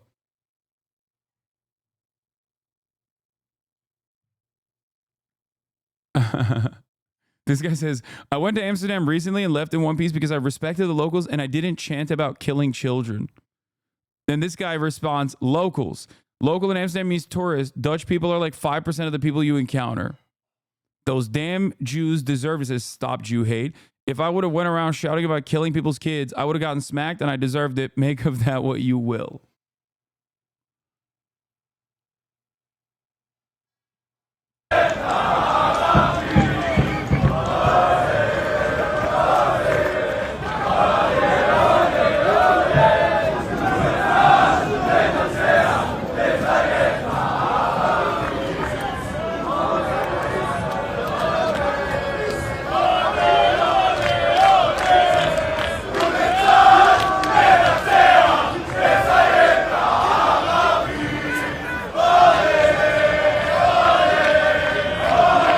Years ago, Croatian team's fans were banned from attending games for a while due to the grass on the pitch having a swastika being cut into it. So just normal football fans things. Oh yeah, it's just how it works.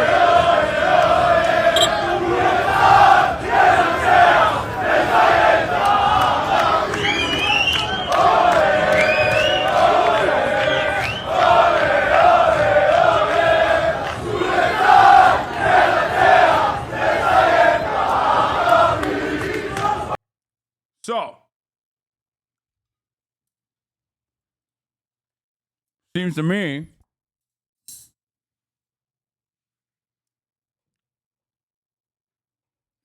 like it's a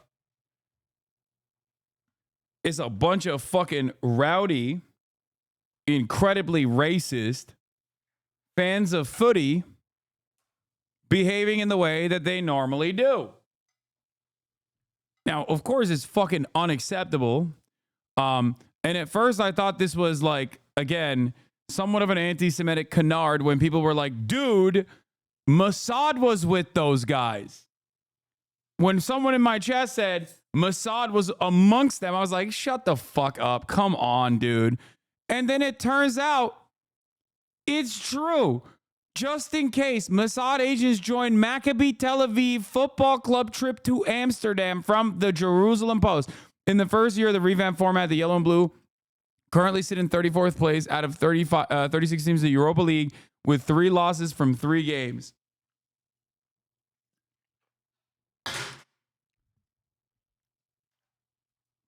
I don't think most hooligans laughing about children. No, what? They absolutely would. What are you talking about? Hello? Don't act like, do not fucking act like these guys, the fans of like Maccabi Tel Aviv Football Club are uniquely racist. The only difference in this circumstance is that like they are upholding like current existing genocide. Okay? But no, this is every guys, I'm Turkish. I think maybe that's the reason, like, I'm speaking to Americans right now, and I don't think they understand. Like, they think, oh, like, the Bills Mafia. Like, no, this is, like, We're talking about direct links to organized crime, direct links to like fascist, real existing fascist movements. We're talking about people who are straight the fuck up like brown shirt paramilitaries that operate within that framework and will genuinely dish out violence, okay? Racialized violence. So the idea that this is like simply a, football hooligans don't operate like this is ridiculous. I tried to explain to you, Italian fans of their own fucking club will throw bananas at black players, okay? Like, this is, this is not unique, which is why it's kind of funny that people are like losing their minds over it. But yeah, an Israeli politician has more accurate analysis of what happened in Amsterdam than most of the Western media. The spirit of Israeli fascism has reached Amsterdam. Fans go on a violent rampage, beating, tearing up, my goat, Dr. Ofer Kasif again, beating, tearing up Palestinian flags in the streets as if they were an occupying force and shouting Nazi slogans in favor of the extermination of a nation and whining when the situation degenerates into complete chaos and violence returns to them like a boomerang. Any violence is obscene and unacceptable. Both sides should be held accountable for their hooliganism, and the Israeli media, as usual, approaches, hides, and distorts reality in the service of the authorities. And it's not just the Israeli media that's doing that. It is, of course, the damn near entirety of Western media seemingly doing that as well. I like that this is also very, very cool. The Dutch Moroccans, not Ajax fans who attacked them. Yeah, dude, it's those fucking disgusting, like not real Dutch Moroccans, right? Thanks, Chatter. Thanks, Chatter, for the insight. Yeah. Come on, dog. Ajax, my bad. They rolled into town with Mossad agents, started shit, and is now a pogrom because they lost a traditional Euro-style soccer fight. No, I'm not reading the fucking article. The article's open. How do you get rolled up with operators watching your back? I feel like if an English soccer team had SAS backup, they'd at least be able to fight anyone else to a draw. The entire bogus recounting of what happened must be a wannabe jihadist. Getting a real group. Oh my. Okay. Anyway, Owen Jones apparently had really good coverage on it, and we can look at that, or we can look at like hooliganism in Israel. Beitar Jerusalem fans, here we are. We're the most racist football team in the country.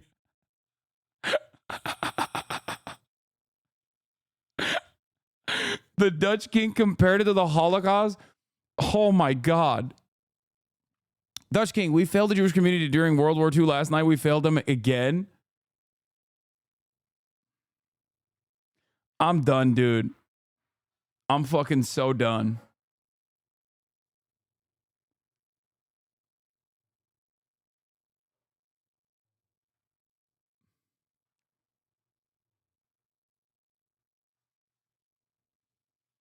Does anyone have Naftali Bennett tweeting this too was organized? It must have been planned by Iran. That's fucking fantastic.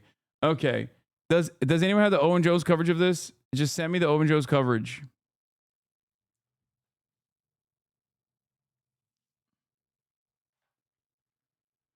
Don't show this, bro. There are Celtics fans in here. You don't want them getting a hold of this? Oh, shit. I forgot. You're right. Celtics fans are about to look at this and become so much more racist. Anyway, here's Ayala Kobe. Breaking. Middle Eastern migrants continue to hunt down Jews in the streets of Amsterdam. I love that, like, everyone that is in defense of Israel will just immediately be so insanely Islamophobic. Like, there's no way of interpreting the situation with, like, football hooligans clash or anything. It's like, these fucking barbaric Middle Eastern migrants. Ah! It's like, dude, you're a Nazi. You're a fucking Nazi. The way you talk about people. Holy shit. God damn, dude. You are such a fucking ginormous, monstrous pieces of fucking shit. Why are they always like this? Why? Why is every supporter of Israel immediately like, let me analyze the situation with like a breath, with like, you know, after taking a couple breaths, okay? Where are the police? Where is Europe? Europe has fallen. Anyway, here's the person. I'm the creator of this video. 1, you're spreading fake news. This is a group of Maccabee supporters starting a fight and beating one Dutch man. 2, delete this content. I didn't give you permission.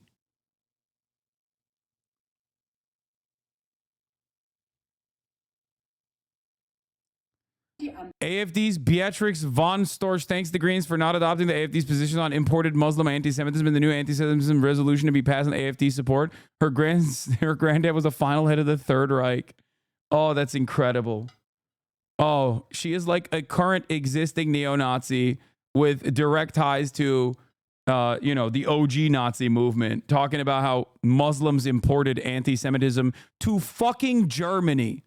And Western politicians are lying to you. Well, police are shuns, you might think, but this is a very specific case study, and it is deeply illustrative and deeply alarming. Yesterday, racist Israeli football thugs rioted in Amsterdam while publicly inciting genocide, a criminal act under the 1948 Genocide Convention.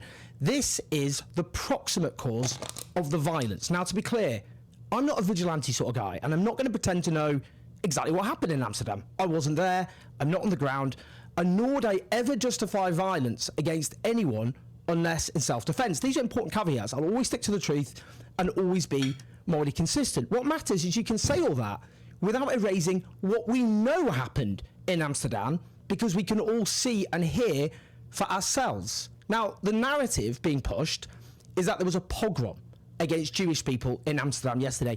A exceptionally serious claim. One of the most serious things you could possibly say. Now, the King of Netherlands declares that we failed the Jewish community as the country did during World War II. And to be clear, the Netherlands suffered the worst impact of Nazi occupation of any Western European nation, with 3/4 of its pre-war Jewish population exterminated by the Nazis. It is absolutely obscene to compare what happened to Amsterdam to that. A pogrom, for those of you who don't know, is a mass lynching, historically usually against Jewish people that have faced like a tremendous number of different pogroms, but it's not like, it's oftentimes not directed by the state, but just like a, yeah, it's usually not directed by the state. It's but the state will like turn a blind eye to it, right? It's more so like people on the ground just through racist through racial animus engaging in like this fucking insane spontaneous lynch mob. And obviously this, especially when talking about like Jewish people, throughout Jewish history, Jews have faced a tremendous number of different horrific pogroms by people basically saying like, you know, you're stealing our babies or whatever the fuck, like blood libel. Yeah, it is not directed by the state, but it's sanctioned and tolerated by the state usually.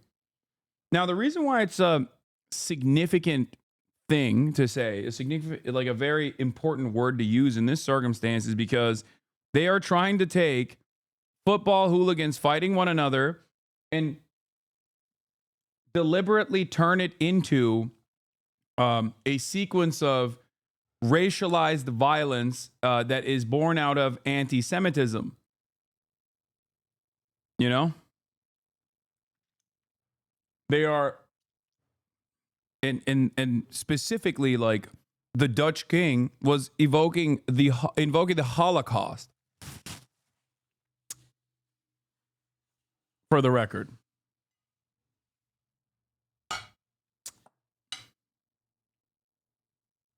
So let's watch. Abomination.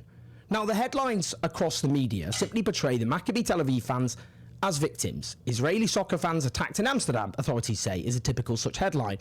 Ursula von der Leyen, the president of the EU Commission, says, outraged by last night's vile attacks targeting Israeli citizens in Amsterdam. I just spoke with the Dutch Prime Minister. I strongly condemn these unacceptable acts. Anti-Semitism has absolutely no place in Europe, and we are determined to fight all forms of hatred. She has shown more outrage here, I would note, than she has for the mass murder of tens of thousands of Palestinians by the Israeli state. And she says all forms of hatred, but there was very specific forms of hatred being expressed on the streets of Amsterdam, we'll come on to, which she clearly did not condemn. Now, this is Naftali Bennett. He's the former Israeli Prime Minister. At this very moment in Amsterdam, Jews are being attacked at multiple locations with brutal force. It's a pogrom in action. I call upon the Dutch authorities, the Amsterdam authorities, to act immediately to prevent further injury and to prevent the loss of lives. Now, before I put that in context, this is Sky News talking about Kristallnacht, the murderous Nazi pogrom of Jews across Germany in 1938. Some of those people who perhaps live in Amsterdam, those Jewish people there, were remembering Kristallnacht, which was a pogrom that happened before World War II, where Jews were targeted, of course.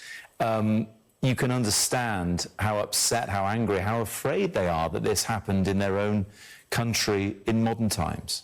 Now, as the Israeli analyst Mayre Zonstein puts it, comparing what is happening in Amsterdam to the Holocaust or to pogroms in Russia is absurd, offensive, and a cynical weaponization of anti-Semitism that undermines Jewish safety everywhere, all things that will become further normalized in a second Trump-Netanyahu period. The Israeli leftist politician Ofer Kasif, a lone courageous voice amongst Jewish Israeli politicians in the Knesset, the Israeli parliament, offers far more accurate coverage than the vast majority of the Western media, saying the spirit of Israeli fascism reached Amsterdam. Fans go on a violent rampage, beating, tearing up Palestinian flags in the streets as if they were an occupying force and shouting Nazi slogans in favour of the extermination of a nation, and whining when the situation degenerates into complete chaos and violence returns to them like a boomerang. Any violence is obscene and unacceptable. Both sides should be held accountable for the hooliganism, and the Israeli media, as usual, approaches, hides and distorts reality in the service of the authorities. Well, not just the Israeli media, to be very clear. What actually happened? These racist Israeli football hooligans went on the rampage. Firstly, at the stadium, they jeered through a minute's silence for victims of Spain's floods because Spain has recognised the Palestinian state and spoken in support of arms embargo.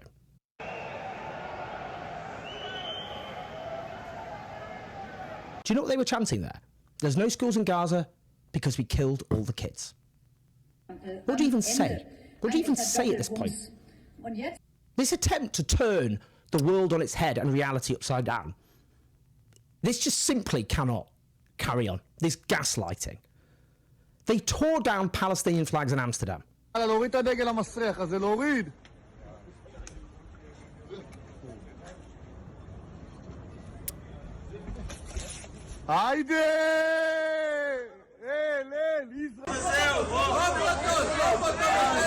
Damn, dog. That's crazy. Motherfuckers out here always, dude. You can't do that. Like, I mean, this is not unique to like Israeli fandom, but like, you just can't. You can't just like operate like this. You know what I mean? You can't fucking be like, yeah, no, I see a Palestinian flag, it's mine now. Okay.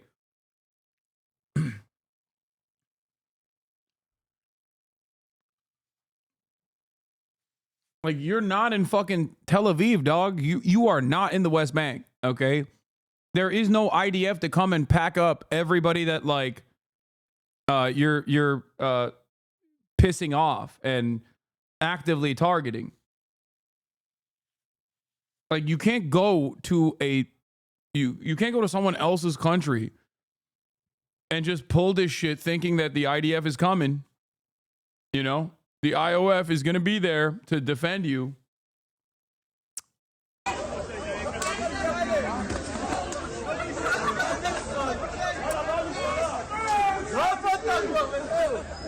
They chanted death to the Arabs and let the IDF fuck the Arabs, which is incitement to genocide and a grave criminal offence in all countries which have ratified the 1948 Genocide Convention, which of course includes the Netherlands and, I might add, Israel.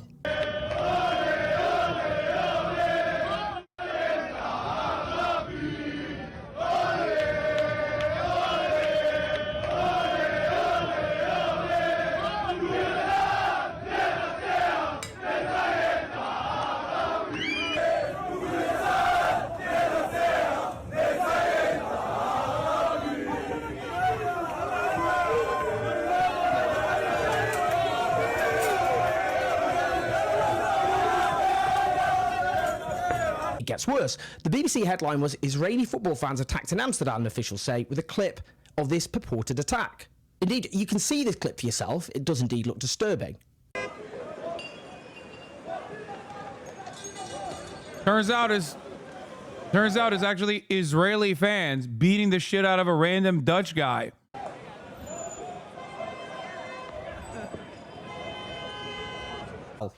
Just a minor issue here. A Dutch photographer responded to someone sharing this clip with the following: "I'm the creator of this video. You're spreading fake news. This is a group of Maccabi supporters starting a fight and beating one Dutchman. Delete this content. I didn't give you permission."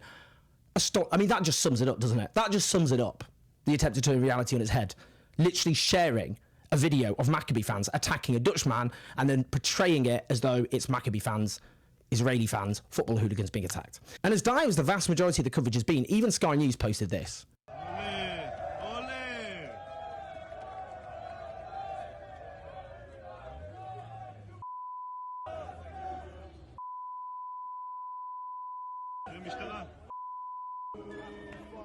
The thing I don't understand is like, do people not realize, like, am I crazy? Like, there is already underlying, pre-existing, unexamined anti-Semitism in many of these Western nations. Okay? So many of these countries already have this attitude where they are already like kind of anti-Semitic, right? So when Israel is like going on defense mode after seeking their fucking football hooligans on foreign soil, and then crying foul after they got their fucking ass beat to be like, this is an anti-Semitic pogrom, you're literally just, making people more anti-Semitic. They'll be like, okay, what the fuck? Like, I don't think this has the intended effect. I'm sure some people will look at it, especially Islamophobic people, will be like, oh, this is, a bunch of monstrous Arab pieces of shit doing what they do best, which is like, hate Jews.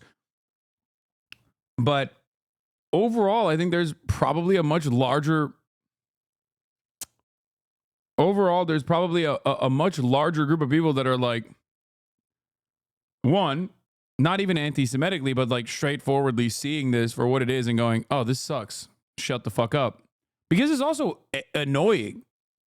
Like there is a level of arrogance and a sense of entitlement that comes across with like a lot of these smear campaigns in general, where you're like, no, this is not like football hooligans duking it out and getting their fucking ass beat. Okay. This is different. This is an anti-Semitic pogrom, and people are like, come on, dog. What the fuck are you talking about? Like, for as many people as you convert into legitimately believing that this is like a specifically targeted anti-Semitic operation, I feel like there are a shit ton more who look at this and they're like, yeah, this is undermining the overarching goals that you might have.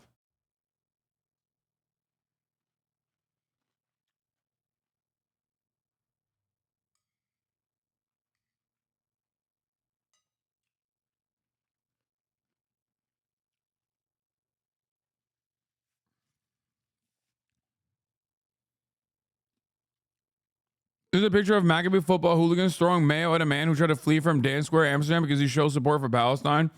Dam Square is the national monument that remembers the deaths fallen in World War II. This happened on Thursday afternoon.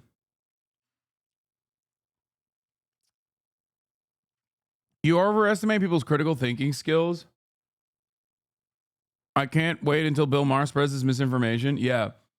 I think it's so fucking shameless. Like, it is so gross and so shameless the way that people who want to defend Israel's utterly unconscionable, immoral actions will just so cynically, consistently say that this is anti-Semitic. And even look at a situation like this one where even if there are like very obvious, like commonly held, examples of back and forth fucking violence, you got motherfuckers being like, oh, this is a pogrom. This is a pogrom. This is an anti-Jewish pogrom.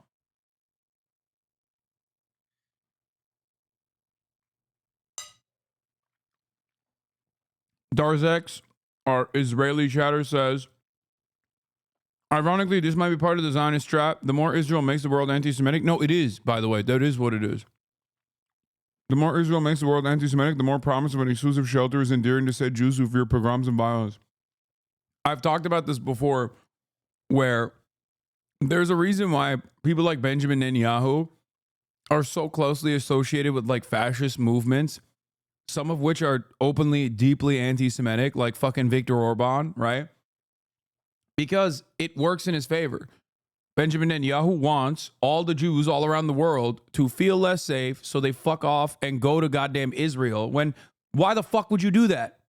Why would you do that? Why? Like, if you are, the greatest threat to Israel's safety is not Hamas. It's not Hezbollah. And it's not the Ayatollah. Okay? The greatest threat to Israel's safety is fucking Boca Raton. It's Sherman Oaks. It's Brooklyn. Because as long as Boca Raton and Brooklyn and Sherman Oaks exists, okay, why the fuck would anybody be like, yeah, I'm fucking off and leaving and living in a goddamn settlement, okay? That's it. Nobody wants shitty techno music blasting every goddamn day of the fucking week. Okay?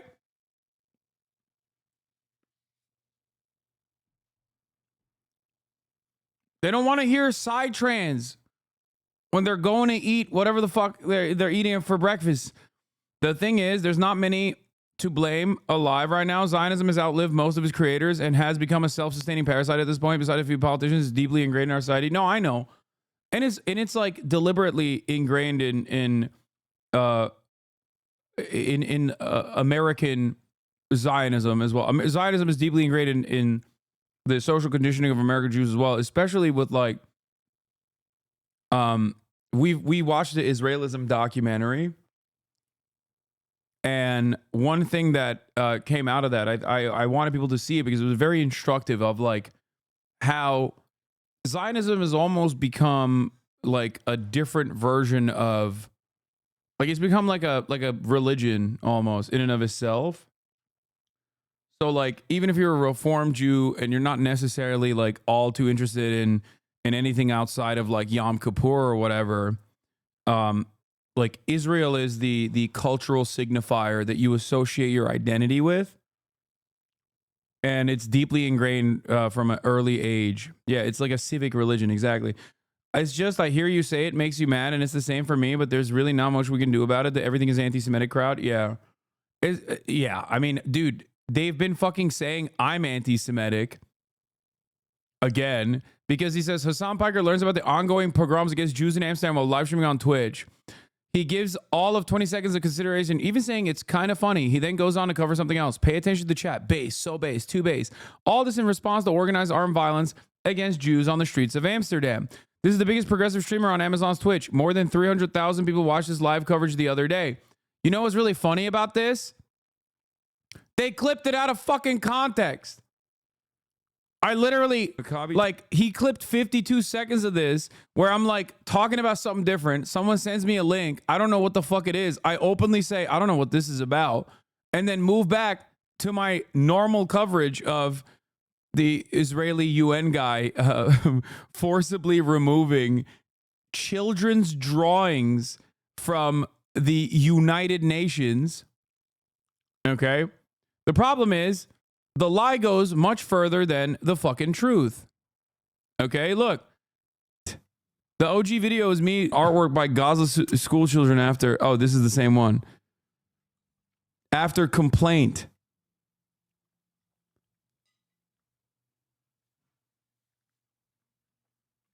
What? The Maccabi Tel Aviv hooligans are getting attacked right now in the Netherlands after ignoring the minute of silence for Valencia victims and singing racing chants about the extermination of Arabs. Dutch Moroccans are making them aware that this isn't... It's for the children! For the children! What the fuck? What is happening?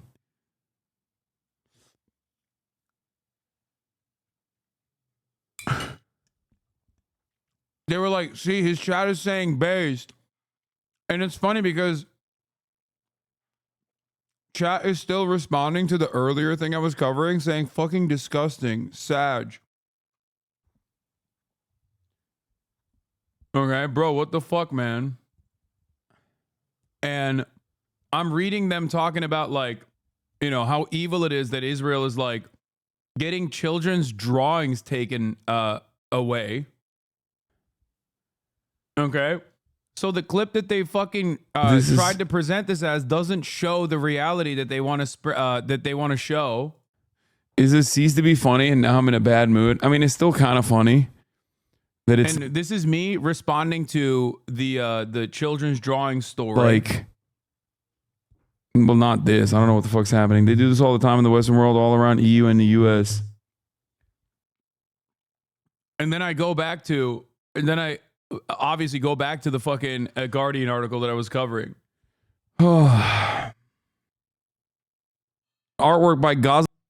And they still, bro, the screenshots of the chat don't even show the emotes. How the fuck is anyone supposed to interpret his chat through without the context of what emotes mean? People are typing sludge, but the screenshots show sludge in text. Like, what the fuck? My family member sent the tweet/clip to me, by the way. Yeah. Now, if this was like already an indefensible thing, like if this was truly a fucking pogrom, right? Then obviously it looks bad that these guys are so fucking clearly trying to be like, look at Hasan making light of this like horrifying violence, even though like I clearly wasn't, because I don't know what the fuck is going on. I openly communicate that. Okay? But it's also additionally ridiculous because it wasn't a fucking pogrom anyway. Dumb fuck. But yeah, once again, I'm so close to doing tactical fat phobia. Here, spam the fucking context of this, because obviously the context of this story does not get the same level of fucking motion as the goddamn fake bullshit. Okay? There it is.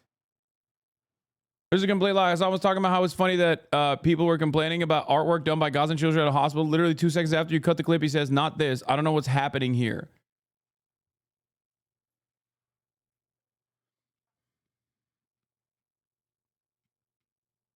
Amsterdam has a very deep connection to Judaism and a big Jewish community that has had problems with anti-Semitism, but they don't get the news that is provoked by the Tel Aviv hooligans. It's an easy story to spin around. Yeah, but it's just like so gross. It's so gross for a couple different reasons. One, because like we do live in a post-truth world where like narrative is significantly more important than the truth. And especially on fucking Twitter, you could just like lie. Right? You could just straight up fucking lie, and people are too dumb. They don't really like think about it at all. Like, you can show a video of me eating chicken and title it, Hasan is saying in this video that he hates Jews, and people will literally fucking believe it. Like, they'll promote it because it is, you know, they don't give a shit. Most people just don't care. Nobody cares. And it's fucking nuts.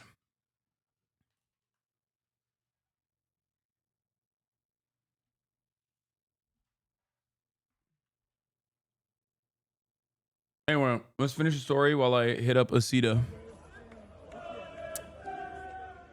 This is why I didn't want to get into the it. BBC coverage, its live feed is the following. The BBC has spoken to a fan who went to the match last night, who reports seeing Maccabi Tel Aviv supporters on the Amsterdam metro going up and down the carriages 3 or 4 times looking for a fight. Connor says everyone was going into the city, so everyone knew what was going to happen. He adds he's shocked by the betrayal of the incident in the media, adding that the attacks were completely provoked and Palestinian flags were torn down the night before. It then adds in italics as a disclaimer below it, though. As a reminder, authorities in the Netherlands have condemned anti-Semitic attacks on Israeli fans, with Amsterdam's mayor reporting Israeli supporters were actively sought out for violence across the city. Look, anti-Semitism is real. It's a danger. It's rising. It has to be confronted. The constant attempt to dilute its meaning is beyond irresponsible. If Russian football hooligans had chanted their way through a minute's silence for the dead victims of a country which had taken some sort of stance against the invasion of Ukraine by chanting in support of the mass murder of Ukrainian children, if they had rampaged through a city ripping down Ukrainian flags, if they were chanting death to Ukrainians, if they violently attacked residents of that city, if they then suffered violence, how would the media frame it? You know the answer to that question. Yeah, straight up. Yet again, the intentional pairing between anti-Zionism and anti-Semitism rears its ugly head and actually endangers Jews. Being told that Zionists expressing violent Zionism internationally is actually specifically anti-Semitism increases the chances of the overall Jewish diaspora, such as myself, continuing to be targeted because of Israel's reputation in the world. Yeah. But that is beneficial for the interests of Zionists. Because if the underlying unexamined anti-Semitic tendencies of Western nations is brought to the forefront, okay, or even heightened, or even cynically people say that it's happening when it's not, even though it is, right? That creates an unsafe place for Jews that are not living in Israel. That reconfirms the primary function of Israel.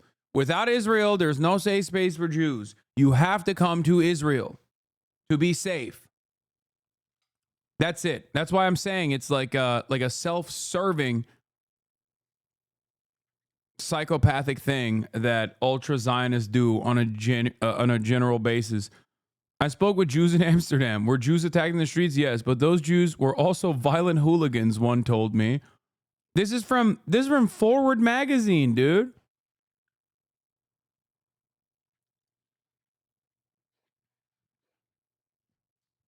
And then another article. How bad is anti-Semitism in Europe? Amsterdam pogrom following rising hostility. How the Amsterdam pogrom is and isn't like Europe in the 1930s. Anti-Semitic hit and run squads. Amsterdam temporarily bans demonstrations after Israeli soccer fans attacked by street mobs.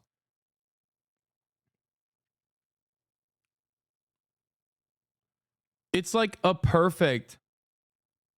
it is a fucking perfect story for Americans who also don't know how football hooligans operate, right?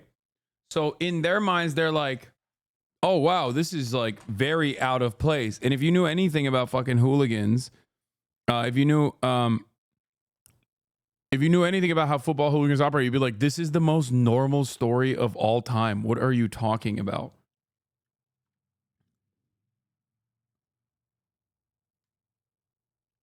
Like, it's fucking ridiculous.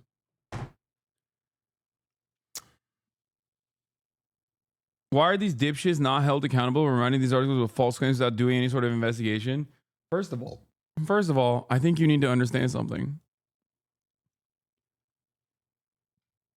They're writing it like shit on purpose. There's a deliberate reason why they're writing it like that. Maybe some journalists don't want to fucking read too much into it and they just like are lazy.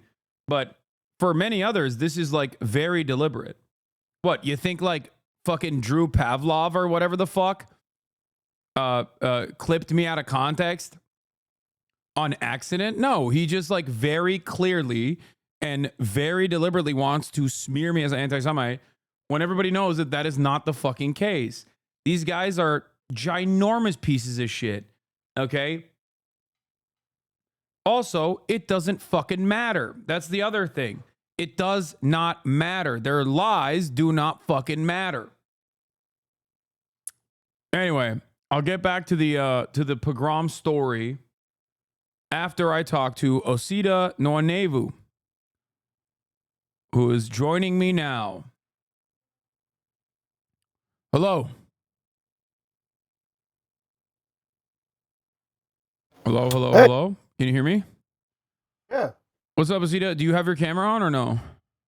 Let me see if I can switch it on. Yep.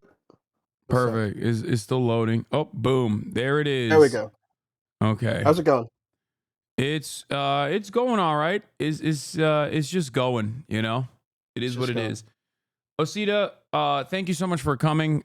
We are going to be doing the real autopsy of a failed campaign here today on the broadcast. I earlier had Astead Herndon on to talk about, some of these issues. And I wanted to continue talking to you about them as well, because there were a couple things that you said throughout the campaign that I heavily agreed with. I had also said that I think are very prescient. I also want to look at some of the silliest aspects of the consultant class desperately trying to run defense for their own, in order to preserve their own careers, and also their ideological third-way neoliberal positions overall. But one thing I want to start off with is by talking about your take on specifically institution defenders and civility. I don't have the exact tweet here, but I remember you tweeting something about specifically the obvious reality that many people are suffering financially in the United States of America and have no interest in preserving the legacy or the integrity of these institutions, and as a matter of fact want to blow it up. And I agree with you on that. Yeah, that's a lesson I think we should have learned from 2016. I think people are just getting it now. I don't think it should have taken another Trump victory to bring us to that point. But look, the bulk of the Biden campaign before he dropped out, and the bulk of the Harris campaign were both focused on this idea that Donald Trump is a novel threat to American institutions, that he was going to come in, bust up our norms, bust up our democracy, lead us to authoritarianism, and the right thing to do was join together with people we disagree with, like Liz Cheney, and sort of create this popular front against this guy who was such a threat to politics as it should be, politics as it used to be. I think that is a message that appeals to some people. It appeals to Democrats and liberals. It appeals to some moderates. It appeals to people who read The Atlantic. But if that were a compelling enough driver of public opinion at this point, Donald Trump wouldn't have won the election in 2016 in the first place. And as we see now, he wouldn't have won this time around either. I mean, people came into this election without any kind of illusions about who Donald Trump was. They didn't need to be told by Kamala Harris that he was violating American norms. But the reality is that there are people in America who don't really see any reason to believe that politics in Washington works, that we have a democracy in the first place, that ordinary people can have their say in. I think a lot of people in America believe that, as bad as January 6th was and as bad as trying to steal the election was, it's not like wealthy people don't already get what they want in Washington over and above what ordinary people want anyway. So what's the difference? I think there's a lot of cynicism. And the Democrats never came up with a message, I think, that spoke to that very obvious reality. I'm not saying that's like most people in the country, but certainly it's some of the people who are hurting economically in this country, and in raw political terms, it's some of the voters who mattered the most for the purposes of winning the Electoral College. So, I think that people are only now coming to terms with the fact that there are people who don't respond to a kind of civics class representation of American politics and what American politics should be. People are tired of ordinary politicians. They're tired of hearing the same homilies over and over again. They're tired of being told that Washington works well and that there are good people there and they're just doing their best. They're tired of all that. And they react to that in all kinds of ways. There's some people who react to that by joining up with the American left, people who like Bernie Sanders and who read, the things that you and I read. But there are other people who are going to respond to that in different ways, right? And if you don't speak to that constituency, I don't think you can be too surprised that elections aren't going to work out the way that you expect. The norm stuff can only go so far, and I think the Democrats are kind of at the end of their rope on it. The norm stuff can only go so far if people feel the norms are benefiting them and the institutions are actually, when they're working fine, are defending their best interest. And large swaths of Americans understandably do not feel that way and have very openly communicated that the first time around in 2016, and not necessarily just in the general election where Donald Trump defeated Hillary Clinton, but also in the primary, where the Democratic Party's base, out of nowhere, said Hillary Clinton, an establishment figurehead, was so like the worst person for the time that they were willing to go out and vote for an old Jewish man who had said he was a socialist since like, you know, the fucking 40s. Like, it wasn't just Bernie's incredibly successful message that carried him to surprising victories in the primary early on. It was actually the fact that people just despised Hillary Clinton. Like, he didn't activate out of nowhere a lot of Americans who were like, oh my God, I'm a card-carrying socialist. There's still a lot of resentment towards that sort of thing due to Red Scare propaganda. Like that, this is the United States of America, you know? We're not a socialist country, we're a capitalist country.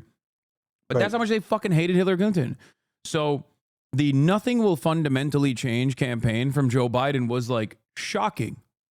But I guess expected from the Democrats because they just have this inability, this refusal to reckon with the reality, and they would rather die graceful winners and I think consistently champion their ideological project that has died at this point, died time and time again, instead of offering concessions to populist left-wing economics and maybe even offend their donor class, their corporate benefactors. Yeah, I mean, I think that's right. I think there's just been a lot of unearned confidence. I think that they misread why they won the 2020 election. I think that people thought that, oh, you know, Biden tried this message on democracy and Donald Trump being a threat to our norms in that election, and he won, so that means that there's something to it. Well, I think that there was an economic crisis in 2020 that people kind of blamed Trump for, and there are other things going on. I think that we see very clearly now, actually, that that message probably is not what won the election for them in 2020.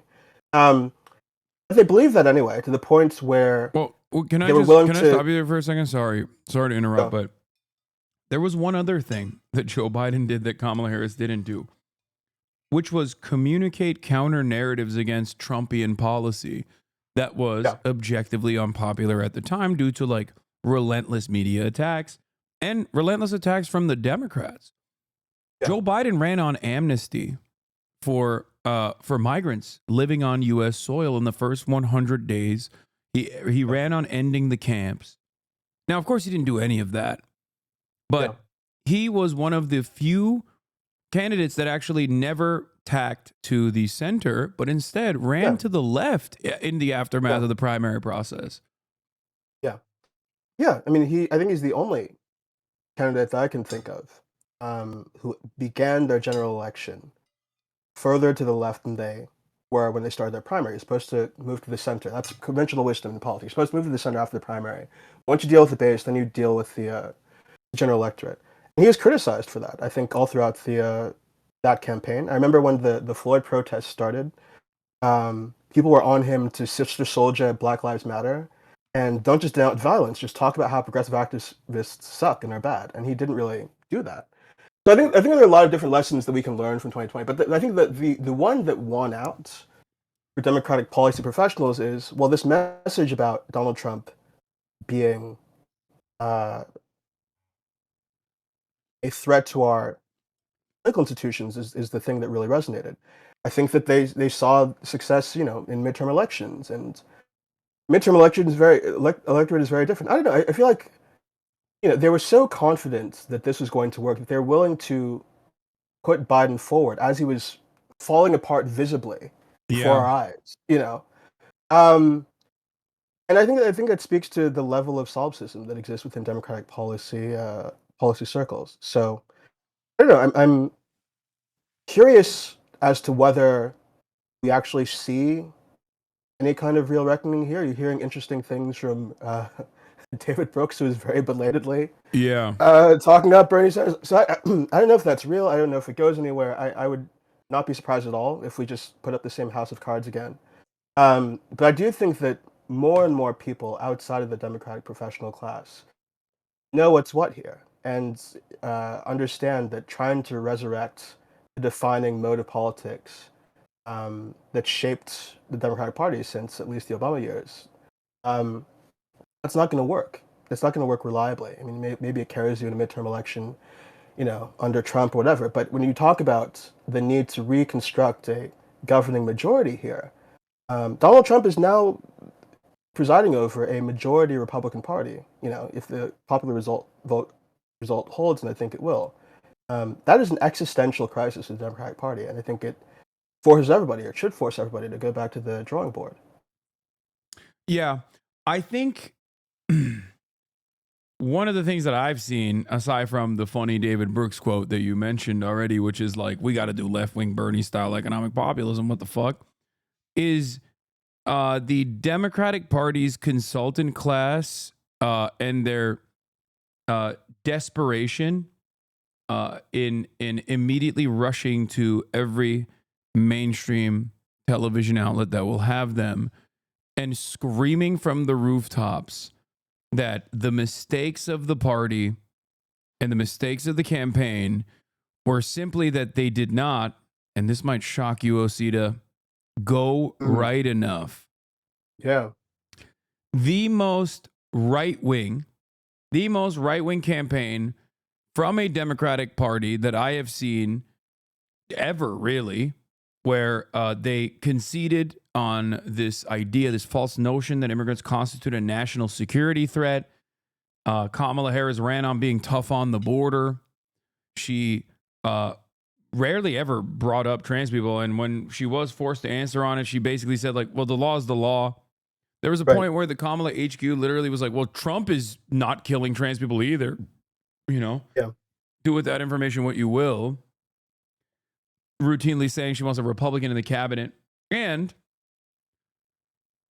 only talking about focus group messaging of over means-tested policies that were inherently neoliberal, that were either tax cuts or deregulation. And that made me lose my fucking mind. That she was like outflanking Joe Biden on being progressive.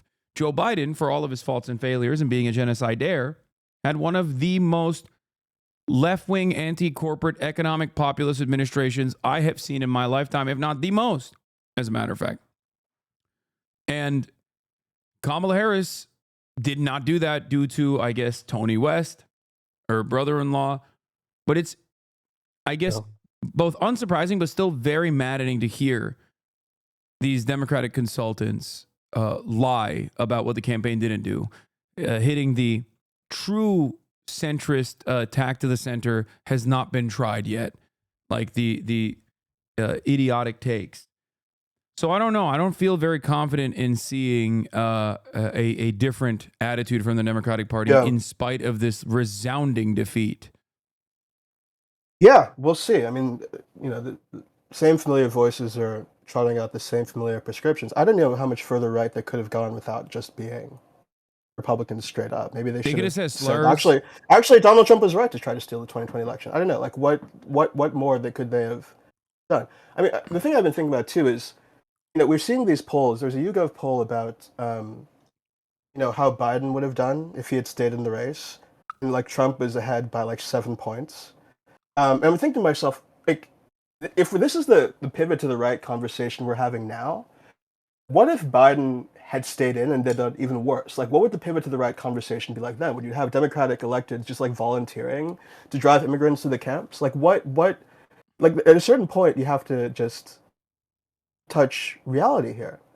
This was a moderate campaign, extraordinarily disciplined moderate campaign. There was not a single thing that she could have done differently without just becoming a Trumpian Republican, to be more, of a kind of doctrinaire centrist. I think one of the things I remember the most was like every time she was asked about being a woman and like being the first female president, she'd be like, no. Like, I think I'm a woman, but yeah, I'm also an American. And she was like on the ball, doing all of the things that you're supposed to do as kind of like an anti-woke centrist. And they celebrated it. Talking about owning a gun, They talking celebrated about the most lethal military. They were like, enough, because Joe Biden killed wokeness, first of all. Like, everybody talks about that, but like, you had an 800-year-old white dude who worked with segregationists for most of his fucking career he had already killed wokeness. He wasn't going to do like, NGO academia language. Like he is physically incapable of doing that. And also simultaneously, he still was like defensive over trans people, which was good. That at least 3 quote comes to mind always. Like the Turning Point USA troll comes up to him and he's like, Mr. President, like how many genders are there? And he's like, at least 3. At least 3, yeah. He did a pretty decent job at that sort of thing.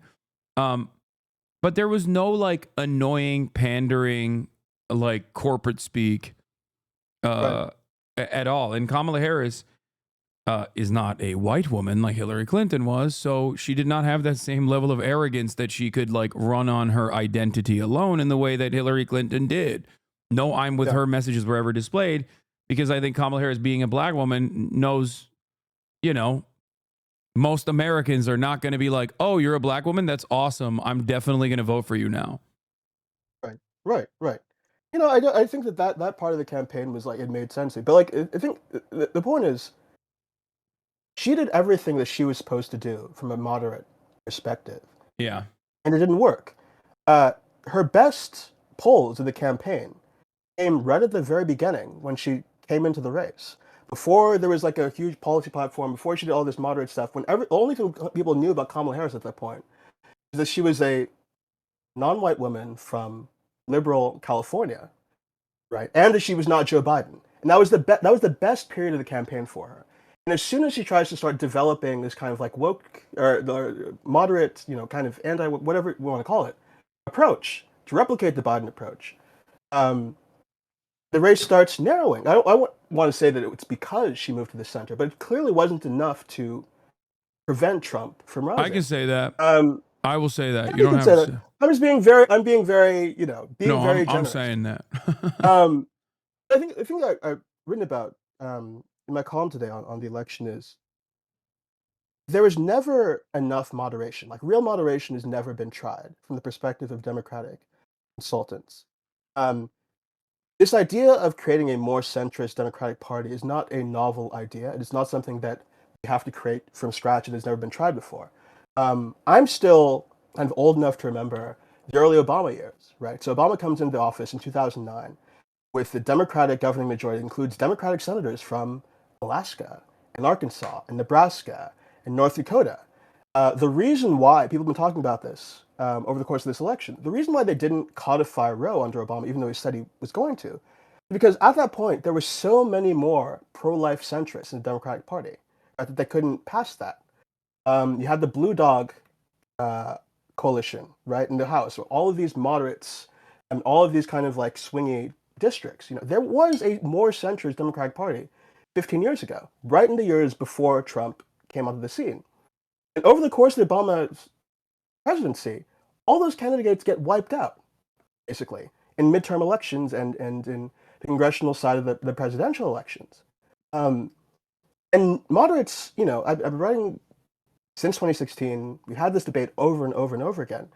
Moderates have never actually offered an explanation as to why that happened or to sort of defend moderation from that electoral record. It's as though it's as though like the reason why Democrats are losing is actually because they keep trying to run the squad in Nebraska and they're not trying to like it's completely. Oh, by the way, that would be successful for the record. Like as recent evidence has shown, running the squad in Nebraska would be successful. Like it would not be an unsuccessful strategy at all. I'll take it one step further. You don't even need to go back that far to the Obama administration, where there was the same rotating villain structure that they had, Joe Lieberman and the like, right? Or the Blue Dog Coalition. Look no further than the Maggie Hassans, the Kirsten Sinemas, and the Joe Manchins of the world that operated in the exact same way under the Biden administration, taking out what I would say was a rather ascetic agenda for what was necessary at the time, and consistently undermining it, taking out certain parts of it, and yet no one, and I mean not a single person, ever turned around and was like, "What the fuck? What are you doing? Like, can you defend this position?" And a Green senator like Kirsten Sinema was rewarded for this like spectacular failure. Like basically strapping a fucking suicide vest on and imploding a bunch of the Biden administration's agenda. She was seen as a bipartisan compromiser and as a Green senator wrote this like key legislation. And I found that disgusting and also stupid. And, you know, I think it's just goes to show that they genuinely don't care. Like they only care about, you know, business as usual politics and not necessarily accomplishing things and even winning for that matter. Yeah. Yeah. I mean, even to the extent that like, oh, you know, okay, so Obama did have that majority and it was like there were a lot of moderate Democrats in it. And, you know, the argument was, well, this is how you win. And these are the people that you need to actually control Congress.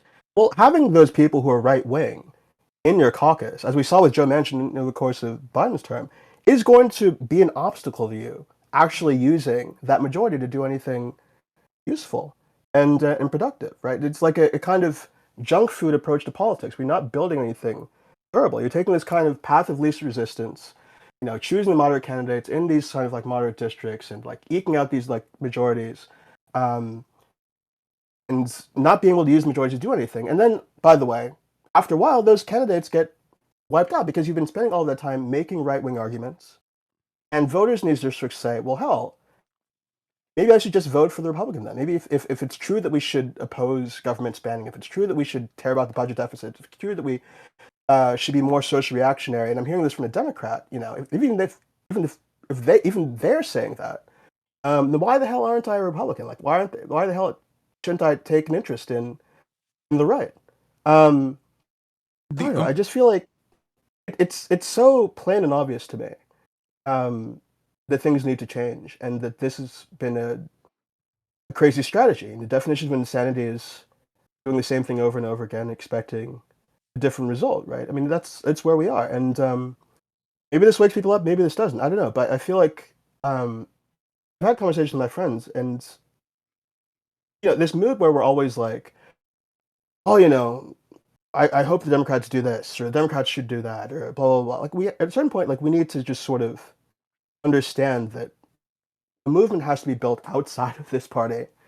And we can't be kind of like begging and pleading and prostrating ourselves before these people, trying to get them to see reality, when professionally they're invested in not seeing things differently. If you are a Democratic consultant and your thing is moderation and your thing has been helping candidates position themselves as moderates, you have an interest in keeping the party exactly where it is, because that's how you make money, you know? If you're a donor that wants to keep their taxes low and doesn't want regulatory scrutiny, you're going to fund Democrats, you're going to fund outlets, and you're going to fund people who are going to try to keep the party in the same place, right?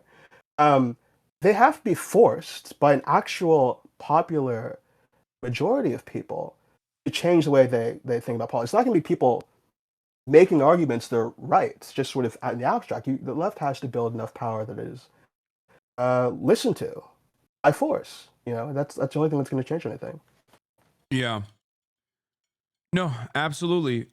This is why I always talk about like developing outside power, ensuring that like the union movement is not, the union movement is like growing, and not even like union interests that are completely aligned with the Democratic Party, because some unions do operate as like basically loyal servants of the party, given the leadership structure. Like one example that comes to mind is I think like the Culinary Union in Nevada, both with its early attacks against Bernie Sanders in the primary, but also like the Culinary Union was basically used as like the door knocking operation for the Kamala Harris campaign, this entire race. And it's kind of crazy because like there's a shit ton of people in the Nevada Culinary Union who have immediate undocumented family members. 1 in 15 in this country is living in a mixed status household, and the Kamala Harris campaign, without offering any concessions whatsoever to the membership, with the exception, I guess, of once mentioning that she would raise the minimum wage, and also, famously said she would do a no tax on tips policy, Or not, Yeah. sorry, didn't say that she would raise the minimum wage. I apologize. She said that she would ensure that there was no, what's it called? The wage that's sub-minimum wage. She would eliminate the sub-minimum wage to ensure that like people would have to get minimum wage and then also be tipped on top of that. And that she would eliminate tax on tips. So outside of that, like, you know, what kind of concessions do you offer to that union at all? And then they went and door knocked for her the entire race. And I feel like the American Union movement is like also somewhat powerless. Oh. And there is no you know, there's no momentum, there's no motion. But I don't know, Sean Fain has said that he wants to do a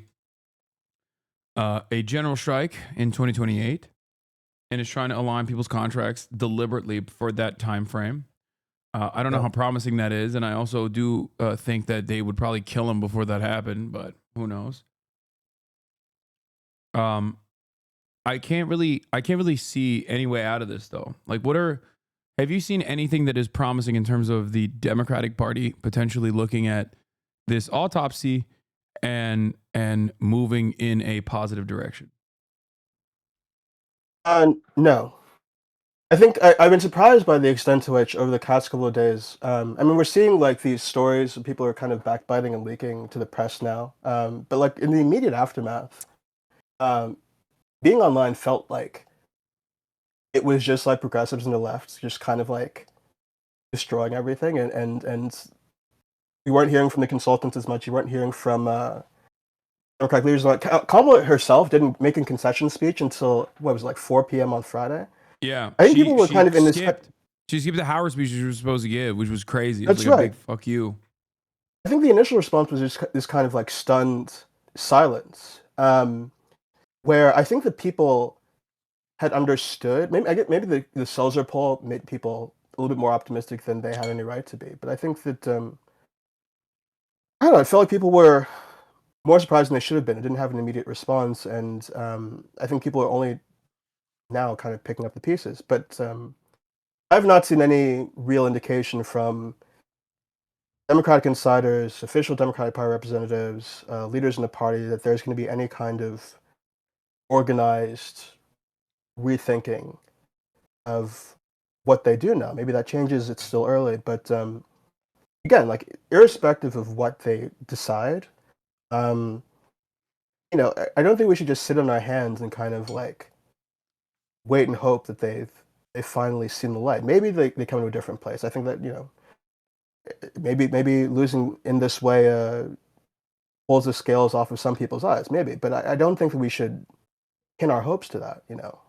I think we have to start speaking to people in this country directly as the left with our own vision, our own policy perspectives, our own kind of understanding of what this country could be about, and just go from there, which is exactly, and I've made this point over and over and over again over the last several years. That is exactly what the American conservative movement did, right?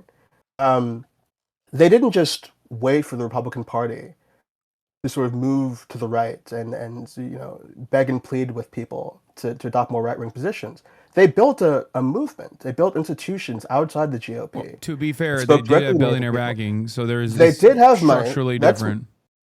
It's structurally different, but you know, I think that we have more people on our side. And that's what we have to do. Now, they had more money, sure, but like I don't see what the alternative is. I think that kind of outsider approach to politics is going to pay off. More than just hoping that you know, we write the articles that make sense and Democrats will read them and they're like, oh, you know, maybe the way I've done politics for the last 25 years doesn't make any sense. I've tried that. We've all tried that.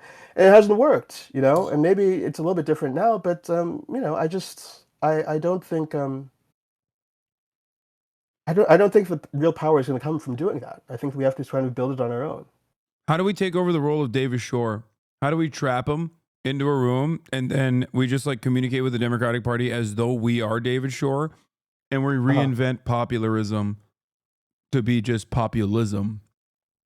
Well, it's going to take a lot of ketamine, I think, if the reports are accurate. But I don't know. I just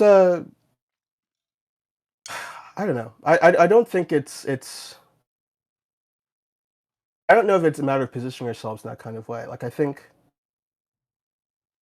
that we just have to sort of go out into the country and start winning races.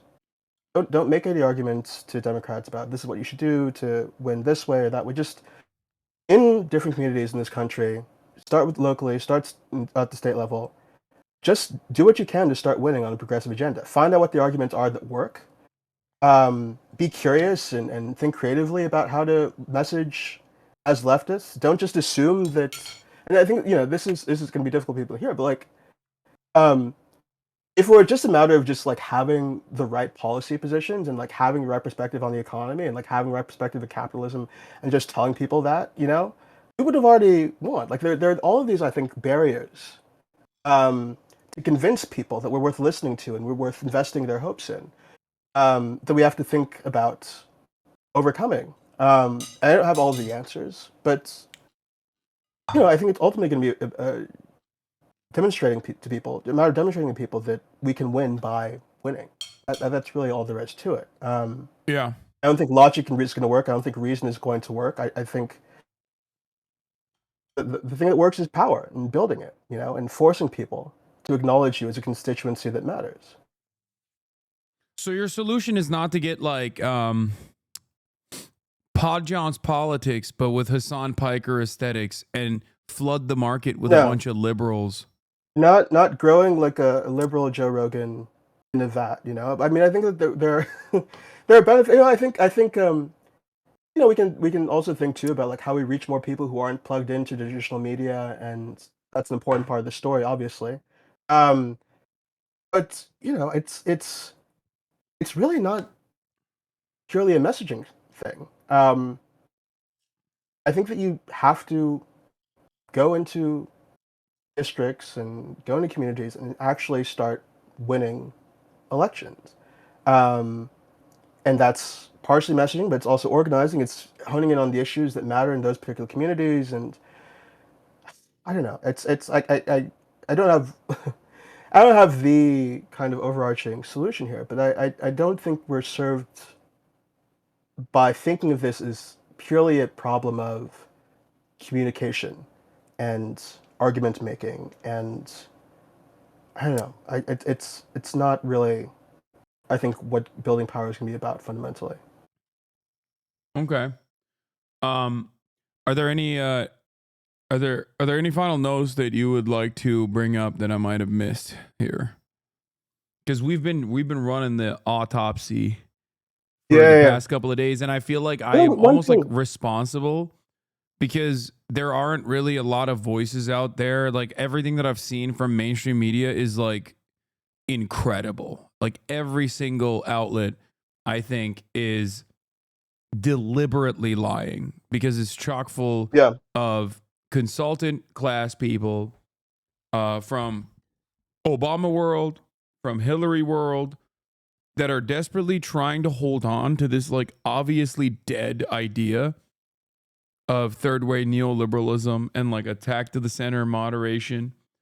And it has failed yet again and has opened up the floodgates of American fascism. So now they have to be like, no, you don't understand. It's the wokeness that tanked this campaign. It's actually AOC that tanked this campaign. AOC's DNC speech is something I heard that tanked the campaign. Yeah, I mean, one thing I'll say here to leave off is you're hearing that message about moderation being the answer. I think one of the things that's interesting to me is that you're also hearing people in the media, in Democratic policy circles saying, well, I think we should just give up on America. Like, I think what actually happened here is America is irredeemably broken and evil and racist, and that's really all there is to it. And there's no messaging approach, not moderation, not going to the left. There's nothing we can do. Like this is what the American people wanted. They like Donald Trump, and they deserve what they're going to get. And that shit has got to stop. Like that is not the way to engage this moment. And I think that we on the left have to be really serious about rejecting that loudly. We're going to hear all of this blue exit stuff again in the next couple of months. I guarantee you. The stuff about the national divorce and, the rest of Americans live in like dumb Fuckistan or whatever. Like we have to if we care about democracy as much as Democrats said they did, and pretended they did, and that, you know, if we really care about what that word means, I understand that it's not easy. And there are points at which most American people, many American people, can make decisions that we don't like, but you have to engage them, and you have to make arguments to them in the pursuit of winning power that's going to improve the lives of all Americans, even Americans that you don't like, right? And it's like a very simple idea, but I see so many people, and frankly people on the left too, kind of get into this place of, oh, you know, everyone's stupid or everyone's evil, and, you know, that's just the way it is, and, you know, I just, that's not going to cut it. That's not going to cut it. We can't allow ourselves that kind of nihilism. This was a winnable election. You have, you know, this paradigm of incumbents all around the world. People have said, you know, are doing badly. I think that's true, but like, I do think this was a winnable election. I do think that, you know, there is room to craft a left-wing majority in this country. And if you don't believe that, you should get out of politics. You know, if you don't believe that, then you have no business doing this work. There's no point to it. You should do something else. I believe that. If it's dumb and if it's not true, whatever, we'll find it out. But I'm going to keep fighting. I'm going to keep working. And that's all there is to do it. Like, I'm not going to sit here and let fucking immigrants get sent to camps. I'm not going to sit here and let the climate crisis upend civilization without a fight. No. Like, I'm going to do everything I can to win a durable majority, to craft a durable majority in this country. And I'm not going to give up on this country. Period. Yeah. So anyway, that's all I wanted to say. No, that was a fantastic take, and I 100% agree with it. It is so goddamn annoying seeing Democratic consultants be like, America's an irredeemable, racist, sexist shithole. And it's like, there is some truth to that for sure, but you can't say that, okay? Other people can. Like, I see anonymous accounts being like, we're going to do a sex strike on men or whatever. And then, and you know, they want to potentially do like a 4B movement, but in the United States of America. And that aside, like that's one thing, right? Those are people who are understandably angry and responding to the real momentum that, like, especially in their immediate circles, like on Twitter and whatnot, that they're responding to what they're seeing. But if you're a consultant, you can't ever fucking say that. Like, that's the entire purpose, is to make sure that those guys who might even have those opinions do not lean into that and instead vote for you. So fucking stupid. Anyway, that's all I've got. Where can people find you, Osita? Osita.Nwanewu.com, just my first name, my last name.com. I'm at the New Republic and the Guardian as well. Also, I have a book coming out next year on democracy. A fuller, I think, more radical, more ambitious conception of what it means and what it can do, and why we shouldn't give up on it. So look for that, I guess, the summer of next year, too. Hell yeah. All right. Osita Nwanewu, everybody, thank you so much for coming on. This was fantastic. Awesome. Bye. Thank you for having me. All right. Osita Nwanewu, everybody. Love this dude. The anger and apathy from leftist progressive liberals, whatever, so frustrating. Like, fight for yourselves to try and win. Yeah, I mean, that's real leftism.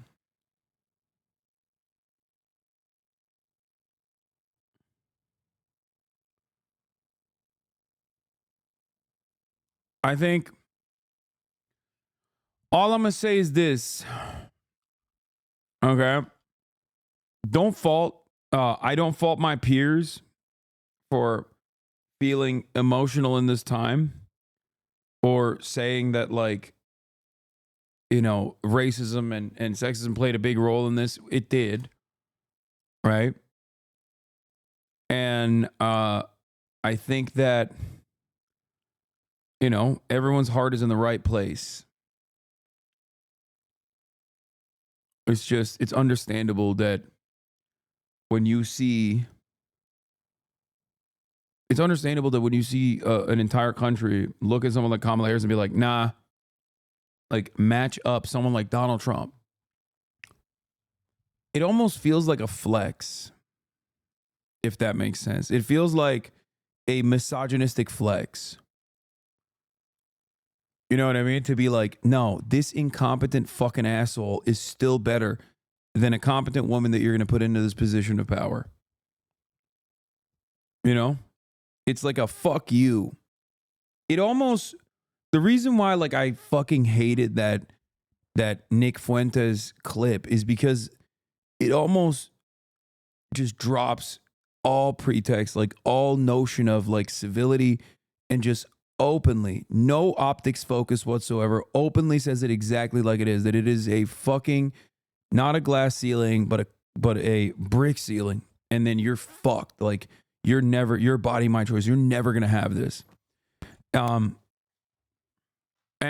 I totally understand why so many women feel this way, where they just are taken aback by like exactly how misogynistic America is. So I get where people are coming from, but it's not, you know, time will pass, and I hope that everyone will then move back to organizing. Why do you glaze up Hasan Nasrallah? Why do I glaze up Hasan Nasrallah? Are you talking about Noam Chomsky? You must be mistaking me for Noam Chomsky.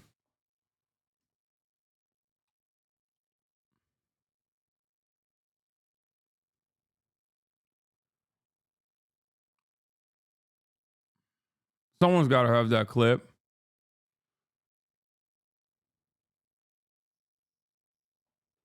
Talking about the Ethan Klein video that came out last night.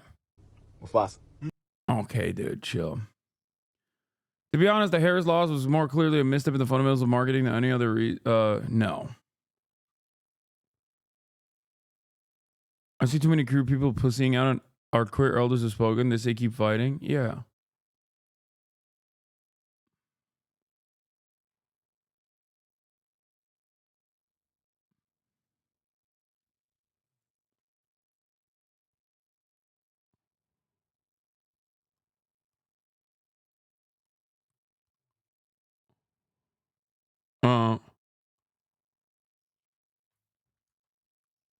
That's a new Ethan talking point? Hold on.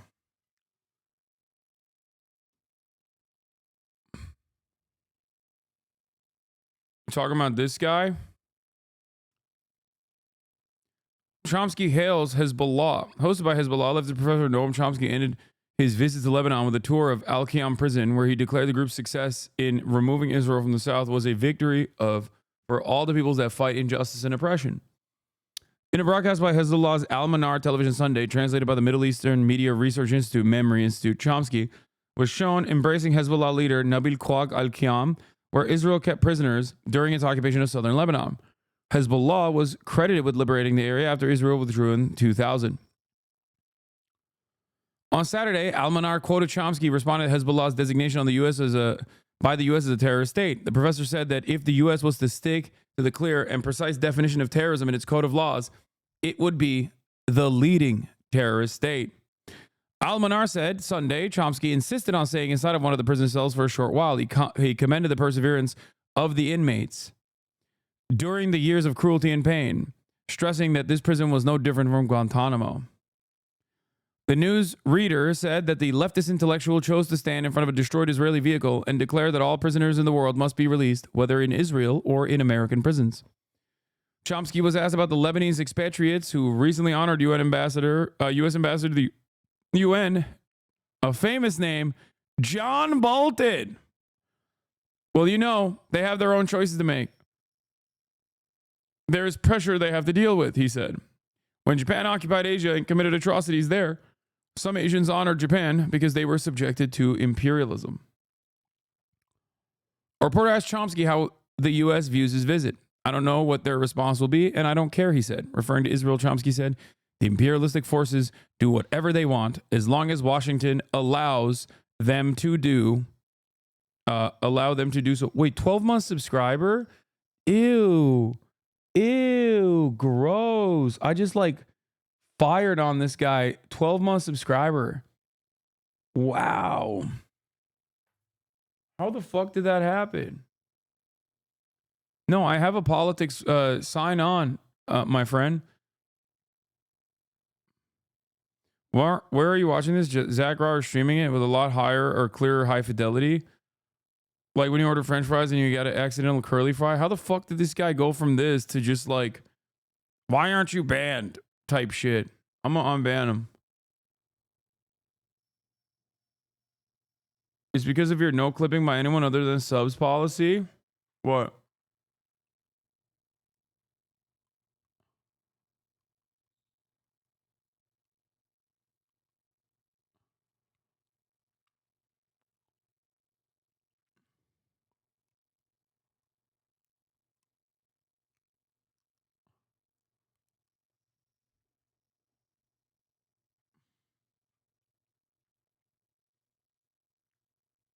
That is from How I Met Your Mother, the accidental curly fry. I know that. Why did you fucking come in here to chirp about what category I'm in? Are you band baiting? Is that what it is? Anyway, let's continue. On Saturday, Chomsky said Hezbollah's insistence on keeping its arms is justified. I think Nasrallah has a reasoned argument and a persuasive argument that the arms should be in the hands of Hezbollah as a deterrent to potential aggression, and there is plenty of background reasons for that. Chomsky asserted that until there is a general political settlement in the region and the threat of aggression and violence is reduced or eliminated, there has to be a deterrent, and the Lebanese army can't be a deterrent. Yeah, Chomsky.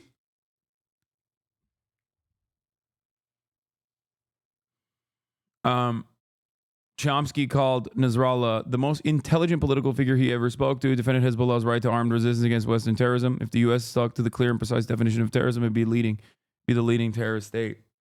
So, as I have talked about, although I do still consider it to be unproductive, Hezbollah is, at least in its like domestic affairs, in its ideology, at certain times, specifically with Hassan Nasrallah's individual ideology on like homosexuality and whatnot, is not in agreement with someone like myself. I'm a progressive person unconditionally, right? Having said that, however,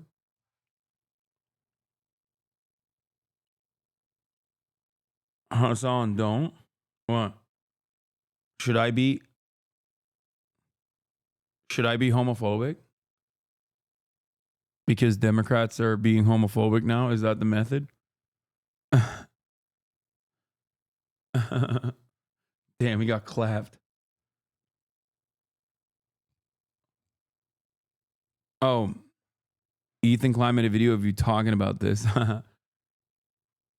Yeah. I thought he was saying, like, Hassan, no, you can't be defending gay people. Remember, the Democratic Party is retriangulating to the right again.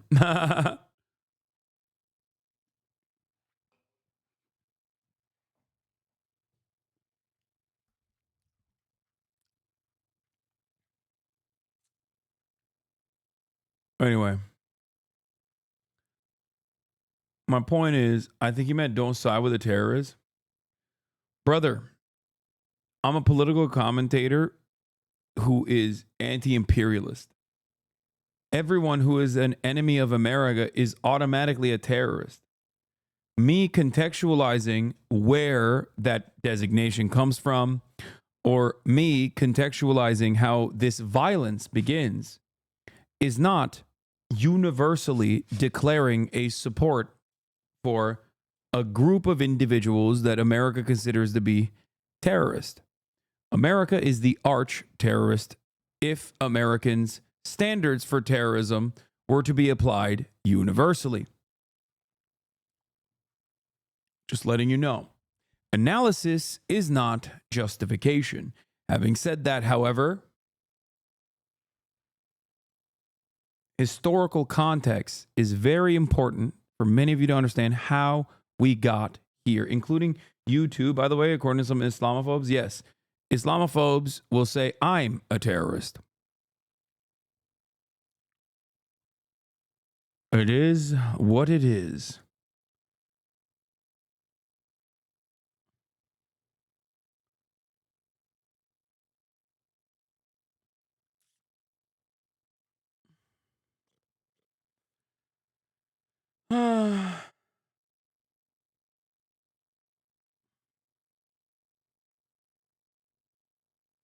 Guess which one of your favorite content creators went further down the Nazi spiral, made an hour-long video about Tommy United Robinson?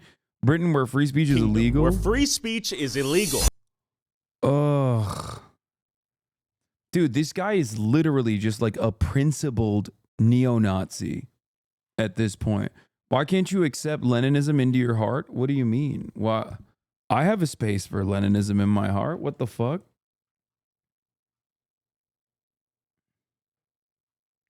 Vladimir Ilyich Lenin.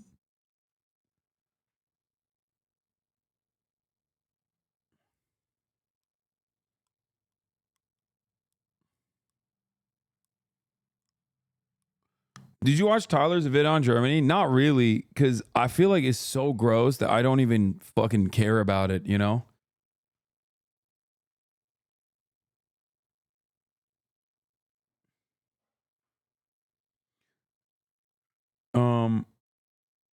Anyway, what the fuck were we talking about? Oh, we were talking about the Maccabi Tel Aviv Football Club trip to Amsterdam. The Maccabi Football Club. That's right. Ladies and gents, here's Other Jones finishing off the story talking about football hooligans. The real terror was on the pitch. 5-0. The Maccabi Tel Aviv showed once again that the Iron Dome is surely a matter of fiction. Penetrated through the goalkeeper of the Maccabi Tel Aviv Football Club.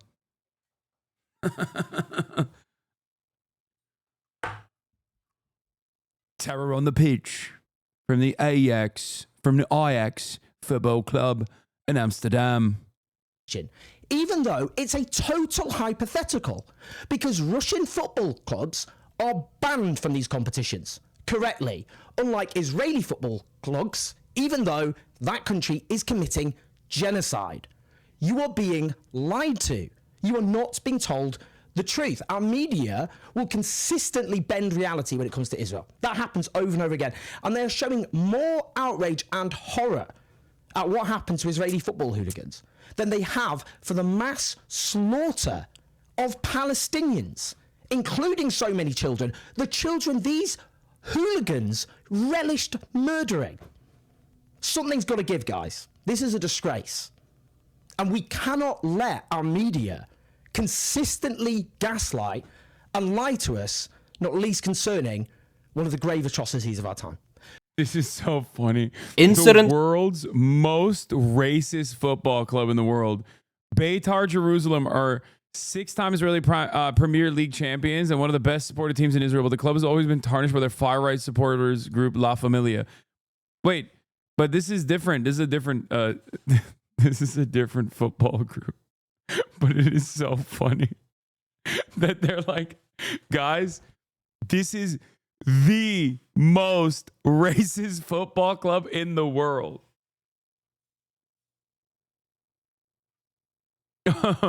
Oh my God. Dude, this is like saying that one football club is the most racist football club in the world is like saying this Nazi is the most anti-Semitic Nazi in the world. You know what I mean? It's like every fucking football club is so racist. They're always like, it always feels like there are two different competitions happening at any given moment, okay? One on the field and the other on who can be the absolute worst racist, okay? Why are both of the unimaginably racist hooligan clubs coming from fucking Israel? What is going on?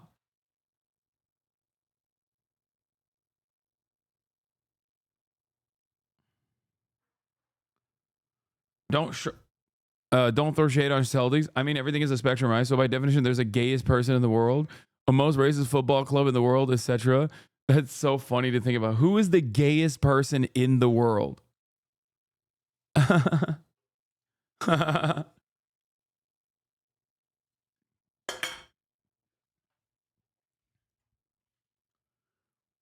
It's not Austin Show. Y'all are crazy. It's fucking JD Vance, dude. Anyway, After here. Maccabi Tel Aviv's Champions League match against Ajax Amsterdam concluded, things got ugly. Maccabi hooligans took to the streets of the Dutch capital and began chanting racist slogans directed at Palestine's Gaza and Arabs in general,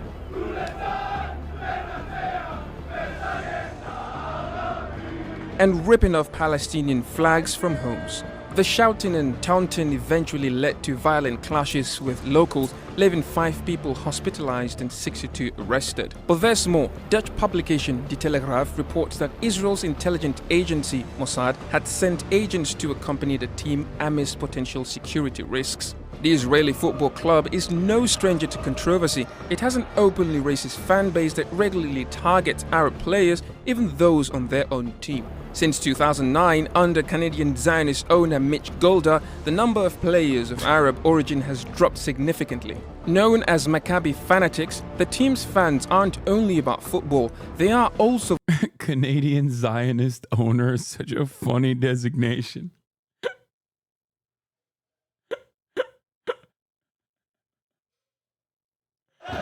Yeah, dog, he owns a fucking Israeli soccer team. Like, you don't have to say that, I think. the vocal supporters of PM Benjamin Netanyahu and have gone after anti-government protesters in Israel. It's like saying Jews control the media in Israel. You know what I mean? It's a weird way to describe events, you know? Just seems redundant, but also suspicious that you just said it like that. You know what I mean? This is the national broadcaster for Turkey, so. Israel. In 2015, they displayed an anti-refugee banner at a match, and in March, they attacked someone carrying a Palestinian flag during a fixture in Greece. Following the recent riots in Amsterdam, pressure is increasing for UEFA to impose more drastic measures rather than mere fines on both. Pro-government hooligans is wild. No, it's not. Fucking Ukraine, brother. What are you talking about? And everywhere else, really, not just Ukraine. The football hooligans are ultra-nationalists. Like, they're ultras. They are almost always, no matter which country they're in, they are ultra-nationalist, far-right, with some exceptions that are famously far-left, and that's it. Both Maccabi Tel Aviv and its violent and racist fans. Will we finally see a change, or will UEFA continue to allow this extremist behavior? Yeah, one thing is that they have Russian ones have crazy ties to Putin. Same shit. The overwhelming majority, what is this? Will you watch this e-video with so much audience overlap? I feel like it would be beneficial for everyone to watch if you were to contextualize some of the statements you made that he clip-chimped. Like, I'm kind of dumb and live in the West, so it's pretty hard for me to find any alternative perspectives on someone like Hassan Nasrallah. No, I don't care to do that. Why the fuck would I extend the drama? Let him fucking chirp, dude. Yeah, he's like Hasan Abi, Hassan Nasrallah. Okay.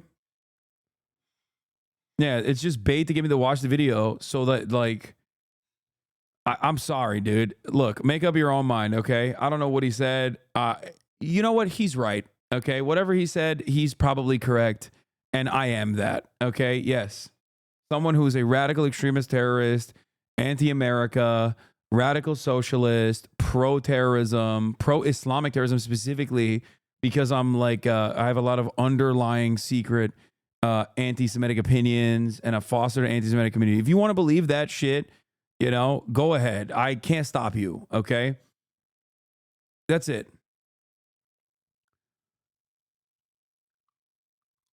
Turkish fans attack Armenian players all the time. Like you're saying, there's a problem in all football. Yes, 100%. It's a super common thing.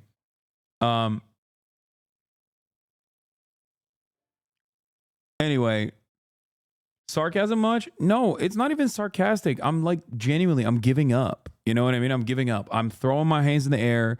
Like, if you think that I am these things, can someone please nerf Islamophobia? Oh God, one day. I wish. If you want to think these things, like, you can. You also could just listen to what I have to say. You know what I mean? Like, why would you go out of your way? Why would you go out of your way to listen to someone else's like biased perspective of what my political opinions are. What? An ex-E-fan made a joke about exactly Shout out this? to my fellow radicals in the United States who believe crazy things like. Yeah. My point is, at least look at this hilarious thread making light of the situation. How it started versus how it was going. A thread. New Hasan fan channel upload. Pulling out the rhyming dictionary. Hasan and his little campfire. Okay. Hasan Parker's a wheezy little boy. Okay. Look, my point is, all jokes aside, I'm a political commentator, right? I talk about politics pretty much 8 to 10 hours every single fucking day, right? 8 to 10 hours every single day, 7 days a week. If you can't make up your own fucking mind about my perspective and you need it like soft pedaled to you from a completely filtered, unnuanced, like clipped out of context framework, then, you know, go ahead, believe that. I can't stop you. You know what I mean? I'm done.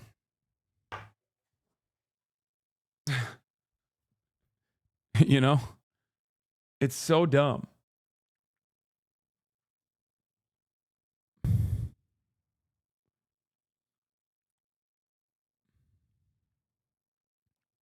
That's it.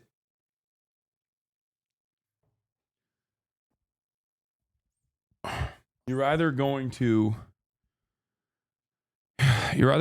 figure out, yeah, the Israeli pogrom tweet is a perfect example of clipping out of context. They don't care. Exactly. Like, if you are duped by that, I'm sorry, you're kind of stupid. Like, dude, things like that can give them clips. I don't want you to go away. It's fucked up, but in my opinion, sarcasm isn't that way. And is it helpful? Yes, you should be able to, but they're watching, not telling you what to do. It's just a suggestion because they clip it like crazy. No disrespect at all towards you. Yeah, I'm telling you, like, there's nothing I could do. It's not going to stop. There is no mechanism of pushback. I have already, on numerous occasions, including the occasions that people clip out of context, am offering like a longer analysis on the subject matter itself. And then in the response to it, there's already another clip in order to extend the drama and the smear campaign. So why get, I guess the question is like, if you find yourself seeking out a filtered perspective of what I mean, instead of coming directly to me and hearing what my position is, or watching the longer videos in which these clips are coming out of, then you're maybe not that invested in what the truth is. And you just want to fucking, you know, just want to make up your mind that way. I think not defending yourself is extending the drama, but I know even if you did, I did defend myself. That's the funny part. I did. I sufficiently did. I addressed all of the talking points, ironically enough, and it didn't matter. And it doesn't matter to you either. Like, that's the reality of the situation. It does not matter. It does not matter at all. People only care about politics from the framework of like, they only care about politics from the framework of drama, like influencers yelling at one another, crying, all this shit. And so, you know, if you care more about like the personal ego and the fragility of a content creator, and you want to go along with it from that false framework, then go ahead. I can't stop you. I don't care. You know, it is what it is. You did defend yourself, but this isn't what they want. They want you to stop broadcasting. That's it. Exactly. To me,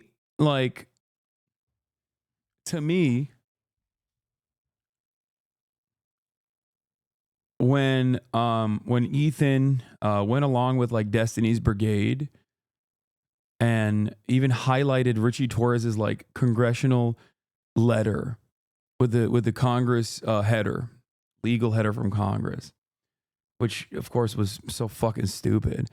That to me showed me everything that I needed to know. Like 4 days before. 4 days before the fucking election. Like, this is what everyone was busy with. It showed me what people's ambitions are, and it showed me what people's motivations are. It showed me everything I needed to know. Like, I'm not going to sit here and defend myself against false smears of anti-Semitism because I am an anti-Zionist. My position on this issue is clear, and it always has been clear. If you have any sort of fucking confusion on the matter, I don't know what to tell you. Okay? Stop crying about it. Make up your own damn mind. Anyway, Moin Rabbani says, because anything and everything Israel and Israelis do is by definition legitimate and an act of self-defense, Western media and politicians have now collectively determined that racist, genocidal football hooliganism is in fact rather cute and admirable. Because Israelis are, regardless of the circumstances, by definition the victim, and particularly so when bearing the consequences of their actions, the events in Amsterdam are being portrayed as Kristallnacht in 2024. Yeah. No need for surprise. It's a well-worn playbook with dozens of examples over many decades. Western media and politicians performing exactly as expected. This is not a debate. They want you to publicly humiliate you and see you defeated. I think chatters that don't realize this continue to make you talk about it should be timed out and banned. I agree. And this chatter right on the fucking dot goes, bro went absolutely insane, man. Said you are Hezbollah. Like, he immediately, okay? Take an hour off, dumbass.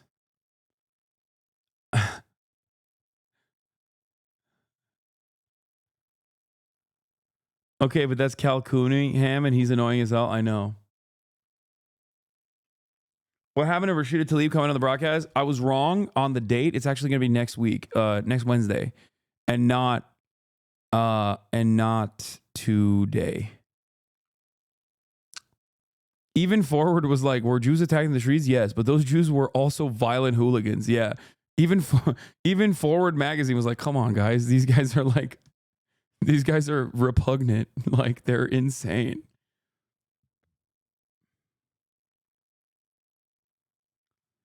Zionists are now trying to get the prominent Dutch football player Ziyech banned by UEFA for posting the following about the hooligans in Amsterdam. If it's not women and children, then they run away.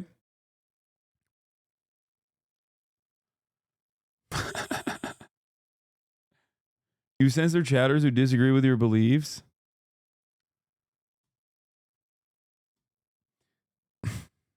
Okay, motherfuckers are aching for it today.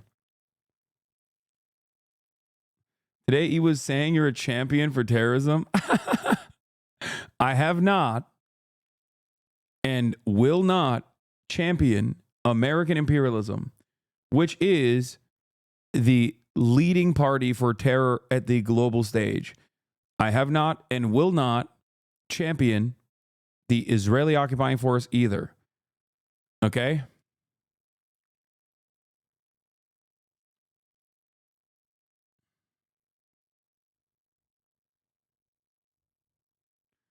Bernie Sanders' former foreign policy to making no sense of the issue. It's absolutely abhorrent and unacceptable for Jews to be attacked in the streets, regardless of the fact that some racist Israeli soccer thugs picked a fight. Wait, what?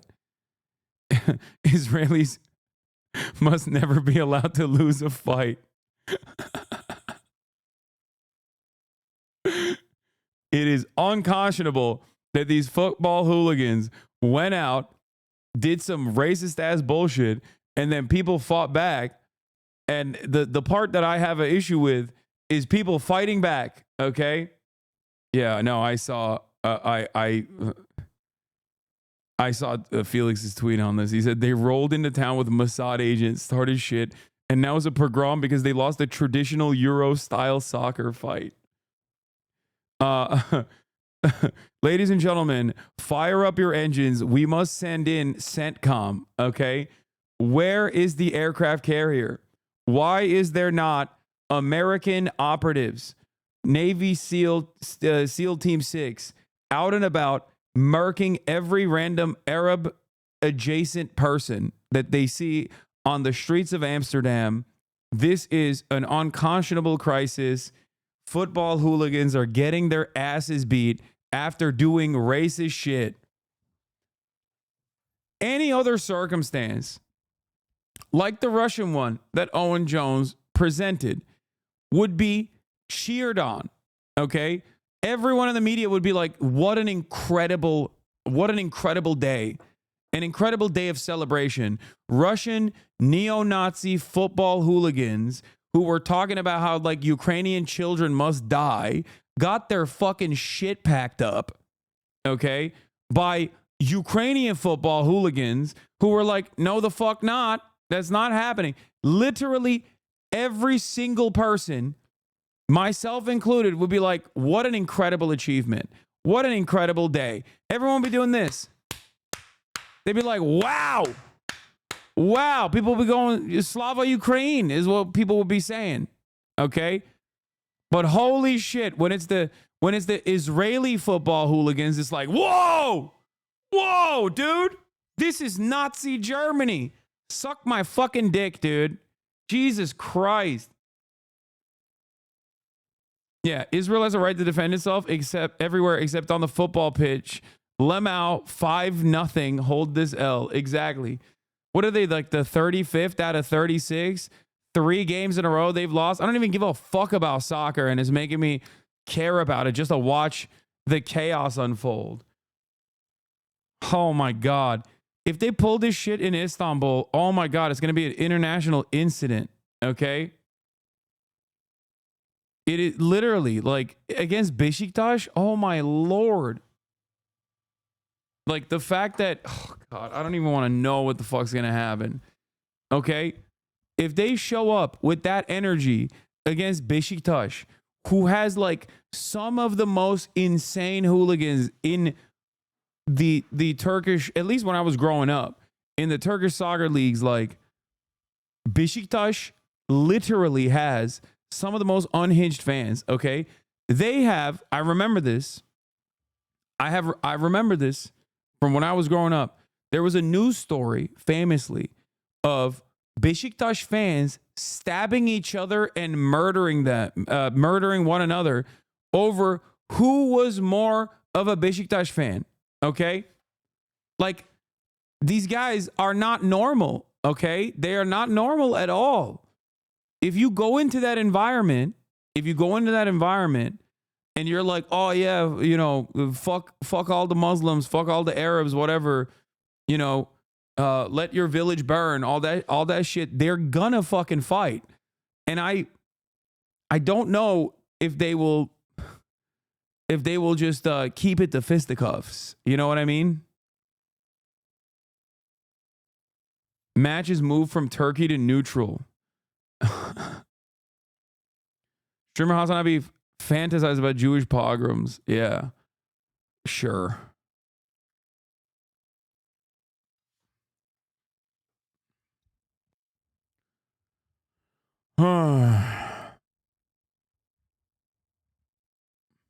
What was the Jew hunt announced on the app Telegram? Brother, why are you asking me this question? How the fuck am I supposed to know? You're acting like I'm a fucking Dutch citizen who was like, what are you saying, dog? What are you fucking saying right now? Like, I'm an American, goddammit. I live in the United States of America, okay? The fuck? You think I have a Telegram? What are you, stupid? Bro's asking if you organized Crystal Knock too. Yeah.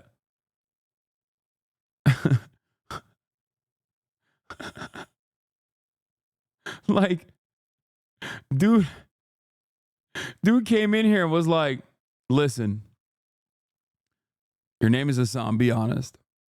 Why did you start a Telegram group titled Jew Hunt? Like, he said, this you, fam. Yeah. Do better. Hey, just asking questions. Why did you do this thing that I made up in my mind of you doing?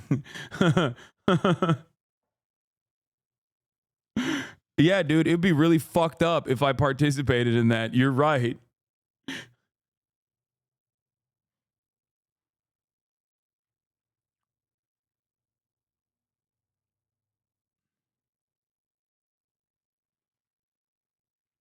Half of the chatter's anger and resentment towards me stems from like the classic I imagined you I saw you in a dream cheating on me, so like, you know, now you have to address that.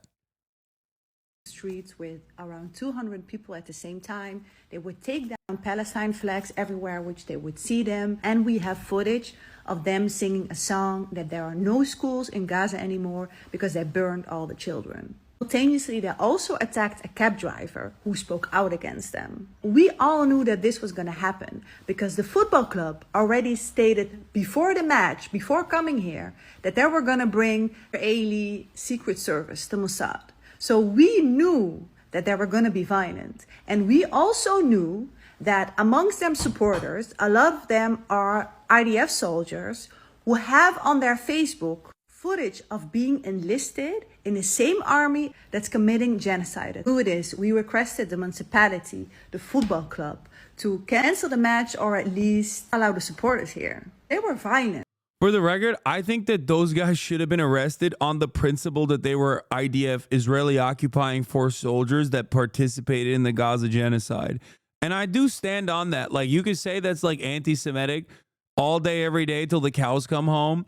But like, if fucking ISIS militants are openly posturing on their social media accounts about how like they fucking instituted the Yazidi genocide, and then they're just like they're getting free roam to be like, yeah, we're going to do the same here.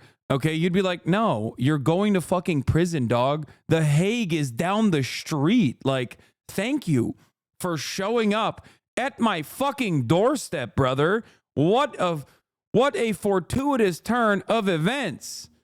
You know what I mean? I'd be like, okay, well, let's pack you up then. Oh, thank you for coming here to the country where, you know, the Hague is. That's great. Fantastic.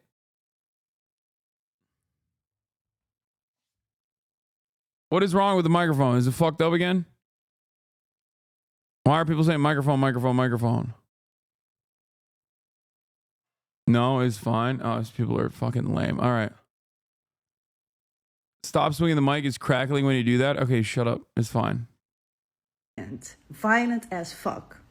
No media outlet responded to this. The only way we know. It's so gross, dude. It's like, it's so gross. It's so deliberate. It's so obvious what the fuck's going on. There's just no interest in the truth whatsoever. Nobody gives a shit. Nobody cares about like what actually happened. No intellectual curiosity whatsoever. Everybody just wants like an immediate, comfortable narrative. Muslims are anti-Semitic and bad. They're doing bad anti-Semitic things. They're doing pogroms. You already know, you know. Let's just go along with that, please. Make no mistake. That is what's happening, okay? Is because as a movement, we got quite good at sharing footages with each other. Back 2 days when they were being violent, the moment they harassed one of the taxi drivers, they got a response. Thing is, the taxi drivers here, as I think all over the world, are quite well connected with each other. So within no time, over 100 taxi drivers came to the city center and chased the hooligans away. Chased them towards the casino, or some of them would jump in the canals. What do you expect if you come to our streets and sing about burning Gaza down? It was all before the match even happened. Yesterday, the match happened. And I remember driving to my work at 9:30 in the morning. And I was driving on the highway and like 5 or 6 buses from the riot police were passing me. 9:30 in the morning, the match was at night. The whole city was tense. After the match, there were clashes. On one hand, the Zionist hooligans, they were also again burning shit down in our streets because they lost the match with 5-0. I mean, I'm still upset with Ajax for their responding to all of this shit, but at least, you know, they fucked them up on the field. So they were upset about their loss. They came to our center, shut shit down. And there were responses. We had protesters clashing with the Zionist hooligans. But hey, in Amsterdam, a Zionist hooligan can fuck up our streets, can burn down Palestine flags, can sing songs about burning Gaza down. But the moment you respond to them, the riot police emerged. They arrested over 50 protesters. And as according to the Zionist playbook, of course, this morning, Netanyahu sent out a statement, called up Prime Minister. He said that he sent out airplanes to pick up the hooligans because it was too dangerous for them.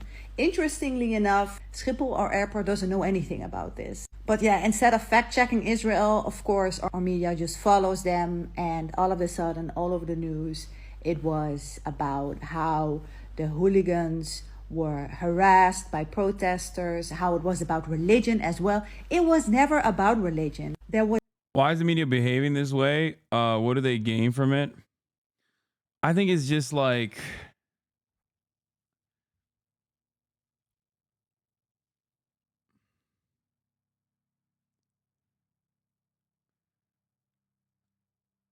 I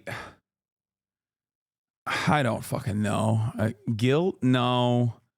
I think there's just a lot of people who don't give a shit. Like, they're not gonna fucking cross-reference, fact check, and beyond that, there are people who are like ideologically invested in maintaining. Maybe you're just wrong. That's why you don't know why the media would do this. Was a clash with yes, them. you're right. Like, no, actually, you're right. I don't know anything about fucking football hooligans. You're right. I don't know how any of this works. It was actually a fucking pogrom. You're right.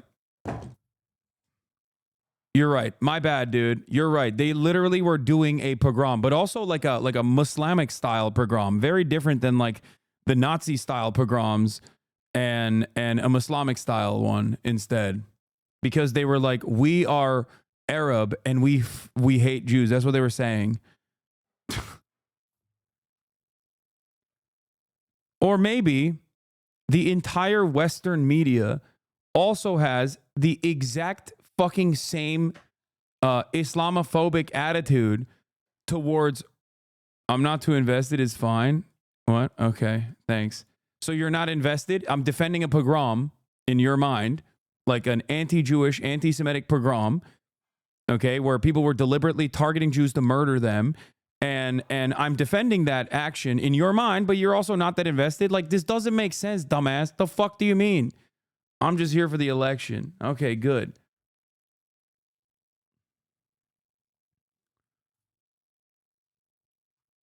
It's just so funny, like that this guy folded like a fucking napkin immediately. It was like, yeah, no, I don't really give a shit. I just wanted to talk my shit.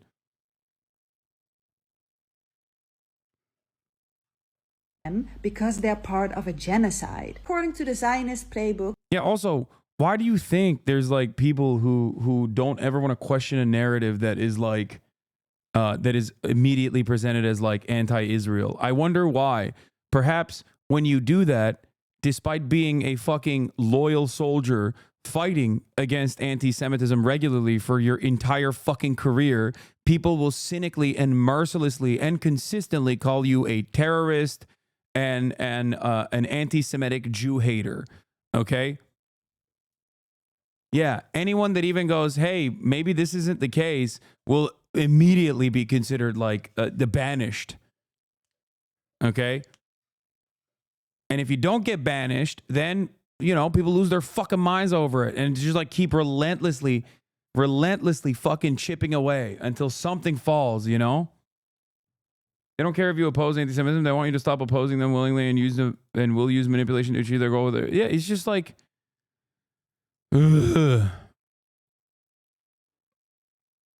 Why lie so much? I don't understand. You just say you engage with chat, but you just look over me intentionally. You're right. Of course, you only focus on the counter response instead of the context in which it happened. So the media followed the complete narrative of Netanyahu that it was anti-Semitic. Secondly, most of our politicians just followed Netanyahu on this, making statements that anti-Semitism is not allowed, completely omitting the fact that the night before, Zionist hooligans fucked up our city, attacked people, completely omitting that fact. Going completely into this discourse of it being unsafe here for Jewish people. Come on, even the Socialist Party went with this narrative. And as some Yeah, it's not just the Dutch politicians. Most Western politicians immediately went with it because everything that can be tangentially turned into like Jewish people are under attack is a decent way to just like drive discourse away from, you know, the Israeli government's open fucking genocide in Gaza and its bombing campaign in fucking Lebanon. This shit is so annoying, dude. I hate it so much. God damn. The gall of people. Holy fuck. somebody from MC. Like, think about how much back and forth this story is going to get in comparison to the 100 Palestinians that have been killed every single fucking day for the past month in North Gaza. Okay? Trapped in North Gaza, locked away, black bagged, numbered, executed, and like not a single fucking peep. But God, holy shit, you're going to hear from Jake Tapper for 8 hours on this. You'd be like, dude, this is crazy. The amount of anti-Semitism that has taken place in this football hooligan fight. Like, that's what's so nutty about it. It's not like these guys are like random people. They are basically a fucking neo-Nazi movement, okay? Not even basically, they are. So many different fucking examples of this. It happens virtually weekly in Europe. And all of a sudden, this is like a big story. Like, what the fuck? We're talking about an actual gang, dude. Yeah. Yeah. Meanwhile, nearly 70% of Gaza war dead are among children. Women and children, UN says. The ages most represented among the dead were 5 to 9-year-olds. Yeah. Meanwhile, while this is popping off, nobody gives a shit. And everybody's talking about fucking Israeli football hooligans, dude, and their right to self-defense. Israel has a right to self-defense. Just like Israel's most racist football team and its fans, its hooligans, have a right to self-defense.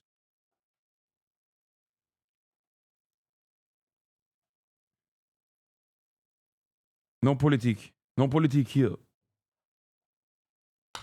Like, what are we doing? What are we doing? What are we doing here? What the fuck are we doing here?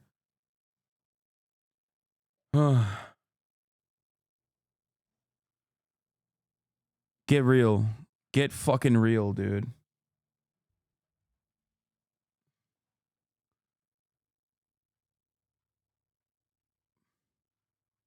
The IOF looks the other way when settlers are doing fucking real pogroms.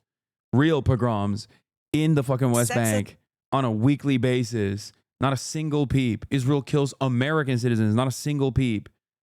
Okay? Barely fucking meets the standard of like news reporting. But holy shit, dude. Israeli football hooligans went and did some fucking hate crimes and then got their shit pushed in. God forbid. Disgusting. You're just mad because you know Trump is going to end the conflict in Israel? Yeah, you're such a dumb baby if you think that I would ever get mad at such a thing. I don't believe it. But if it were to happen, I would be the most excited person. There is sexism, there's racism. All of that is true. But I also think there is a real question I hope people start looking at about who people are listening to. In my view, there was an over-listening to and an over-lifting up of people who left Trump, not people who left the Democratic Party. The people who left the Democratic Party are the people who are going to win in the future.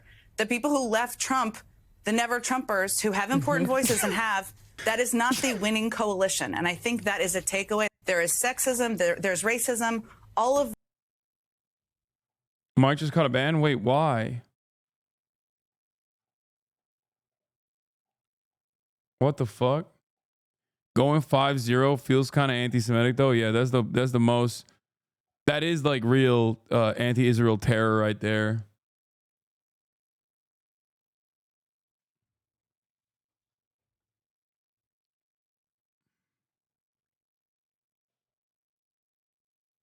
Amsterdam bans protests after anti-Semitic squads attack Israeli soccer fans.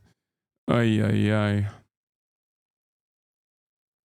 Kind of weird calling the Jews Nazis. That in and of itself seems anti-Semitic. Nazis were a regime in the regime in Germany in the 20th century. Nazi in his modern use is an extremist, polarizing word used to affect. Don't be simple.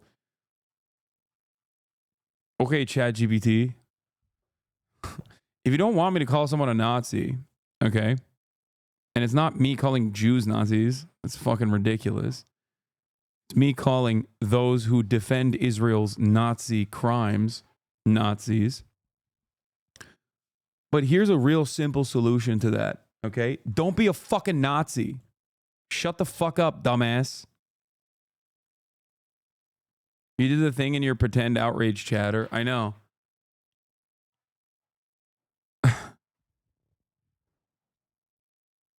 Asman threatened to have Saltman on if they didn't ban Mike. Wait, why did they ban Mike? What the fuck did he do? What are they saying that Michael from Pennsylvania did? I like that this like group of little freaks, this group of little freaks is. Asman said he would give Twitch an ultimatum. If they don't ban Mike, he will have Dan on stream to cover all the racism and anti-Semitism on Twitch. The irony.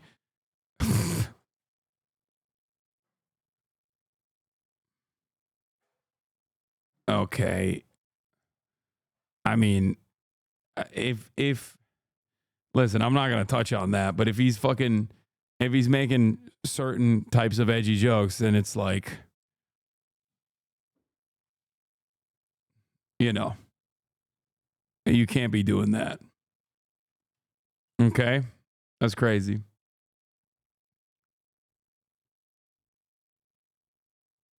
Gotta say, as a Jew, you really opened my eyes to the evils of Israel. Like before watching you and other leftists, I was fully on board with what Israel's doing, so thank you. What you do is important, Hassel. These.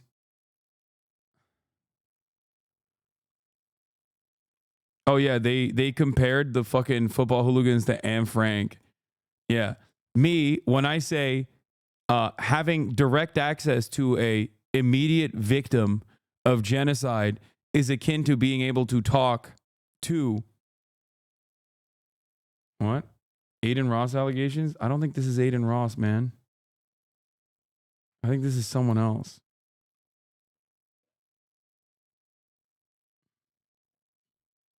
This is Aiden Raza.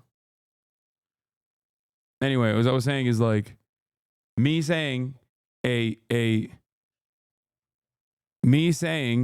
direct victim of America-backed, Saudi enacted genocide, me comparing that person, a victim of genocide, to Anne Frank, unacceptable because that guy's brown, okay, and we consider him to be a Houthi and a terrorist. On the other hand, Israeli ultras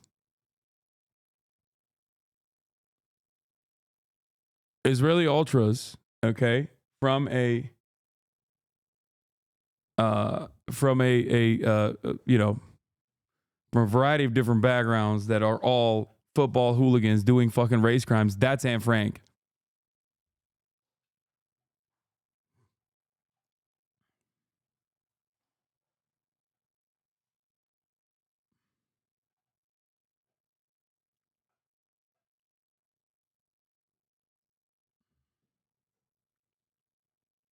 My mom was a standard MSNBC brain rotting liberal, but after the election has turned towards the progressive side and understands how bad the campaign was going a centrist route. Yeah, that's good.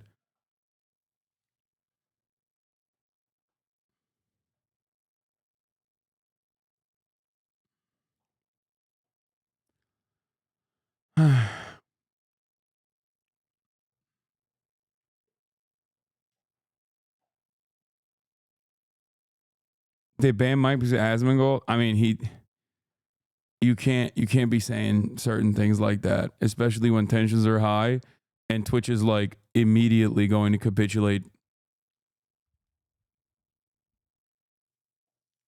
You know what I mean?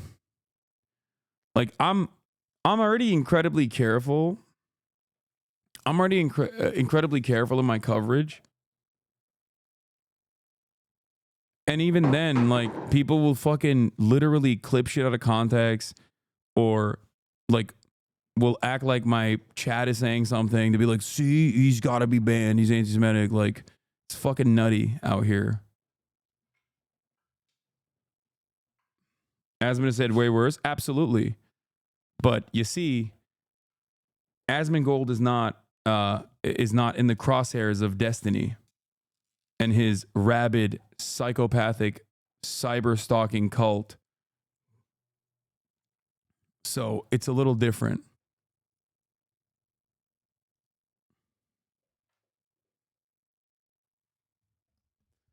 But regardless, you can't.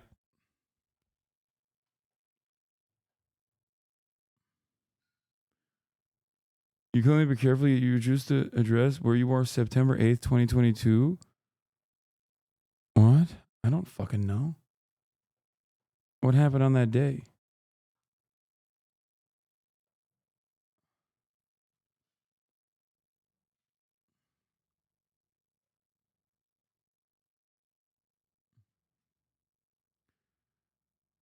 Okay, we're done with the fucking Israeli football fan saga.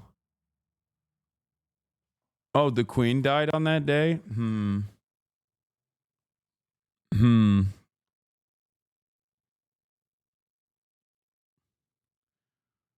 Okay, Fed Chair Jerome Powell, we saw that. Federal investigations launched into racist Federal texts authorities targeting black Americans. These are looking into disturbing and racist text messages sent from unknown numbers, to black Americans in at least. If Asmund really believed this stuff about anti-Semitism, then why wouldn't he just do it anyway instead of bribing people? Yeah, that's really funny. I don't think Asmund saying anything had an impact on this. I think Twitch probably saw the clip and were like, this is obviously ban-worthy. Like, make no mistake. Asmongold being like, oh, I'm going to have this fucking sociopath, this sociopath on to talk about how fucking anti-Semitic Twitch is. Like, what do you mean? He watched like 11 different fucking videos on the matter immediately after he got unbanned and has like played Twitcher terrorist. Like, haha, funny. Meanwhile, if I was like white streamer or fucking neo-Nazi and put quotes that Asmongold has like championed on a little game like that, there would be all hell, okay? Holy fuck. You know? Asmongold or School Shooter, the video game, would be fucking, oh my God, the anti-white hatred. Oh, holy moly. Holy moly. Yeah. No, I'm not going to watch his fucking reaction to the Tyler Oliveira video. Like, that's the thing. Like, we are just straight up normalizing so much unhinged white nationalist right-wing rhetoric right now. It's crazy, okay? It's crazy. It's actually crazy. Like, in front of fucking 50, 60,000 people every day, like, addressing and championing and agreeing with Tyler Oliveira. Holy fuck, Tyler Hitler Vera. Oh. Yeah. God forbid, dude. Here. 10 different states in this country. Now, many of the messages which were sent to middle school, high school, and college students make reference to slavery. Adriana Diaz has more on this very troubling story. You have been selected to be a house slave at the Fieldview Farm Plantation.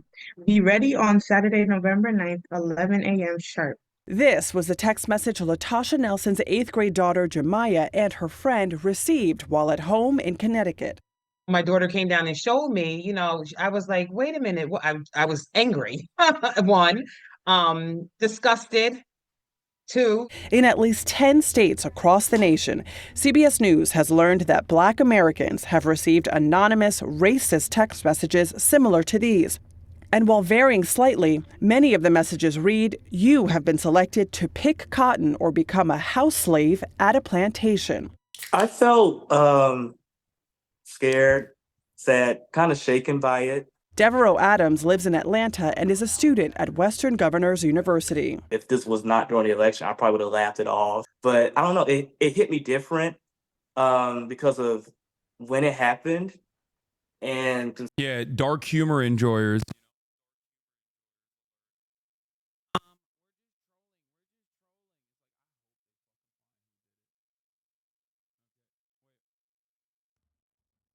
What is happening today with my fucking microphone, man? God damn.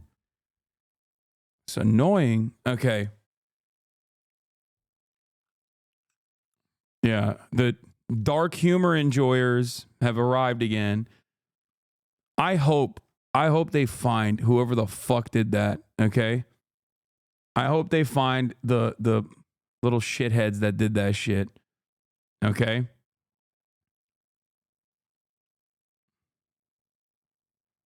It's just I don't know.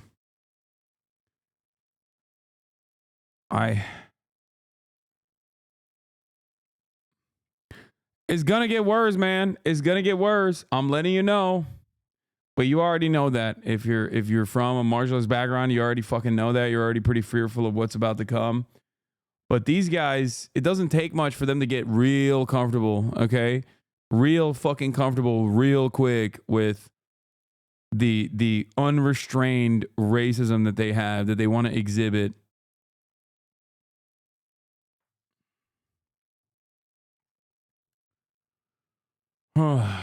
Yeah, this is just a matter of flexing, you know what I mean? It's not dissimilar to the statues of Robert E. Lee being placed right in front of courthouses in the civil rights era. Not the Civil War, not in the aftermath of the Civil War, but in the civil rights era. It's like, why would you do that? Why would you do such a thing? What led you to hail this figure in this moment? And the answer is simple. It is also the same as saying the N-word, right?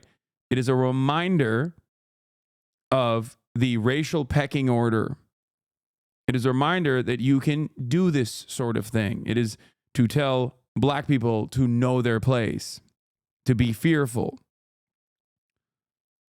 Okay? In some ways, it comes, I think, from a desperation of trying to restore the racial hierarchy, if you want to examine it a little bit further. But yeah.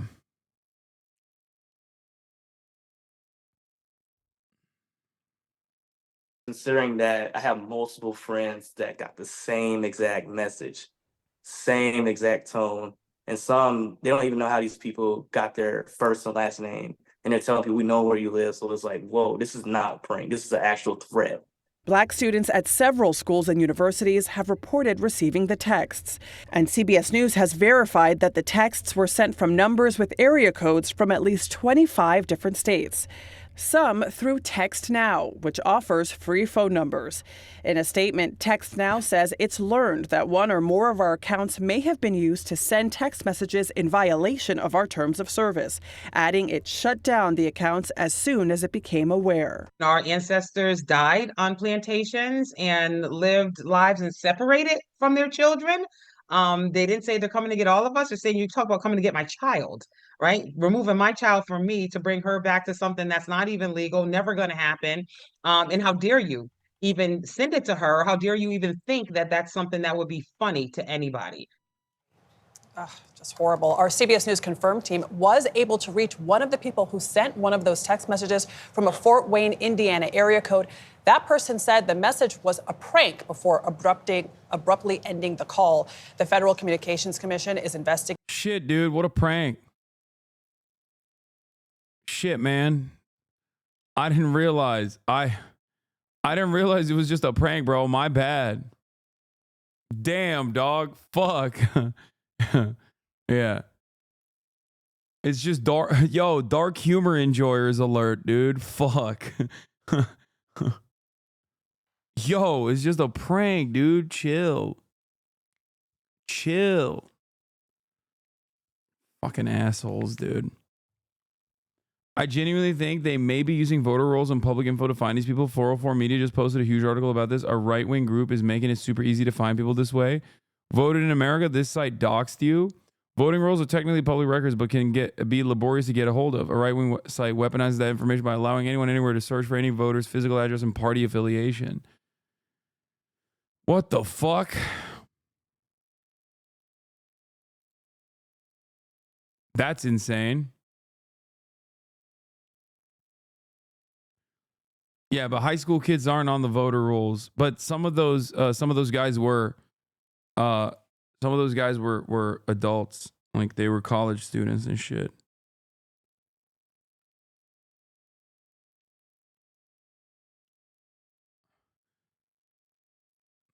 Once again, it is wild that like, it is definitely pretty fucking crazy that, you know, this kind of like cyber stalking and cyber harassment is so totally permissible.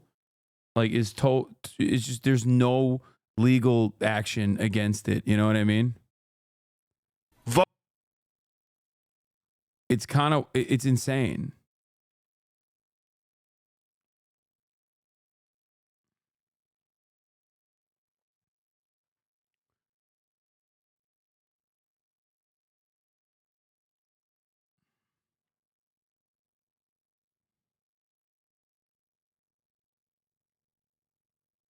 Kind of like getting your car stolen. They go, eh.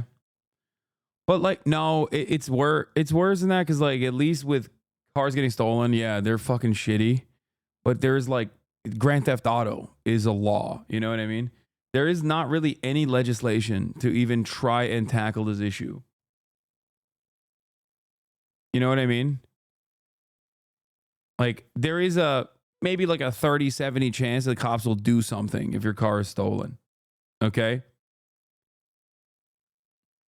Whereas in this circumstance, like, you could just do internet hate crimes. And if you do it online, it's just like, internet hate crimes are not enforced. You're delusional. Brother, I think I know better than any singular person about what it looks like when you're getting mass harassment online. Okay? It's you are, by the way, it's your, as in R-E. And secondly, trust me, I know from fucking personal experience what the fuck I'm talking about. And no, there isn't any criminal repercussions for engaging in this sort of thing.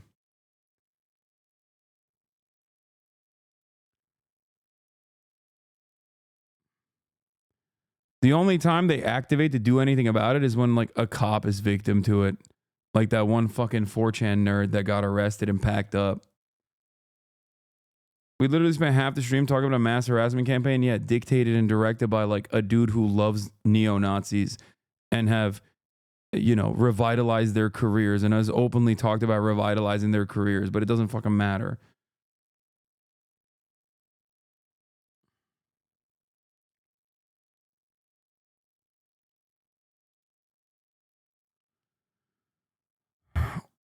So if Biden's internal polling was showing something close to this map, are they allowed? And they allowed him to run for re-election. This is beyond irresponsible. The Biden campaign apparently had internal polling to show Donald Trump was going to win 400 electoral votes at the same time that they were insisting he was a strong candidate. Okay. Decision to run for president again was a catastrophic mistake. That's crazy. That's a crazy leak. I 100% believe it.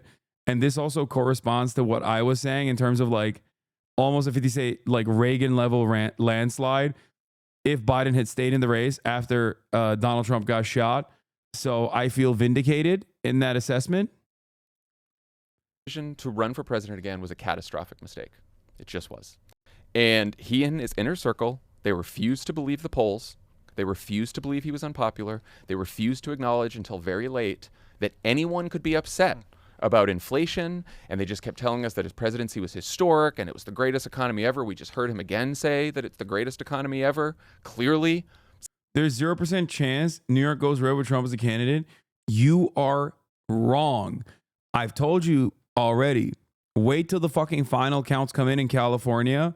You are going to see a very different reality than the one you think is happening.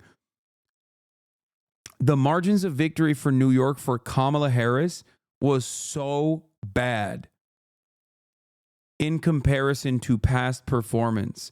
You do not understand how fucked up this situation is. Okay? You genuinely don't get it. I don't think you understand. If there is actually a swing towards the right, gay take, that's what I say to you. If you think that there's like a massive swing to the right in like red states or Trump is overperforming or whatever the fuck, like that, I think is a consequence of like less blue voters voting there. But in places like New York and California, I do think that there is like an actual, genuine right wing, an actual legitimate right wing swing. Trump gained ground in 49 states and the District of Columbia compared to 2020. I went back through the record books. When was the last time a party gained in so many different places? You have to go all the way back to 1992 when Bill Clinton improved upon Michael Dukakis's performance in 49 states, plus the District of Columbia. The bottom line is no matter where you looked on the map, Kate Baldwin, no matter where you looked, Donald Trump was improving on where he did 4 years ago, except for Washington State. It is no wonder that at this particular point, he looks like he's going to be the first Republican to win the popular vote since George W. Bush back in 2004. And to pull that off, he gained ground with groups that Republicans do not generally count as part of their winning coalition, or really at all. How much ground did he gain? Yeah, again, holy Toledo. It's just like, oh my goodness gracious. These are the types of groups that you would never have thought that Donald Trump would have gained so much support Oh my among goodness gracious. 8 years ago when he first won against Hillary Clinton. Trump's was the... Why not? His coalition was like more diverse than prior Republican performance anyway, even in 2016. Best GOP and certainly in fucking 2020. Showing among 18 to 29-year-olds in 20 years. You have to go all the way back to 2004. How about among black voters? It was the best performance for a Republican candidate for president in 48 years since Gerald Ford back in 1976. And among Hispanic voters, the exit polls only go back since 1972. But Donald Trump's performance on Tuesday was the best for a Republican presidential candidate in exit poll history. He literally goes all the way back through history and breaks history. This is what we're talking about, Kate Baldwin. Groups that you never thought that Donald Trump would do well among, even for a Republican candidate, that is what he did. If the 2016 election was about Donald Trump breaking through with white work. Why does he say 2016 and doesn't say 2016? Or 216 when he says 1916?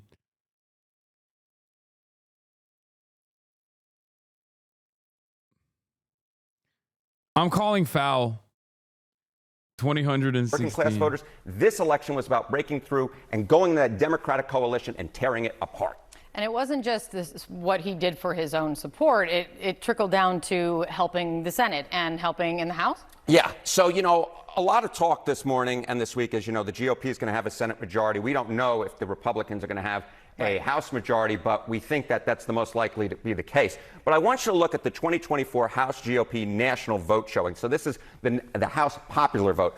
Currently, the GOP is ahead by 5 points. I expect that to shrink a little bit as some of the California results come in. But that, if let's just say he wins, the House GOP wins by more than 2.6 points, it will be the best House GOP showing in a presidential year in the House popular vote since 1928.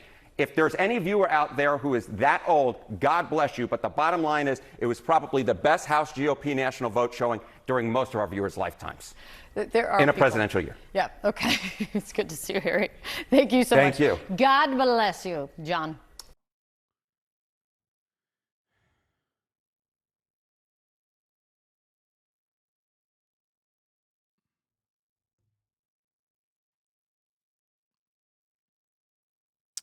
Wow. Who would think that running a campaign exclusive for white suburban Republicans would lead to this result? It's insane. Get it. All right, here, let's hear what Tim Wallace's, or let's watch this. 70-80% of voters don't believe that. They don't believe that about their own personal financial situation, but they just keep telling us that. And then after the debate, the Biden people told us that the polls were fine. And Biden was still the strongest candidate. They were privately telling reporters at the time that Kamala Harris couldn't win. So they were shivving Kamala Harris to reporters while they told everyone else, not a time for an open process, and his vice president can't win, so he's the strongest candidate. Then we find out, when the Biden campaign becomes the Harris campaign, that the Biden campaign's own internal polling, at the time when they were telling us he was the strongest candidate, showed that Donald Trump was going to win 400 electoral votes. That's what their own internal polling said. There were polls showing 80% of voters thought Joe Biden was too old to get a second term before the debate.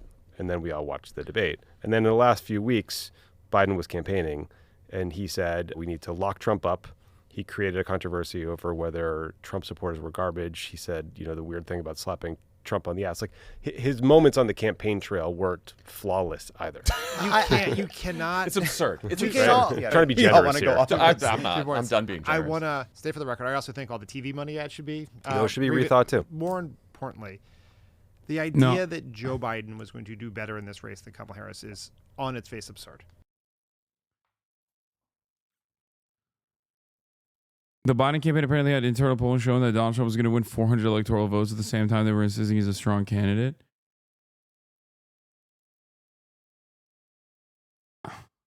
Okay, I know. I want to believe this, but I don't know. I don't know if it's real or not.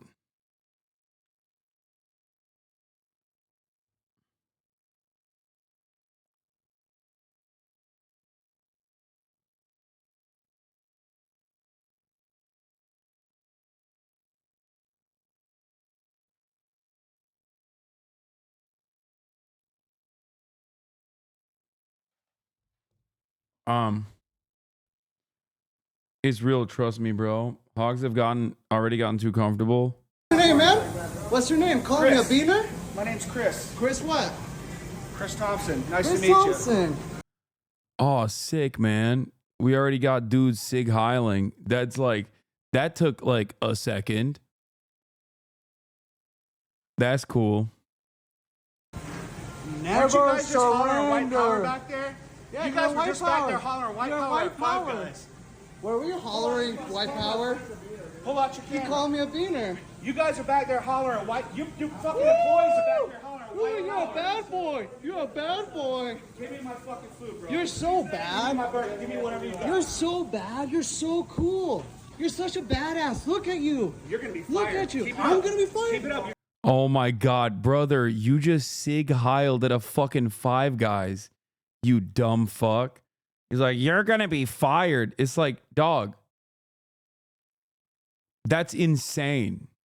Like, you can't be a Nazi and a Karen at the same time in the process of being a Nazi, okay? That's wild. I do want to pull back on this for a second and remind you that there are some people who operate exactly like this, politically very close. The targets might be different, but like ideologically very close. The notion that you can be like overtly racist, okay, be overtly racist and then be like, you're the one who's going to get fired now, supporters of certain ideologies that are also built around ethno-religious supremacy in the maintenance of an apartheid. Bro, why are you crying for these shit? There are always going to be idiots in the world. Why bother for the 0.001% of the population? You just look depressed as fuck. We just watched a fucking news article. We just watched a news coverage of like black people being targeted with hate crimes specifically. That happened like half an hour ago. You don't know the full context though? Oh my God, I'm in 2016. Oh my God, I'm in perma 2016 hell. I just realized we are back. This is 2016 hell. A lot of you were too young. A lot of you were too young to remember. This is exactly 2016 hell, okay? Oh my God, we have regressed officially. Oh, dude, I can't. Oh, God, we're going to have like a Milo Yiannopoulos style gay Nazi fucking constantly going on college campuses to like also Sig Heil. And the Young Americans for Freedom Foundation is going to like invite them deliberately. And then the schools that, you know, basically destroyed the lives of students who protested against Israel will turn around and go, it's free speech. It's free speech. Oh my God, dude. Oh, dude, it's happening. Holy fuck. It is. We are so fucking back, dude. This is 2016.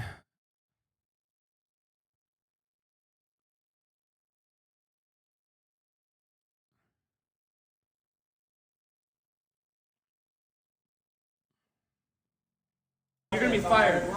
Like, the dude came in hot and went, first of all, this guy used his right hand to do the Roman salute, realized his mistake, and did the left hand Roman salute with the correct hand. And this guy came in and went, excuse me, this is devoid of context. It's one of those things where, like, the fuck do you mean? This is not devoid of context at all. Oh, I'm sorry. I guess, like, he doesn't have a Hitler mustache. Instead, he went with a goatee, the more modernized version of the Hitler mustache. He went with the Heil Hitler goatee. Look at you. I'm going to be fired. Keep it up. You're gonna be fired. What are you doing, man? Fire me. Give me my food. Fire me. Just give me my fucking food and cut the bullshit. Cut the bullshit? Yeah, What give me my bullshit, food. pussy? Why are you shouting? You got this, right? You called me a pussy? You I got did. this? You're gonna be I fired did. tomorrow. You called me a beaner. You're back here You hollering called me white a power beaner. and you're back You here called me a beaner. giving your Who are you election vote. Give talking me to? my fucking food, bro. Please, Election? right now. Give me your election. You already voted. That guy doesn't look racist. Dog, he was literally doing he Sig Heiled on camera.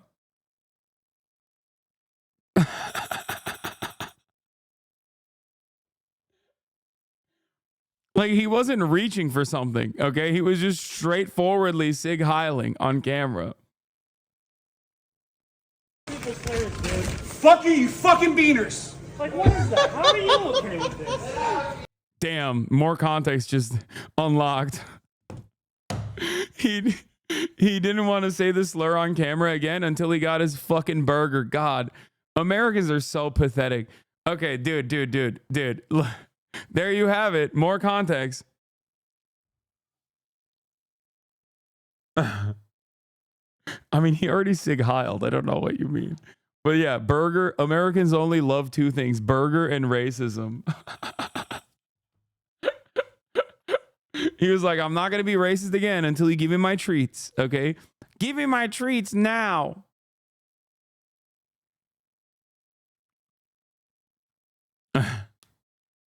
Hey, I'm pretty sure your wife is not even white. Europeans fucking colonized this fucking country.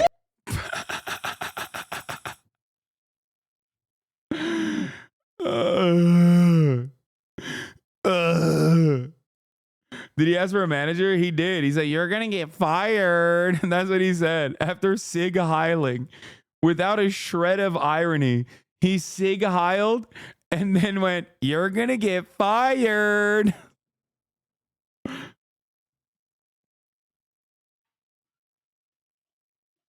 I love that the guy said, your wife doesn't even look white.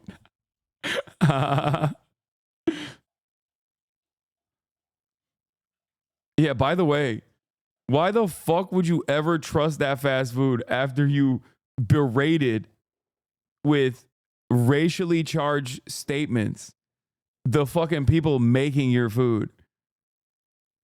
Like, they put their nutsack in there, dog. You're eating nuts, okay? And not the kinds that are used to fry the French fries at Five Guys, okay?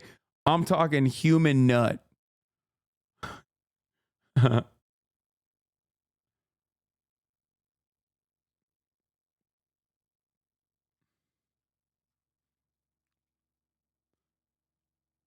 Reporting says employee did get fired for edited video from a different source. Wait, what? Fucking beaners are fucking invading it. You're Who's invading? Who's invading? Who's invading? Who's invading? Who's invading? That's a suit. That is 100% a lawsuit.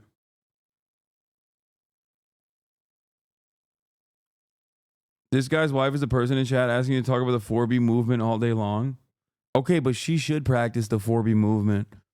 Actually, she should move on from the 4B movement and just practice having sex with other people while she's in a marriage with this racist charlatan. Okay? Yeah, practice the 5B movement where you fuck the pool boy. You know what I mean?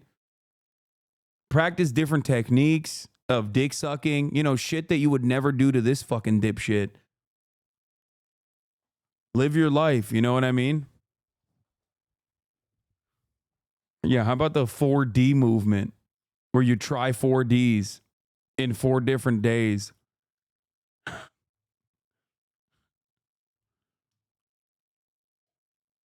Hasan Pro cheating? I mean, if you ask me what I think that man deserves, having his wife cheat on him is lower. I think it's probably like much, much lower than like what I think should happen to him.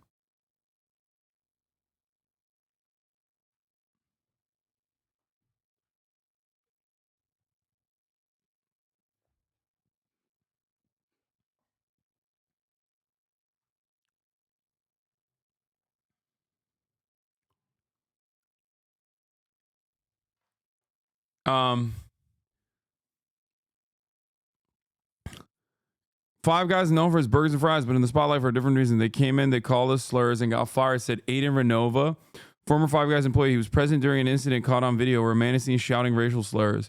Renova is seen asking the man to leave. According to Renova, the man came into the establishment on election night to pick up an order. He then asked one of the employees for whom he was voting. That's kind of a weird thing to bring up to someone who's making your fries, said Renova, which is a threat, okay? That is the nicest way to threaten someone as a fast food employee, okay? Yo, he basically was like, man, this guy didn't even wait for the election for all the votes to be counted to fucking start popping off in the most racist ways possible.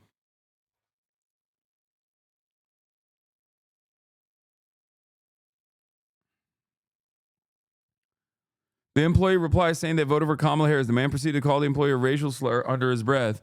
That's when the employee pulled out his phone to record.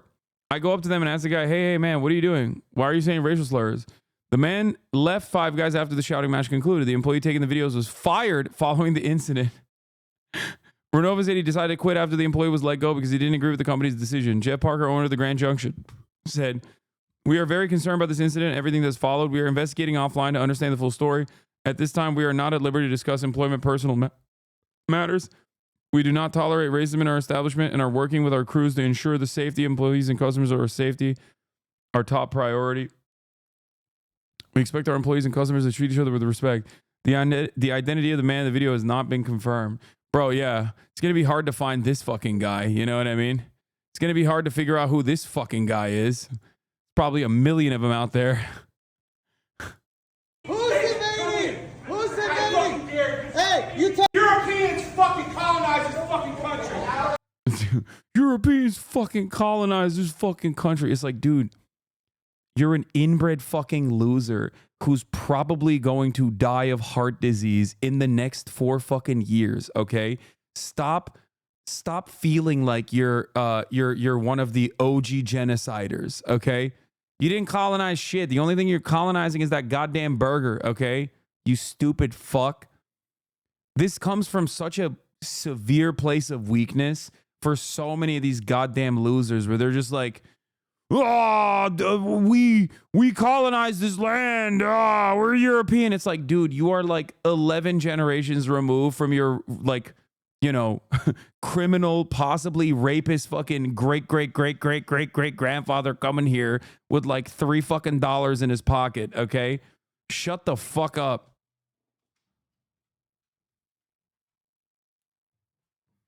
No neck having ass motherfucker. Anne çıkaracağım mı? Bak bak biliyor bak görüyor musun? Oh.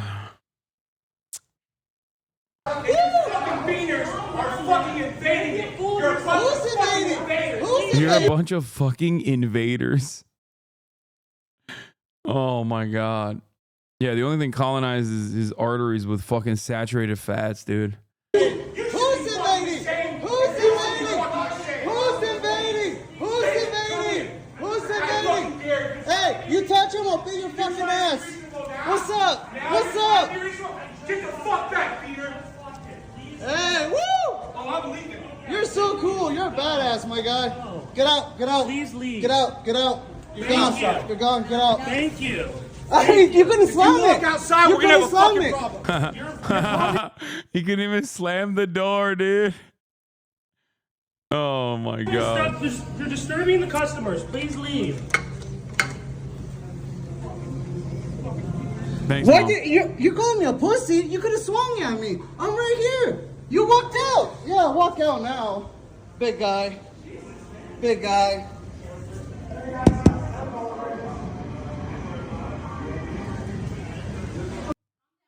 Should be fired, but he was right to tell the Nazi to fuck off. Should be fired? What? Dude, oh my god. I have gotten every variety of dumbass in the chat in the last, like, every variety of like 2016 era dumbass in the chat. We got number one, the context understanders. Okay. Excuse me.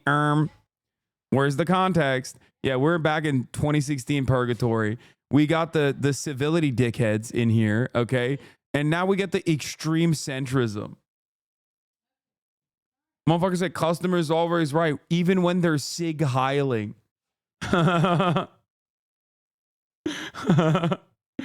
Oh, that's so sick. Why should he be fired? Walk me through the steps. Do you think that like low wage fast food employees deserve to get fucking racially berated by absolute scumbags like this? What's happening? You know? You think that's valid? Is just sit there and fucking take it? Chatter is Mr. Krabs, yeah. Hey guys, just so you know, if a customer yells at you when you're working, if they yell racial slurs at you, you should be fired. Like even if you don't say anything, you should be fired. Just because you are the victim of a hate crime in that situation. Fuck it. You shouldn't have been Mexican looking in the presence of a white supremacist.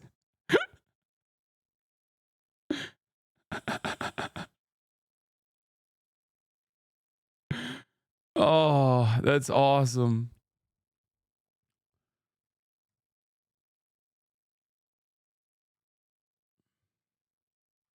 That's great, man.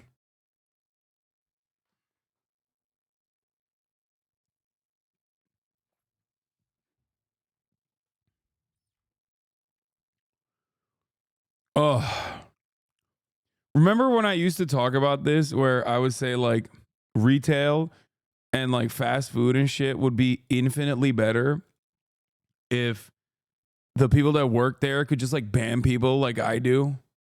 Like think about that. Just like you just boop, tap on their head and they just perish. They're just immediately escorted out and they just can't go back into the establishment. How much sicker would that job be?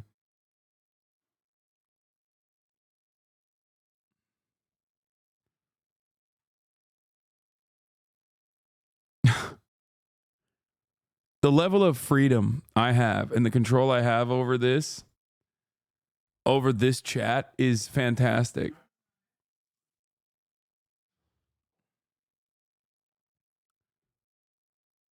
Apparently he wanted to sue. Video viral, Five Guys customer yelling racial slurs goes viral. The guy started asking questions about the election. Aiden Renault, it's kind of disheartened me, you know, racism is real, it exists and everyone knows it exists, but like no one ever thinks you're going to be called you're going to be the one called slurs at Five Guys. What a fucking quote. Renault's coworker whose name omitted for safety reasons originally posted the video on TikTok, later re-uploading it to Reddit. Video was taken by TikTok due to the language used, but Renault says things didn't end there. The guy apparently called the corporate Five Guys and said he's going to sue for defamation because we posted the video where he came into the Five Guys and called us the B word. The woman in the video is said to be his wife, and the video's caption says she works at Community Hospital, Western Slope. Now reached out to the hospital for comment and received the following statement. She's affiliated with the community hospital through the pathology group. We have watched the video and in no way condone any behavior that is disrespectful towards another person. We will not be doing anything about it. I don't know. I'm of two different minds in this situation. Like, if it's the guy should definitely get fucking, you know, he should get clapped up. Oh, this kind of stuff would not even be left up to, you know, individual vigilante style justice campaigns, which are going to get so much worse, and it's going to get fucking annoying. It's going to get so goddamn annoying because, like, one, Nazis are going to start feeling really fucking comfortable, and they already have. And then two, in that process,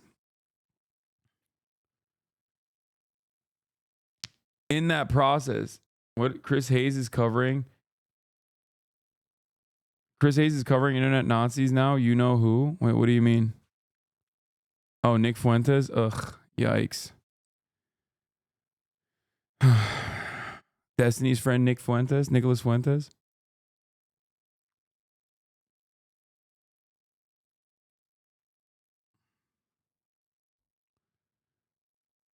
So, they're already doing that, right? Nazis are getting fucking hella comfortable. But then beyond that, I think like people are going to recognize that like the institutions do not defend marginalized people. So they're going to take matters in their own hands. And we're going to have this endless torrent of like vigilante justice. And then some people who aren't being racist are going to get swept away in that too. Okay, get packed up because TikTok does have a tendency to go fucking nutty. This is, you know, just look forward to all of that. It's coming.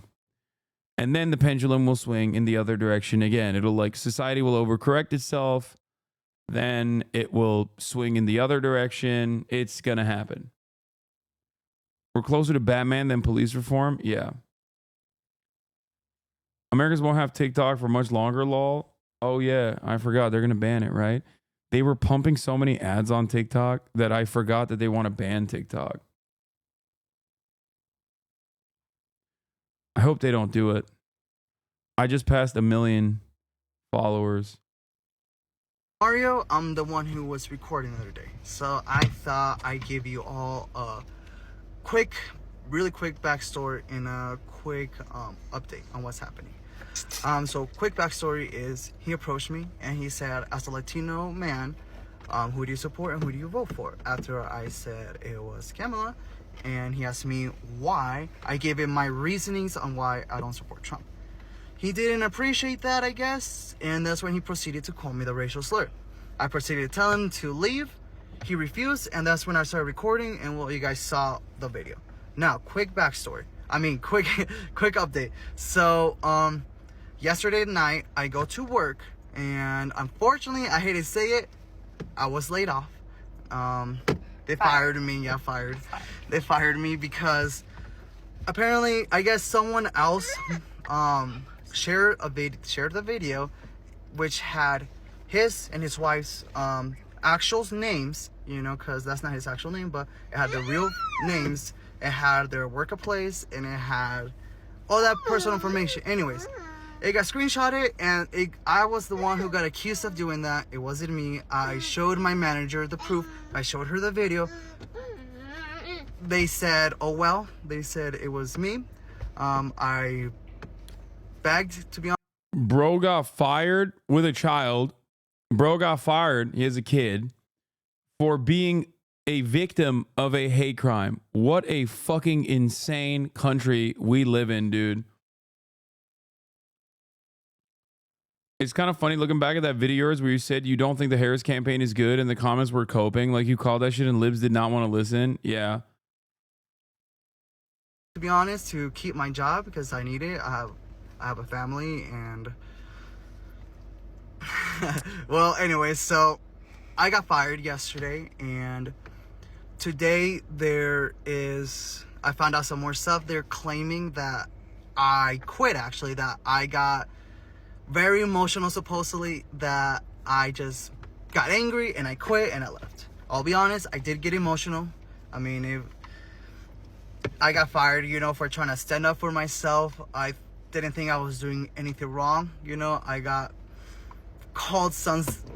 I've never been called that before, so yeah. Anyways, that's kind of the latest update, I guess I could say. I think there's a legal case here for unlawful termination. You can't just like fucking fire someone for filming a customer while they're in the process of doing a hate crime to you while you're working. That's fucking insane.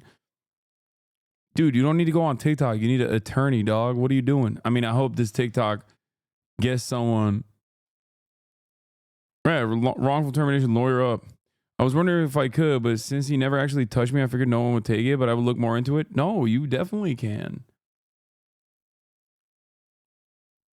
Get a fucking TikTok attorney, dude. Get Jayoma on the case. Jayoma will fucking get him put in that Supermax. The one in Colorado, the one that's like on the side of the mountain or whatever, where like the Boston bomber is. Jayoma was about to put his ass in ADX Florence, dude. Yeah.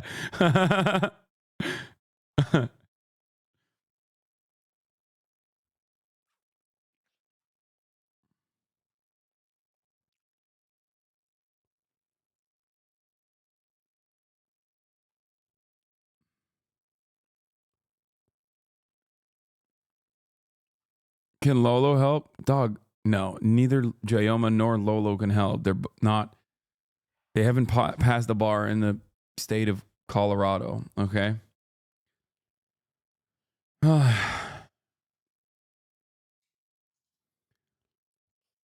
Harris did not say the word transgender in this campaign. Republicans were obsessed with trans people, spent $250 million, and the money was spent convincing voters that she was obsessed. Yeah. This isn't a repudiation of transgender rights. Voters don't care one way or another about trans people. It's a repudiation of silence rather than calling out extreme obsession. She allowed them to criticize her on that point, and she could have won on had she criticized them. Exactly. She should have said like this hyper focus, this hyper fixation on trans people is fucking weird. We're talking about trying to save Americans. We're talking about trying to fucking put money on Americans' tables, in Americans' pockets. We're trying to put food on Americans' tables. Okay, trans people are our neighbors. They work in the same fucking shit ass job market that you do. Okay, suck my dick.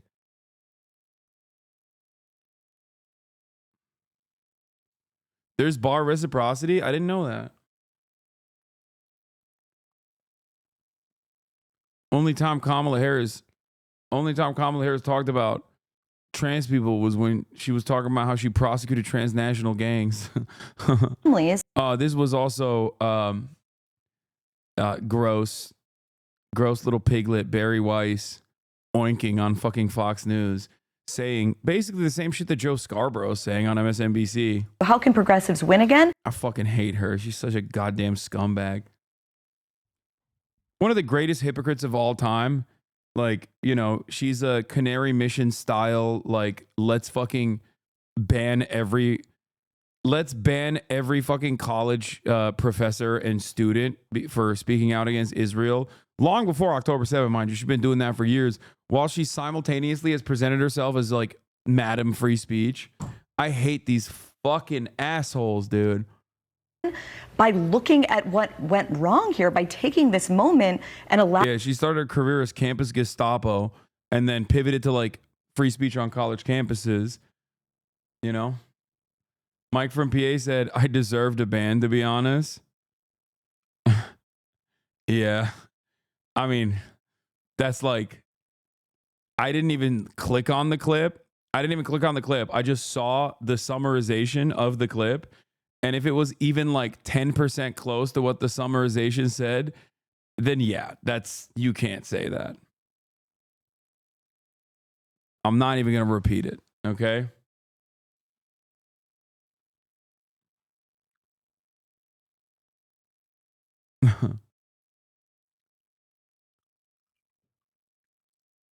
allowing it not to be a retrenchment of the idea of, you know, half of Americans want a fascist regime. They don't.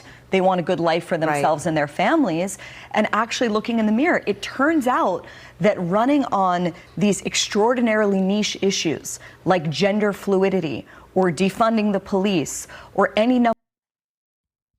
There's never been a moment where Kamala Harris ran on gender fluidity. What the fuck are you saying? Who has ever run on gender fluidity? Like, there's not a single person that has ever done that. It's like, I don't even think she knows what that means. She's 60 years old, dumbass. Oh. Yeah, let's just make shit up, dude. Fuck it. Kamala Harris should not have run on instituting neopronouns, okay? Kamala Harris should not have run on ensuring that people with food sensory disorders would be able to eat Frosted Flakes and Kellogg's even during times of work stoppages at the Kellogg's factory, okay? It was really fucked up. It was really fucked up when she ran on those things. And she should have never done that. Okay?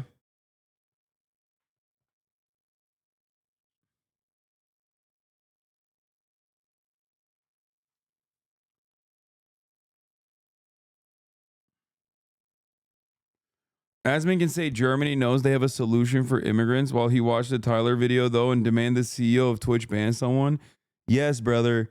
We're in 2016 again, okay? Republicans are going to fucking cry bully nonstop and try to get people deplatformed actively while simultaneously, God forbid, like anyone who is saying like the most unimaginable heinous shit, if they even get touched, if they even get a fucking warning, it's going to be, you know, Twitch has an anti-Semitism problem.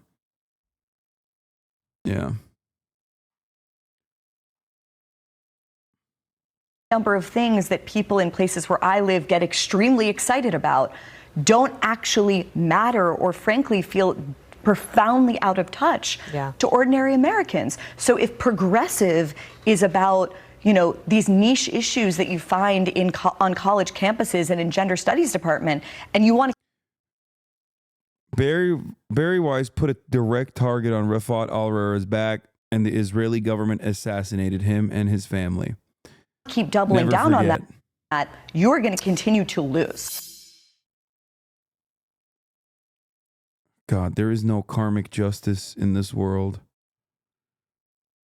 Ugh. What is this? Those of you who don't know, yes, this is what Barry Weiss looks like, dude. Literally. Yeah, find an old picture of me without the stash. We look exactly the same. Yeah. Love you, bro. He literally, it looks like you got a wig on, dude. It's just.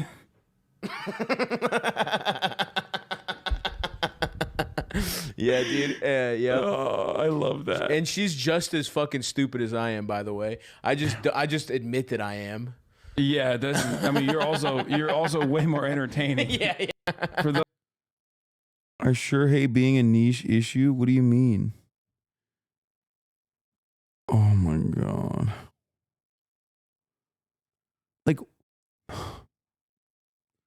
please tell me you're not advocating for Kamala Harris to run on gender fluidity.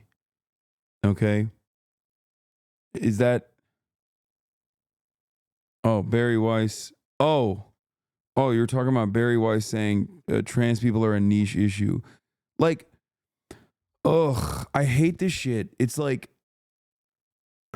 leave trans people alone, please. It just doesn't make any sense. It's not hurting you, okay? Trans people can't hurt you.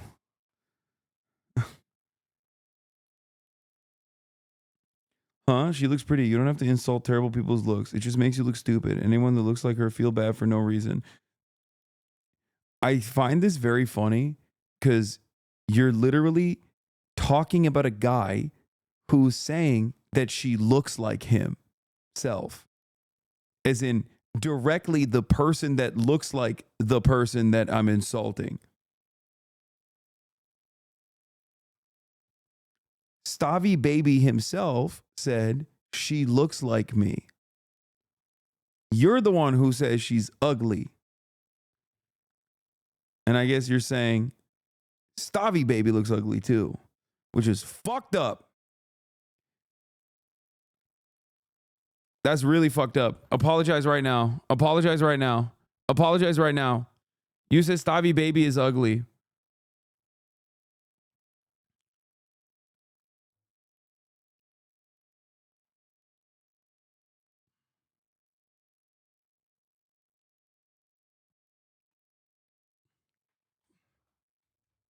No, I don't think they look similar, but neither is it unattractive. I don't see the point in acting this way. They look exactly like one another.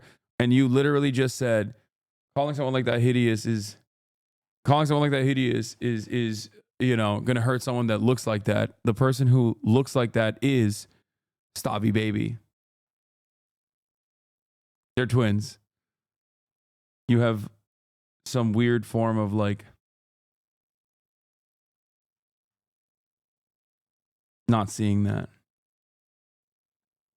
I just don't get the point of bringing it up in the first place because it's not relevant. Stop arguing with 2016 Hasan. You're not going to convince them. No, I'm doing it. I'm back in.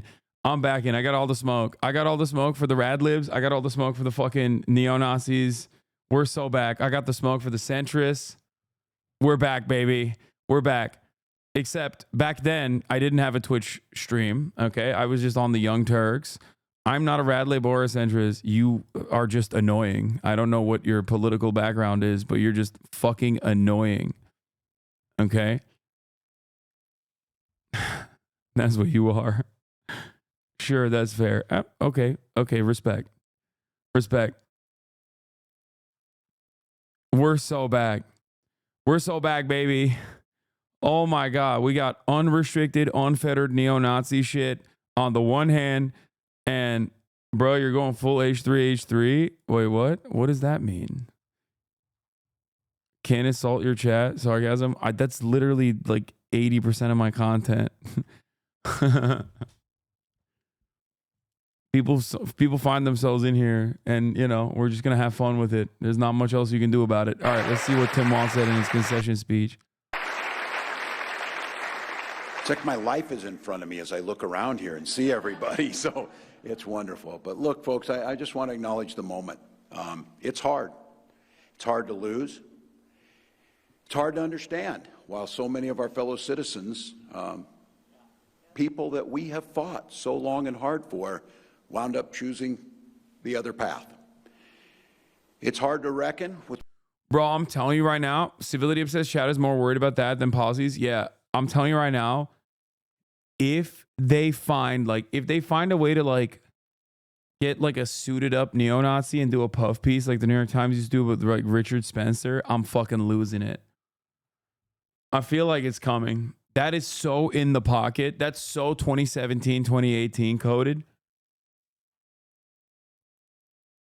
If that's the final stage of being in 2016 is like hyper focus on culture war. All aspects of culture get worse and worse overall. Okay. Battle lines are drawn. And then ultimately these like centrist media outlets, liberal media outlets start doing like puff pieces on fucking neo-Nazis, being like, well, this guy is misunderstood. This misunderstood white identitarian. This misunderstood white identitarian has been defending the white race. Some call him a neo-Nazi. Others call him their savior. Oh, Jesus Christ, dude. Holy fuck. We're so cooked. With what that path looks like over the next 4 years. Oh.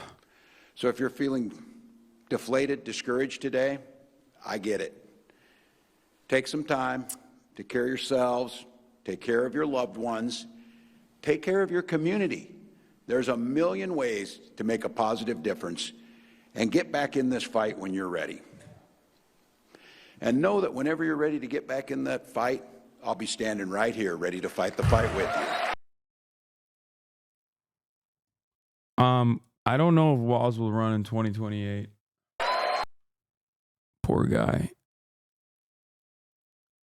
I'm gonna miss my baby girl Tim. Oof.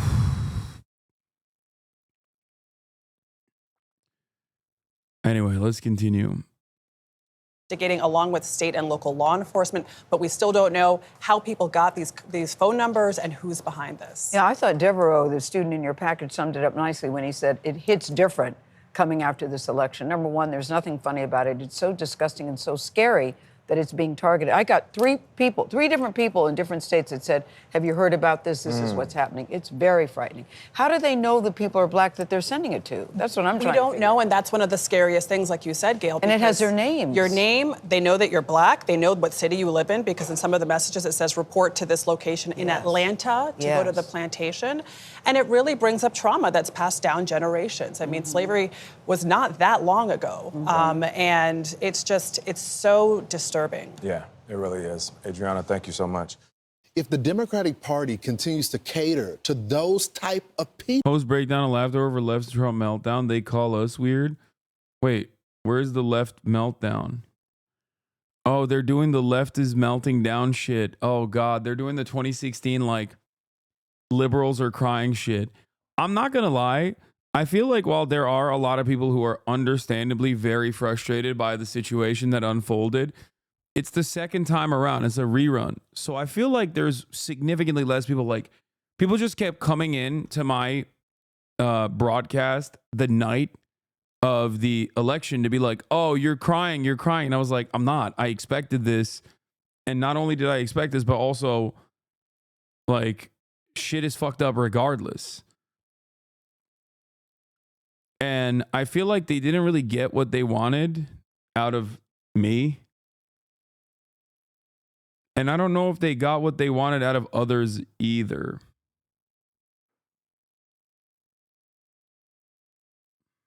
If the Democratic Party continues to cater to those type of people, they're going to keep losing.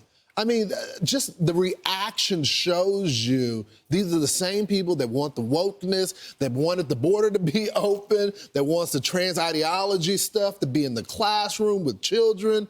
You have to reject this side of your party if you want to start. I can't begin to explain to you how fucking nefarious and damaging this is that both Fox News and MSNBC and CNN are in unison portraying the Democratic Party's like campaign mistakes as like something that they didn't even do in an effort to basically normalize more bigoted sentiment being expressed. We are in a very bad place. In a very, very, very bad place, dude. This was, I mean, Philippe, tough medicine this morning from Philippe Rines. Wow, a rich corporate consultant lobbyist who is now part of two failed presidential campaigns blames nebulous political correctness rather than pointing the finger at himself and all his rich friends' failures to achieve the task they were paid handsomely to do.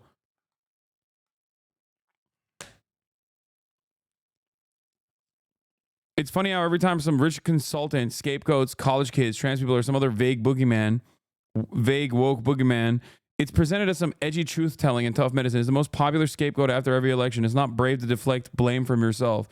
Philippe Rines perfectly sums up corporate consultancy world. I failed at doing my one job. Now listen to me about how to best do the job that I failed at. I played Trump in Hillary Clinton's 2016 debate prep. Here's what it takes to beat him.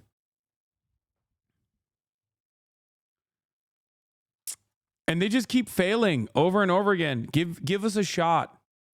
I'm done. I'm done with this shit. Give us a fucking shot, dude. Give the people a shot. Give the people a chance. You have lost time and time and time and time and time again. Okay? It's time to try something different. I'm sick and tired of the same old fucking nonsense. I want a Democratic Party that actually fights fascism. Okay? I don't want a Democratic Party that is basically trying to capture the essence of the fascist movement and like trying to do their own more moderate version of it. Okay? I don't want moderated, managed fascism. I want anti-fascism. Okay? What the fuck is this nonsense, dude? It's done. It's done. Give it up. You keep fucking running this shit to the ground every single fucking time, and then you complain about the same old bullshit. It's done. It's over. Give it up. Liberalism is dying, okay?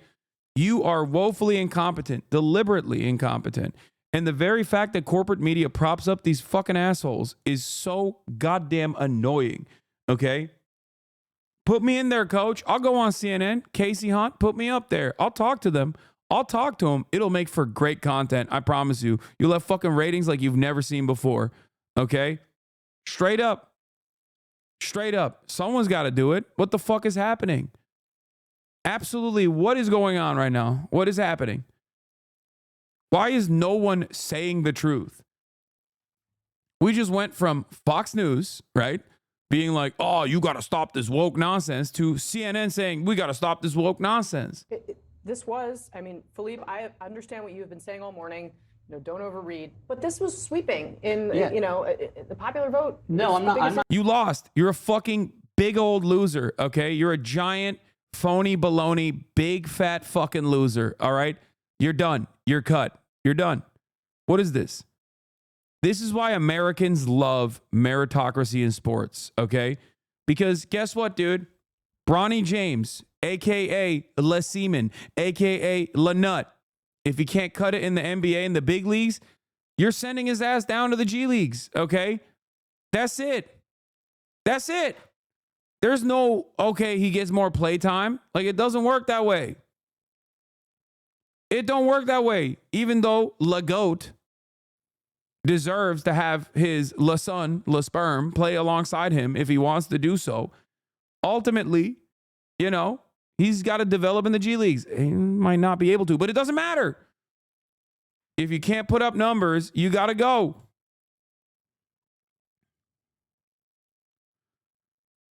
Bro grew his own teammate. Yeah, it's fucking sick. What is bro talking about? You know what I'm talking about.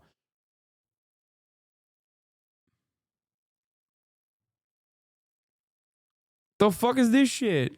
Why do we keep rewarding these fucking assholes, dude? I'm not saying don't overread. I'm saying try to narrow the factors and in some, you know, orderly way unpack what happened.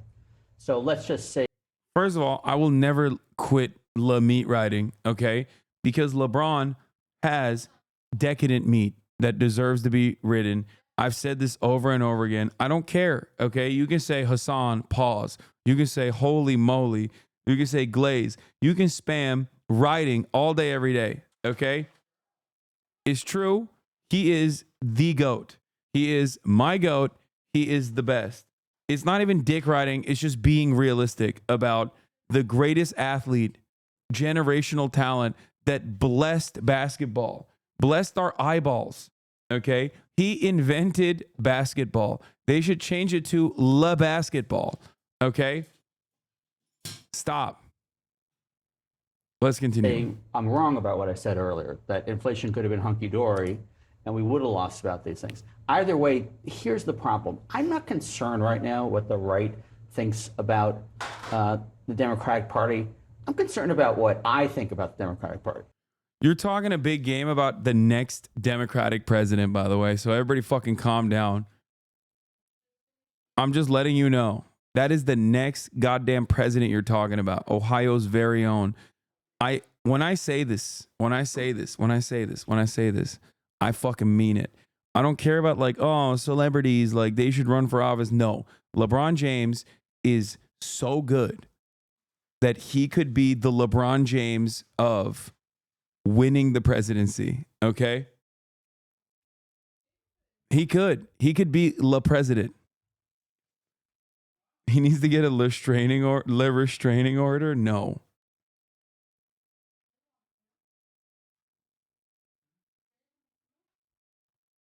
Literally spinning on it.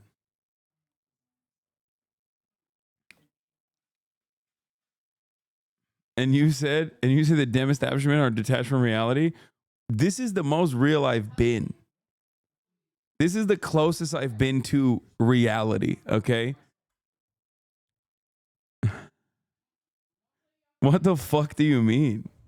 I don't like to echo the congressmen, all three of them. I don't like the fact that a small portion of our party is pretty much dictating where we are.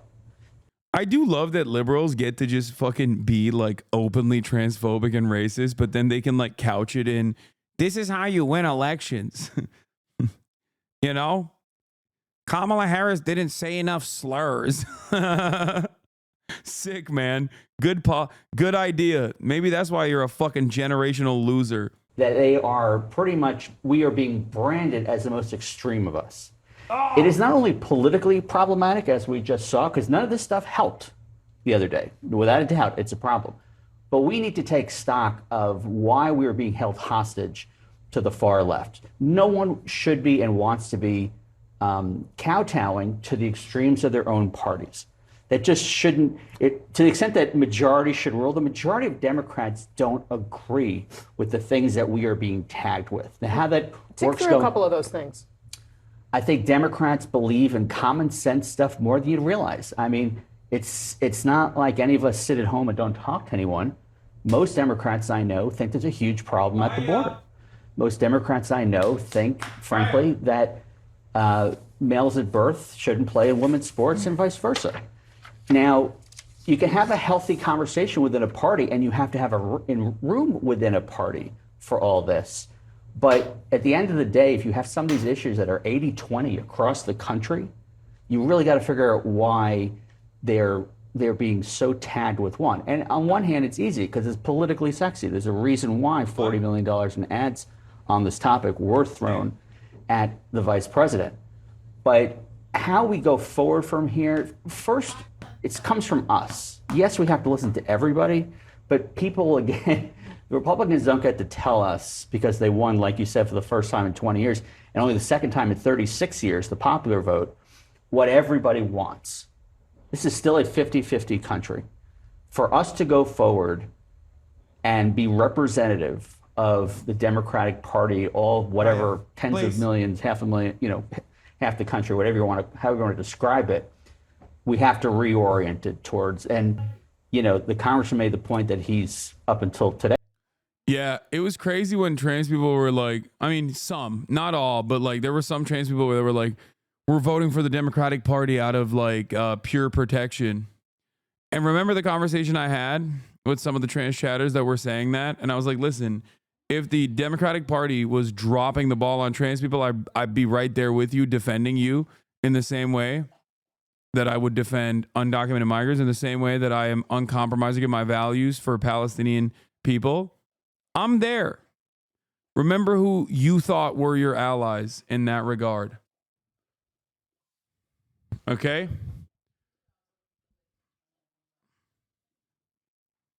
Yeah. Remember how much they yelled at Chapel Roan? You literally said this anti-discourse would happen post-election 3 weeks ago? Yes, I did.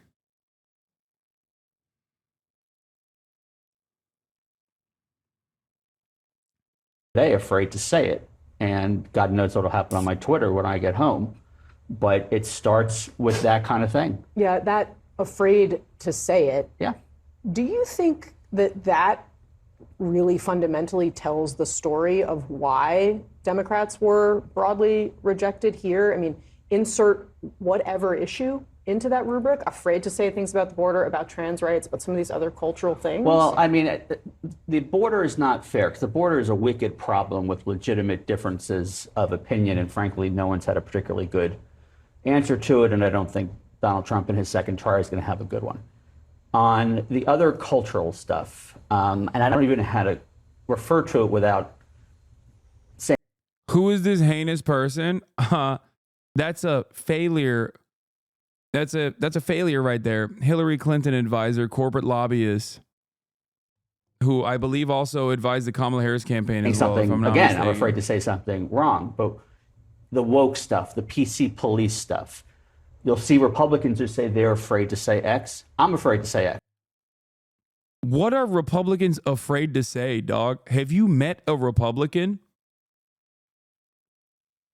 Like, they are not afraid to say anything, okay? Unless you mean slurs. So what slurs do you want to say? Just say it. Come on, big dog. Say it with your chest. Let it out. Let it rip, dude. We're in a post-Trump world. Come on. What slurs is swirling around in your fucking cranium, huh? What are you trying to say? X. These congressmen are afraid to say X. Why? Why are you afraid to say X? It should be afraid if it's something stupid and hateful and makes someone feel that they don't belong.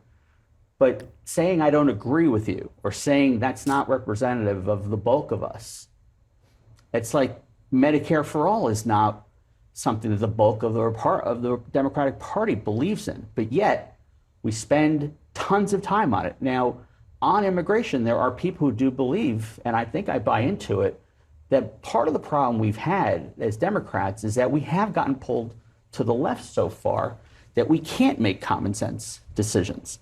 And look, I worked for Hillary, and she had to contend with Bernie. Bernie, went after Biden. I shouldn't say went after. He entered the primary. There's no evidence that the Bernie Sanders wing of the Democratic Party has met with any success or represents this party. Yet, we're going to go ahead and we're going to continue every time someone on the hard left says, "Oh, you can't do that." We're all going to paralyze. I mean, I don't know what the answer. I don't know what to say that I haven't said for the past couple of days now, that I haven't said for the past couple of years now, that I haven't said, especially so in the past couple of months in Kamala's truncated campaign. These people need to go, okay? They need to be exiled to a faraway land. Put them on a fucking island, okay? I'm done. You should never, if you were this big of a fucking loser in any professional capacity, in any other field, you would be arrested, okay? You would be jailed permanently. You can't be this bad, this consistently in any other field except for being a cop. Okay? That's it. The only group, or being a CEO. CEOs, cops, and political consultants. Okay? Consistently paid to just not do their fucking jobs and do a piss poor attempt at it. And then constantly, me. It's not me. I'm not the reason why we fucking lost again. It's actually Bernie Sanders. It's actually the wokes. It's actually transgender people. I hate these fucking monsters, dude. Answer is, but the answer is for people to start saying what they say on, WhatsApp and Twitter and whatever it is, that this is enough already. People can't. The PC police doesn't just apply to Republicans. It applies to, I don't know what I'd call myself. I just call myself a Democrat. I'm not a progressive. I'm not a lefty. I think I'm to the right of some Republicans on some topics. But dude, why are you? Oh my God. Oh my God. Oh my God, dude. Like openly stating this is like jail. What did mom want? Uh-huh. I'll order it. Short rib?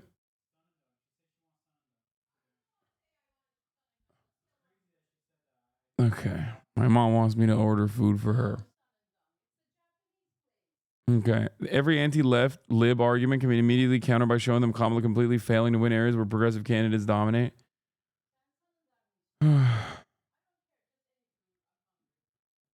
Okay, do you want that then?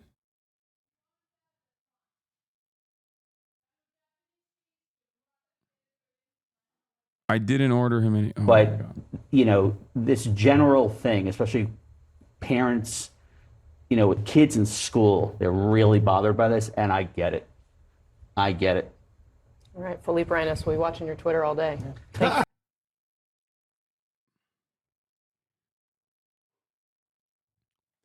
Imagine going so neocon. Bill Kristol tells you to chill out and talk about progressive populist messaging instead. Lamau, I miss it. They had Bill Kristol telling her to pivot to left populism, and they kept handing Liz Cheney the mic. Interestingly, Bill Kristol, a top Never Trump Republican, publicly urged Harris in the final weeks of the campaign to pitch a progressive populist economic message against Trump and his army of billionaire supporters. In late October, he wrote on X, feels like maybe Kamala Harris should embrace Elizabeth Warren's ultra-millionaire tax and barnstorm on that policy for the next 10 days. I like that the imagination is still limited in this regard. It's shocking to hear that from neocon Bill Kristol himself, but it is funny that like he still capped his imagination at Elizabeth Warren, which is like technocratic, nerdy social democracy, which is again not a fucking populist sentiment. You're so close, yet kind of far. There is no need to complicate this, okay? Just say you are going to address the pain. That's it.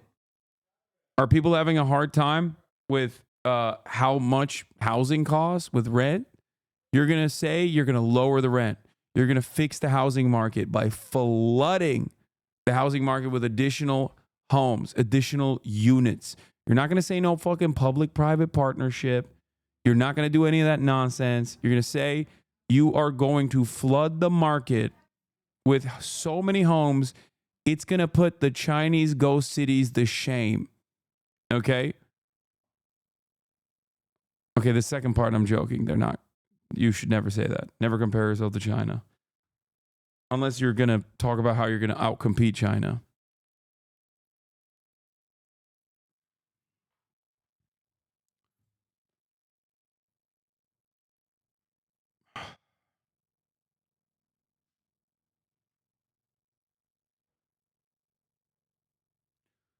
Dumb question. Can those strategies be wrecked if someone throws the word socialist at it? No, not a dumb question. Understandable fear. It didn't. It demonstrably did not. You want to know why it didn't? You want to know why I'm so confident it didn't? Because Kamala Harris said she was going to tackle price gougers, which is price caps. Okay? And guess what? They said it was Vuvuzela. They said it was Venezuela. And it only got more popular because people don't give a fuck. As long as you're addressing their issues, people don't give a fuck what you call it, dude. There are a lot of dumb Americans out there who's going to be like, what? Socialism, I don't want it. I don't want it. But right now, people are fucking suffering, okay? People are suffering. There's too much economic volatility. There's too much instability. There's too much hurt. You could say whatever the fuck you want. You could be like, I'm jailing the Walton family. And if people assume, or if people believe that jailing the fucking Walton family, like putting them in chains is going to lower the price of eggs by 50 cents, they're going to be on board with it. They don't give a fuck. There are people out there who think deporting 20 million migrants is going to, fix the housing market or the economy, okay? They don't care. They just want it. They're like, I don't give a fuck. I'm not thinking. I'm seeing red, okay? Now, that red could be the blood of immigrants, or that red could be communism.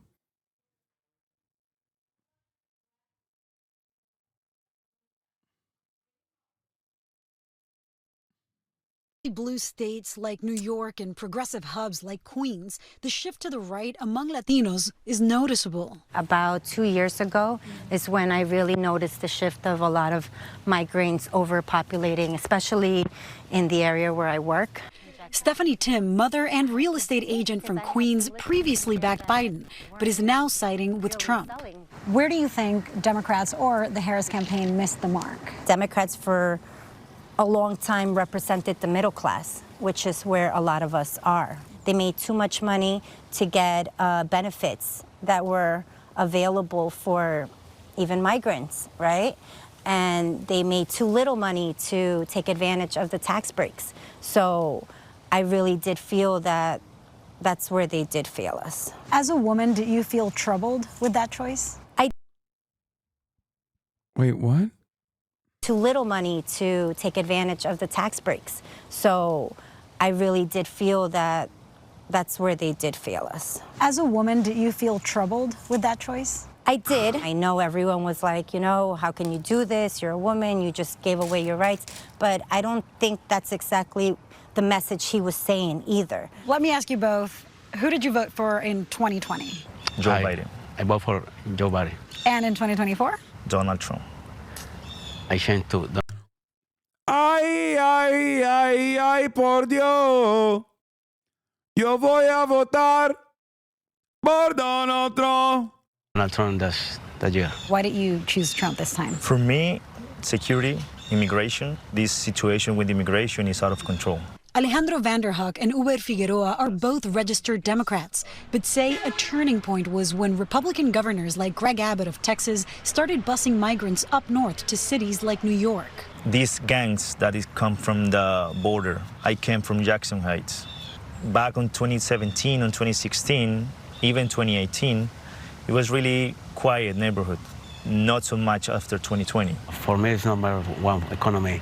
What would you like to have heard that perhaps would have swayed you back into the party? Oh, they were not consistent. I think they were just selling. Yes, I know Trump is not an easy person to adore, but I think he's very just blunt. You hope he keeps his word. He had 4 years to show he can do whatever he say, improve the country. You know how Trump says, like, we're going to revoke the broadcasting license of television networks that have been mean to him? If given the opportunity, I would do that to Univision like yesterday. Okay? Many of us do not speak Spanish, so we do not know what is going on over there. Okay? But let me tell you, it's not good. It is not good. Okay? From this point out, Telesur only, okay? No more Univision. You will be a regime defender. That's it. You're going to be out here talking about how Maduro is actually the GOAT and fucking Guam belongs to Venezuela. No more Univision is done. Okay? Not Guam. I said Guam. Fuck it, Guam too. Instead of Guyana, I said Guam. Fuck it. Guam also belongs to Venezuela.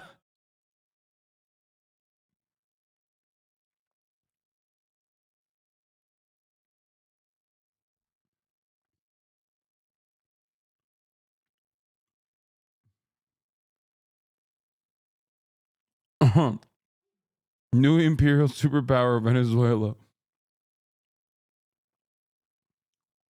Grew up with Telemundo and Univision as a Spanish speaker. Why do you feel it's bad? I feel like Univision has gotten fucking increasingly more right wing as years have gone by.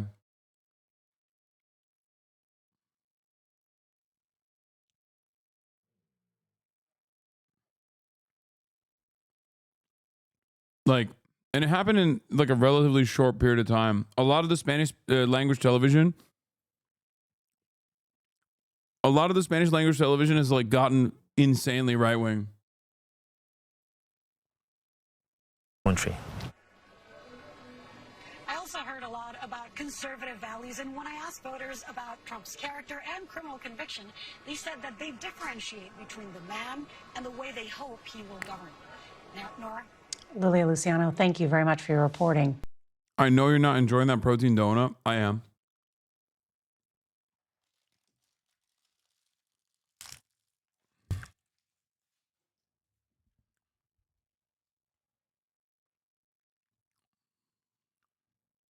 What happened with the audio? Did the audio get fucked up?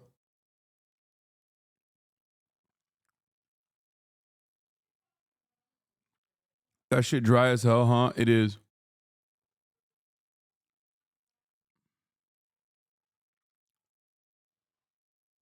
They should talk AMLO a lot. Bro, look at the tweet I tagged you in 30 minutes ago. Brother, are you okay? Like, you think I'm going to be able to see the fucking tweet you tagged me in? 30 fucking minutes ago? Do you know how many fucking notifications I get every second on Twitter?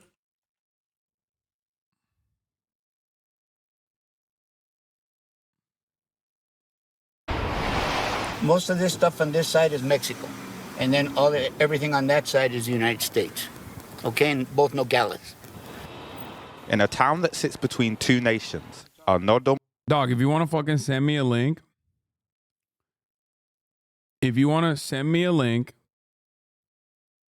you gotta fucking subscribe, okay? Which will allow you to also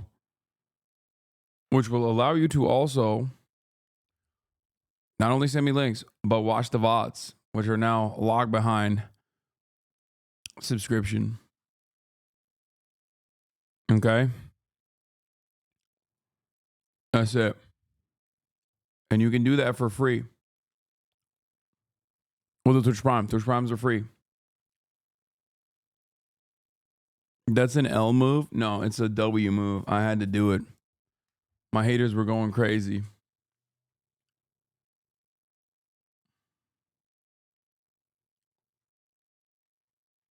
My haters were going crazy. Now they have to pay me. Making my haters my waiters in the table of success.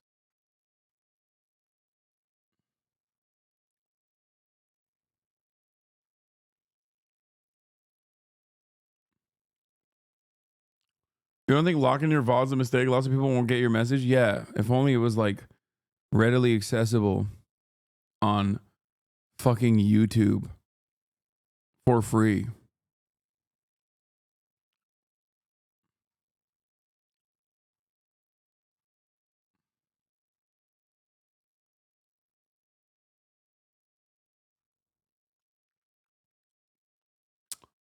Uncle Grampy, thank you for the 50 get the subs.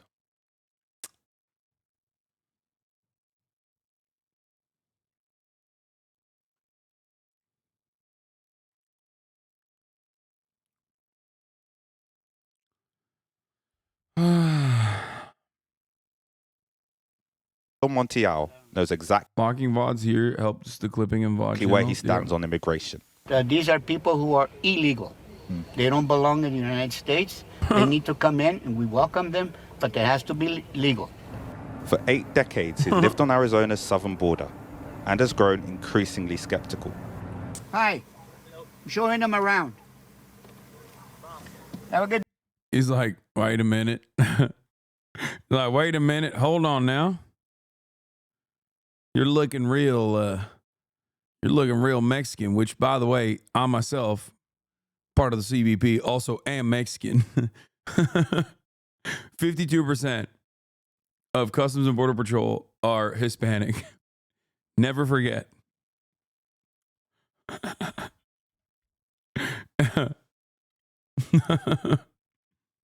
Good day, sir. How effective do you think the border control are? Right now, no good. That skepticism is why he voted for Donald Trump. I want to see laws passed that says no one can come into the United States if you're not documented. At their home, his wife Lupita shares those feelings. What do you think about how Joe Biden has dealt with immigration? He was horrible. He just let everybody come. See that? He just let everybody come from everybody, every place, without vetting them.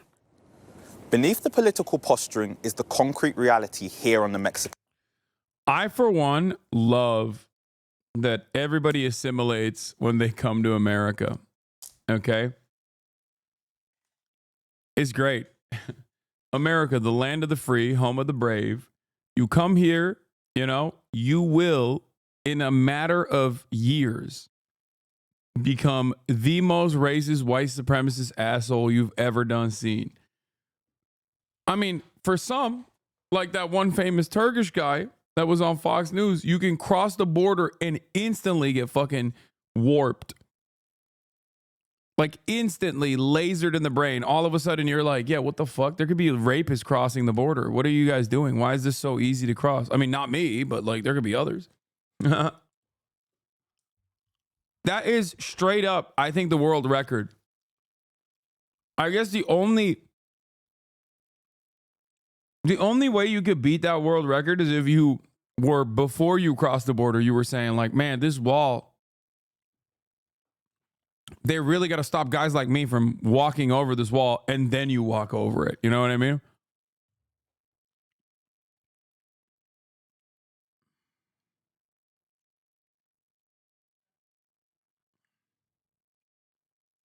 Border. Last year, record numbers of people entered the United States illegally. When are you going to comment on tokenism as opposed to meaningful racial representation within ICE? What, tokenism? Brother, Customs and Border Patrol is in border towns. Border towns have a lot of Hispanic people living in them, and they fucking work for Customs and Border Patrol. That's it.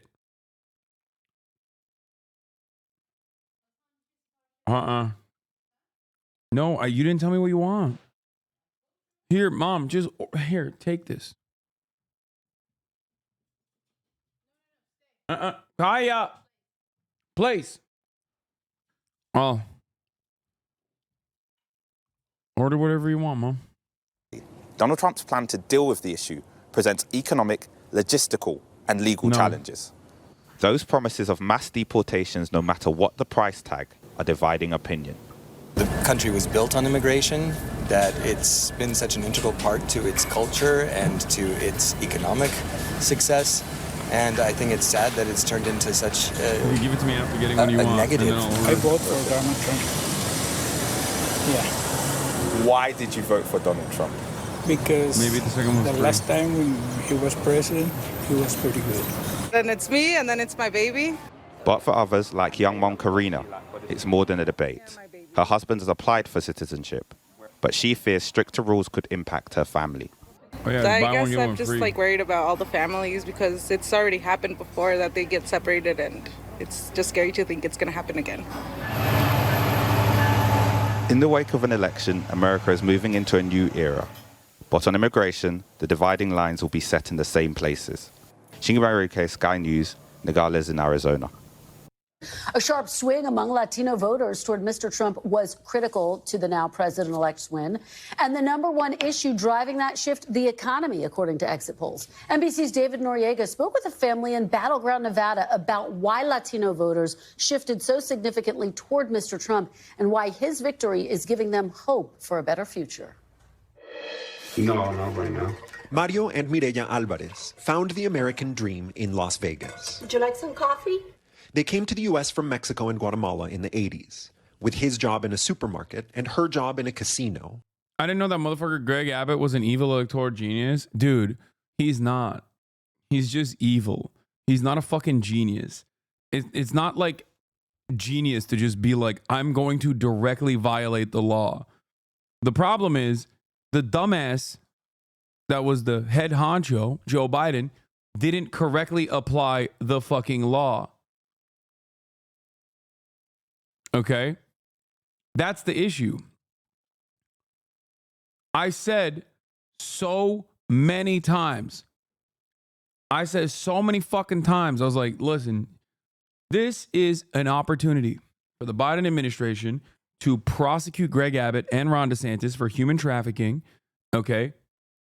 And then offer a shit ton of funds to the areas that Greg Abbott was sending people to so you can handle the processing and handle the housing of all the people that went there to basically demonstrate that it is not a problem. Like, immigration is not an issue. But, of course, they never did that. And instead, you know, here we are. They pushed for a right-wing fucking border bill instead because they're stupid. They bought a house and raised 3 children. Now they wonder if their kids and grandkids will inherit that dream. Is it still possible to do that for the younger generation? That's my main concern right now. What's going to happen to our new generation? Nowadays, they're not even able to move out of their houses anymore because everything is so expensive. Life wasn't expensive as it is right now. first PlayStation. We first met Mario back in February, when he was seriously considering a vote for Donald Trump. He was undecided, with previous votes for George W. Bush, Obama, Hillary Clinton, and Biden. At the last minute, he broke for Kamala Harris. But today, he's not upset about the results. This motherfucker voted for George W. Bush, bro. I'm kind of like more happy than upset. Why? Because Donald Trump is going to help the country with the economy. The whole household is happy. Mireya and their 29-year-old son, Mario Jr., did vote for Trump. Initially, I will say I did not agree with him. And then I started seeing that he was not afraid to speak his mind. And I noticed that he was not scared to say what he felt, regardless of what people would say. And I think I respect that about him. So you liked his kind of brashness, his personality? Yeah, I would say yes. They're not alone. Across the country, Donald Trump made huge inroads with Latino voters. According to NBC exit polls, 55% of Latino men nationwide voted for Trump, a 19-point jump from 2020. Among Latina women like Mireya, an 8-point gain. And while Vice President Harris won a slight majority of the Latino vote overall, Trump increased his support 14. I think there's something really fucking gross about this, by the way. That bears repeating, like before people say like slugs for salt or whatever. Guys, we are getting fucking fed a media narrative that is once again shifting the overwhelming weight of responsibility away from white people. Okay? It is very fucking annoying because both Latino men and Latino women still majority voted Democrat. Okay, in spite of the fact that the Democratic Party is not really offering dick.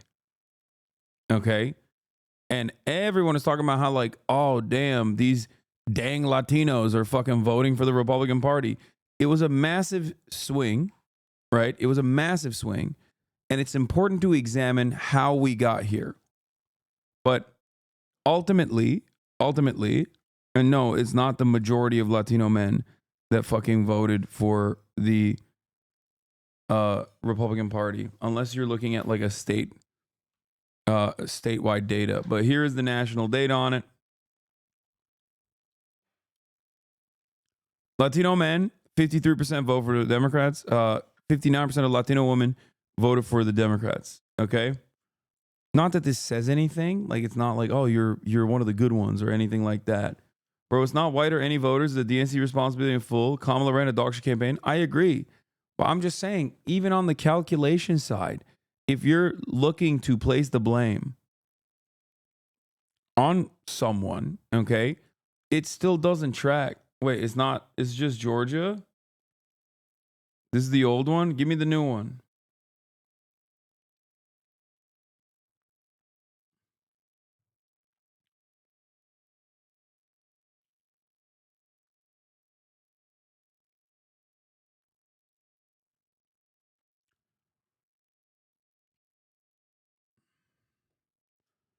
Like the Hispanic Latino population, 52% voted for. Like, look at this shit. White people make up 71% of the country, and 41% of them voted for the Democrats. And we're all like, man, how could these goddamn Latinos do this? You know what I mean? You got fucking like race wars playing out on TikTok of like black people saying that they're gonna call ICE on their neighbors, and this kind of shit. Like, it's so stupid. Like, I get the desperation and I get the anger and I get the resentment and frustration that people feel in their fucking hearts. But like, it's kind of crazy. It's kind of crazy to do this, especially when like, look at white people, dude. What the fuck?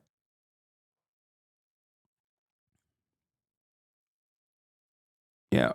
White people, 57% still voted for the Republican Party. Like, what are we talking about? What the fuck are we talking about? Oh, Latino men voted 55% for Donald Trump nationally.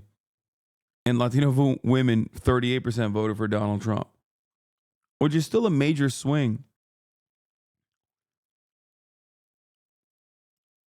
But it still doesn't change the reality. You see what I'm saying? It says key states, not nationally. Why is there not national? Oh, it's not even overall. Anyway, it doesn't matter. Okay, key states.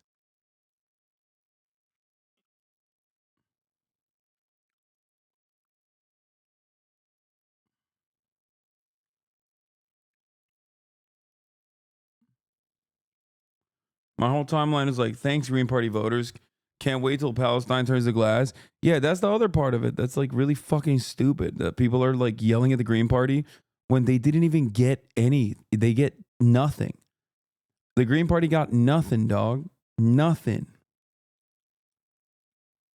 Y'all need to start blaming Russia or something ASAP. Yeah, God forbid you fucking blame. God forbid you blame the motherfucking Democratic Party, okay? God forbid.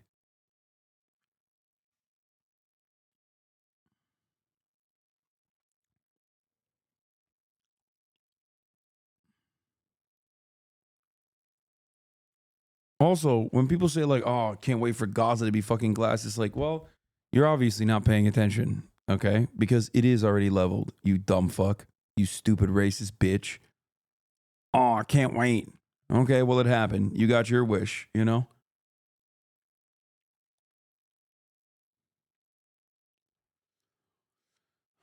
Stop vote shaming. Stop.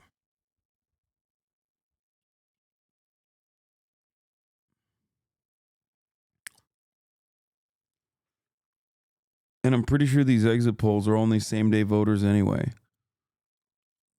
So we'll make broader inferences after. Points from the last election. The top issue among Latino voters, like it is for the Alvarez family, the economy. With Why does Asman hate you so bad? I don't even think he hates me. I think his community hates me, and he just like fucking repeats whatever Reddit is saying. That's it.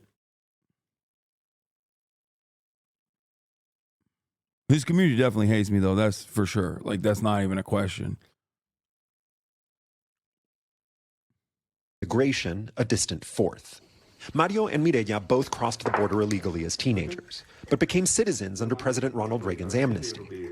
They see themselves as different from migrants crossing the border today. We need to report Republican-owned businesses with illegal aliens and report them ICE en masse. Create a panic in a Texas-like state. Dude, I'm banning you permanently. Dumb fuck. Yeah, dude. Let's just fucking, yeah, dude. That'll really show everybody. Let's just start doing deportations woke style. The fuck? Yo, none of that shit, dude. I will never allow that kind of fucking sentiment to take place in this community, okay? I was about to ban him for a week and I was like, nah, fuck that. What kind of goddamn liberal fucking racism is this? This is straight up a demonstration of scratch a liberal and a fascist bleeds, by the way. Yeah, fuck you and your fucking party if that's what you think. You know what I mean? Jesus Christ, dude. That's an insane thing to say. So what, if the Republicans were woke tomorrow, all of a sudden you're just going to be a Nazi? I mean, that what you said is like akin to being a fucking Nazi. In what way do you think they're different? The people that are coming here are the criminals, you know? The ones that did something bad in their country, they're running away from their law. Despite having close family members who are undocumented, migrant invasion. They don't believe they'll end up in Trump's crosshairs. When you hear Trump promise mass deportations, do you worry about them? Yes and no. Because the ones that I know, they're doing good. They're not breaking any laws. I believe he's going to start deporting all the bad people. Trump won over the Alvarez family and many like them. Yeah, he will, except he thinks, you know, your family members are also bad people. Considering that there is no reason beyond the fact that they're just fucking racist, because it's not like undocumented immigrants are doing anything wrong. What they consider bad is just you're fucking brown. That's it.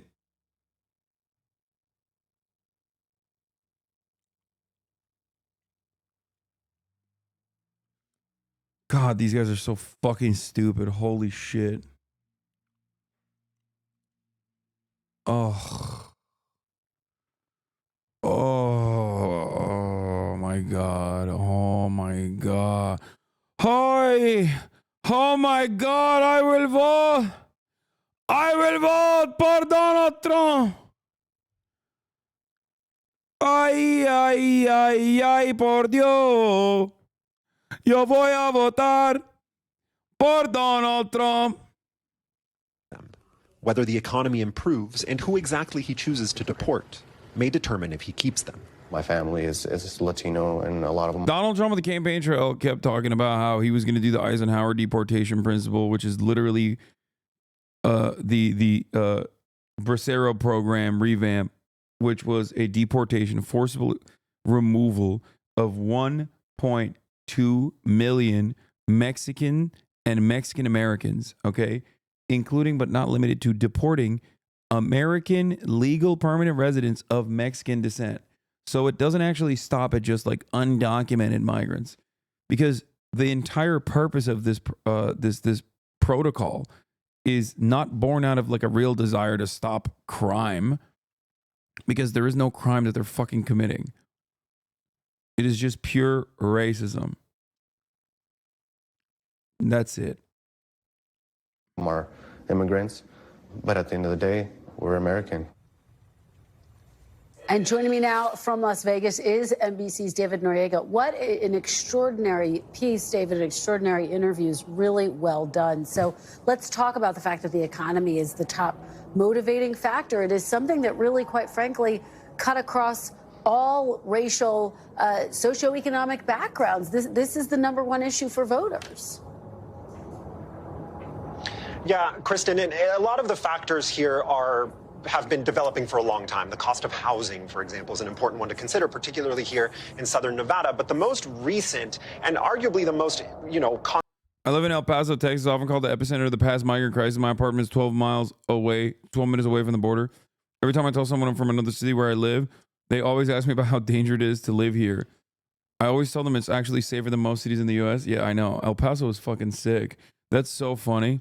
Well, it's just like, it's the same. I live in California. I live in West Hollywood. And there was a time where not a day went by where there wasn't another fucking news story about how like organized crime is happening everywhere. And that people were doing these like assassinations on rich people. They would follow them into their homes or whatever, making it seem as though LA is like this fucking disgusting crime-ridden city. Riddled city, not ridden. And it wasn't the case. It was not correct, but it did not matter. You know?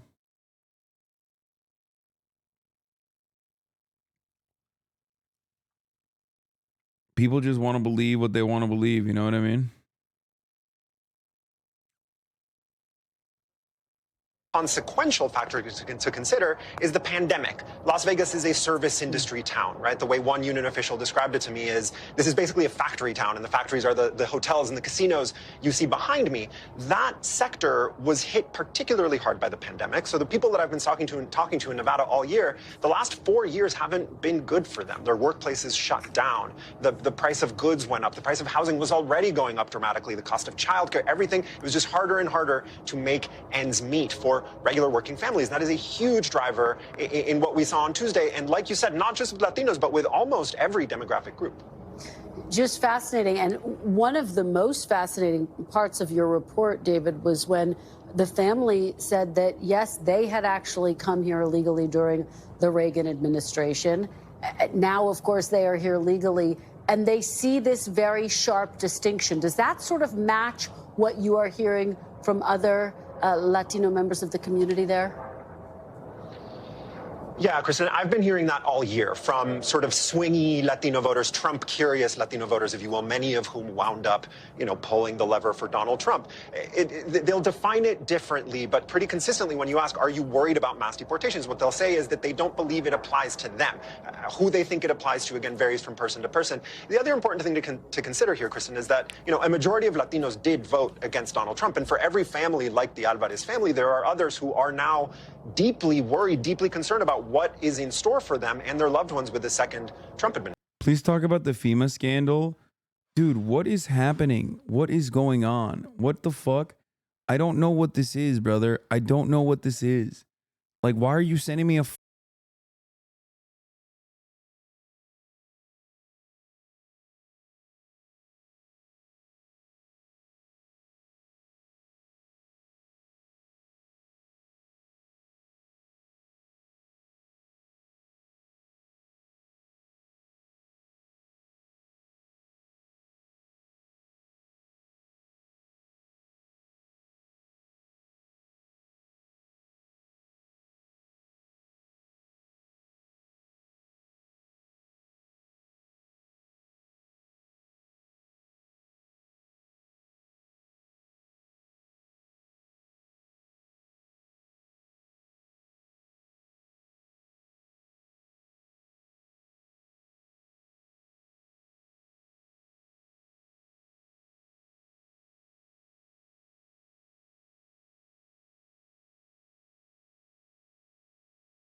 Dude.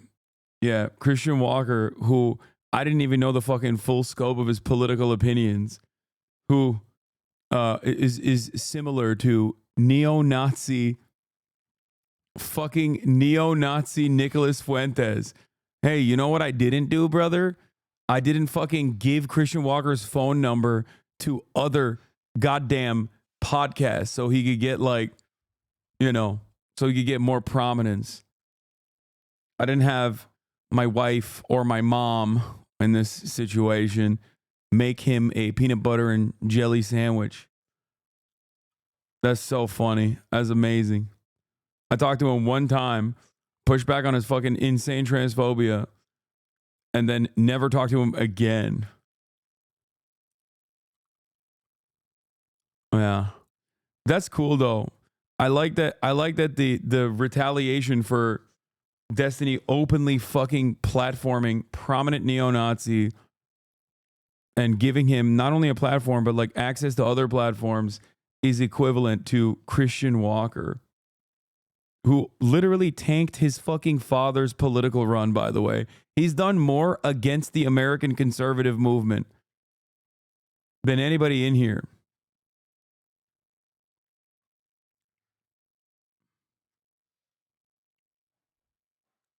That chatter was making a bad joke, and I'm just,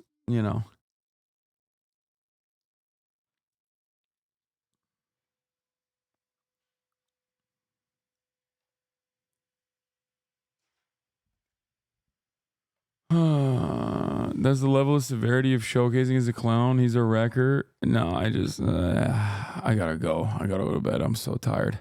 It's fucking 7. We still have a goddamn podcast to shoot. Super late in the night, too. Anyway, love you guys. I'll see you tomorrow. Felix Biederman in the building tomorrow. I'm going to be platforming yet another virulent, vicious anti-Semite, Felix Biederman himself. Peace.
the street.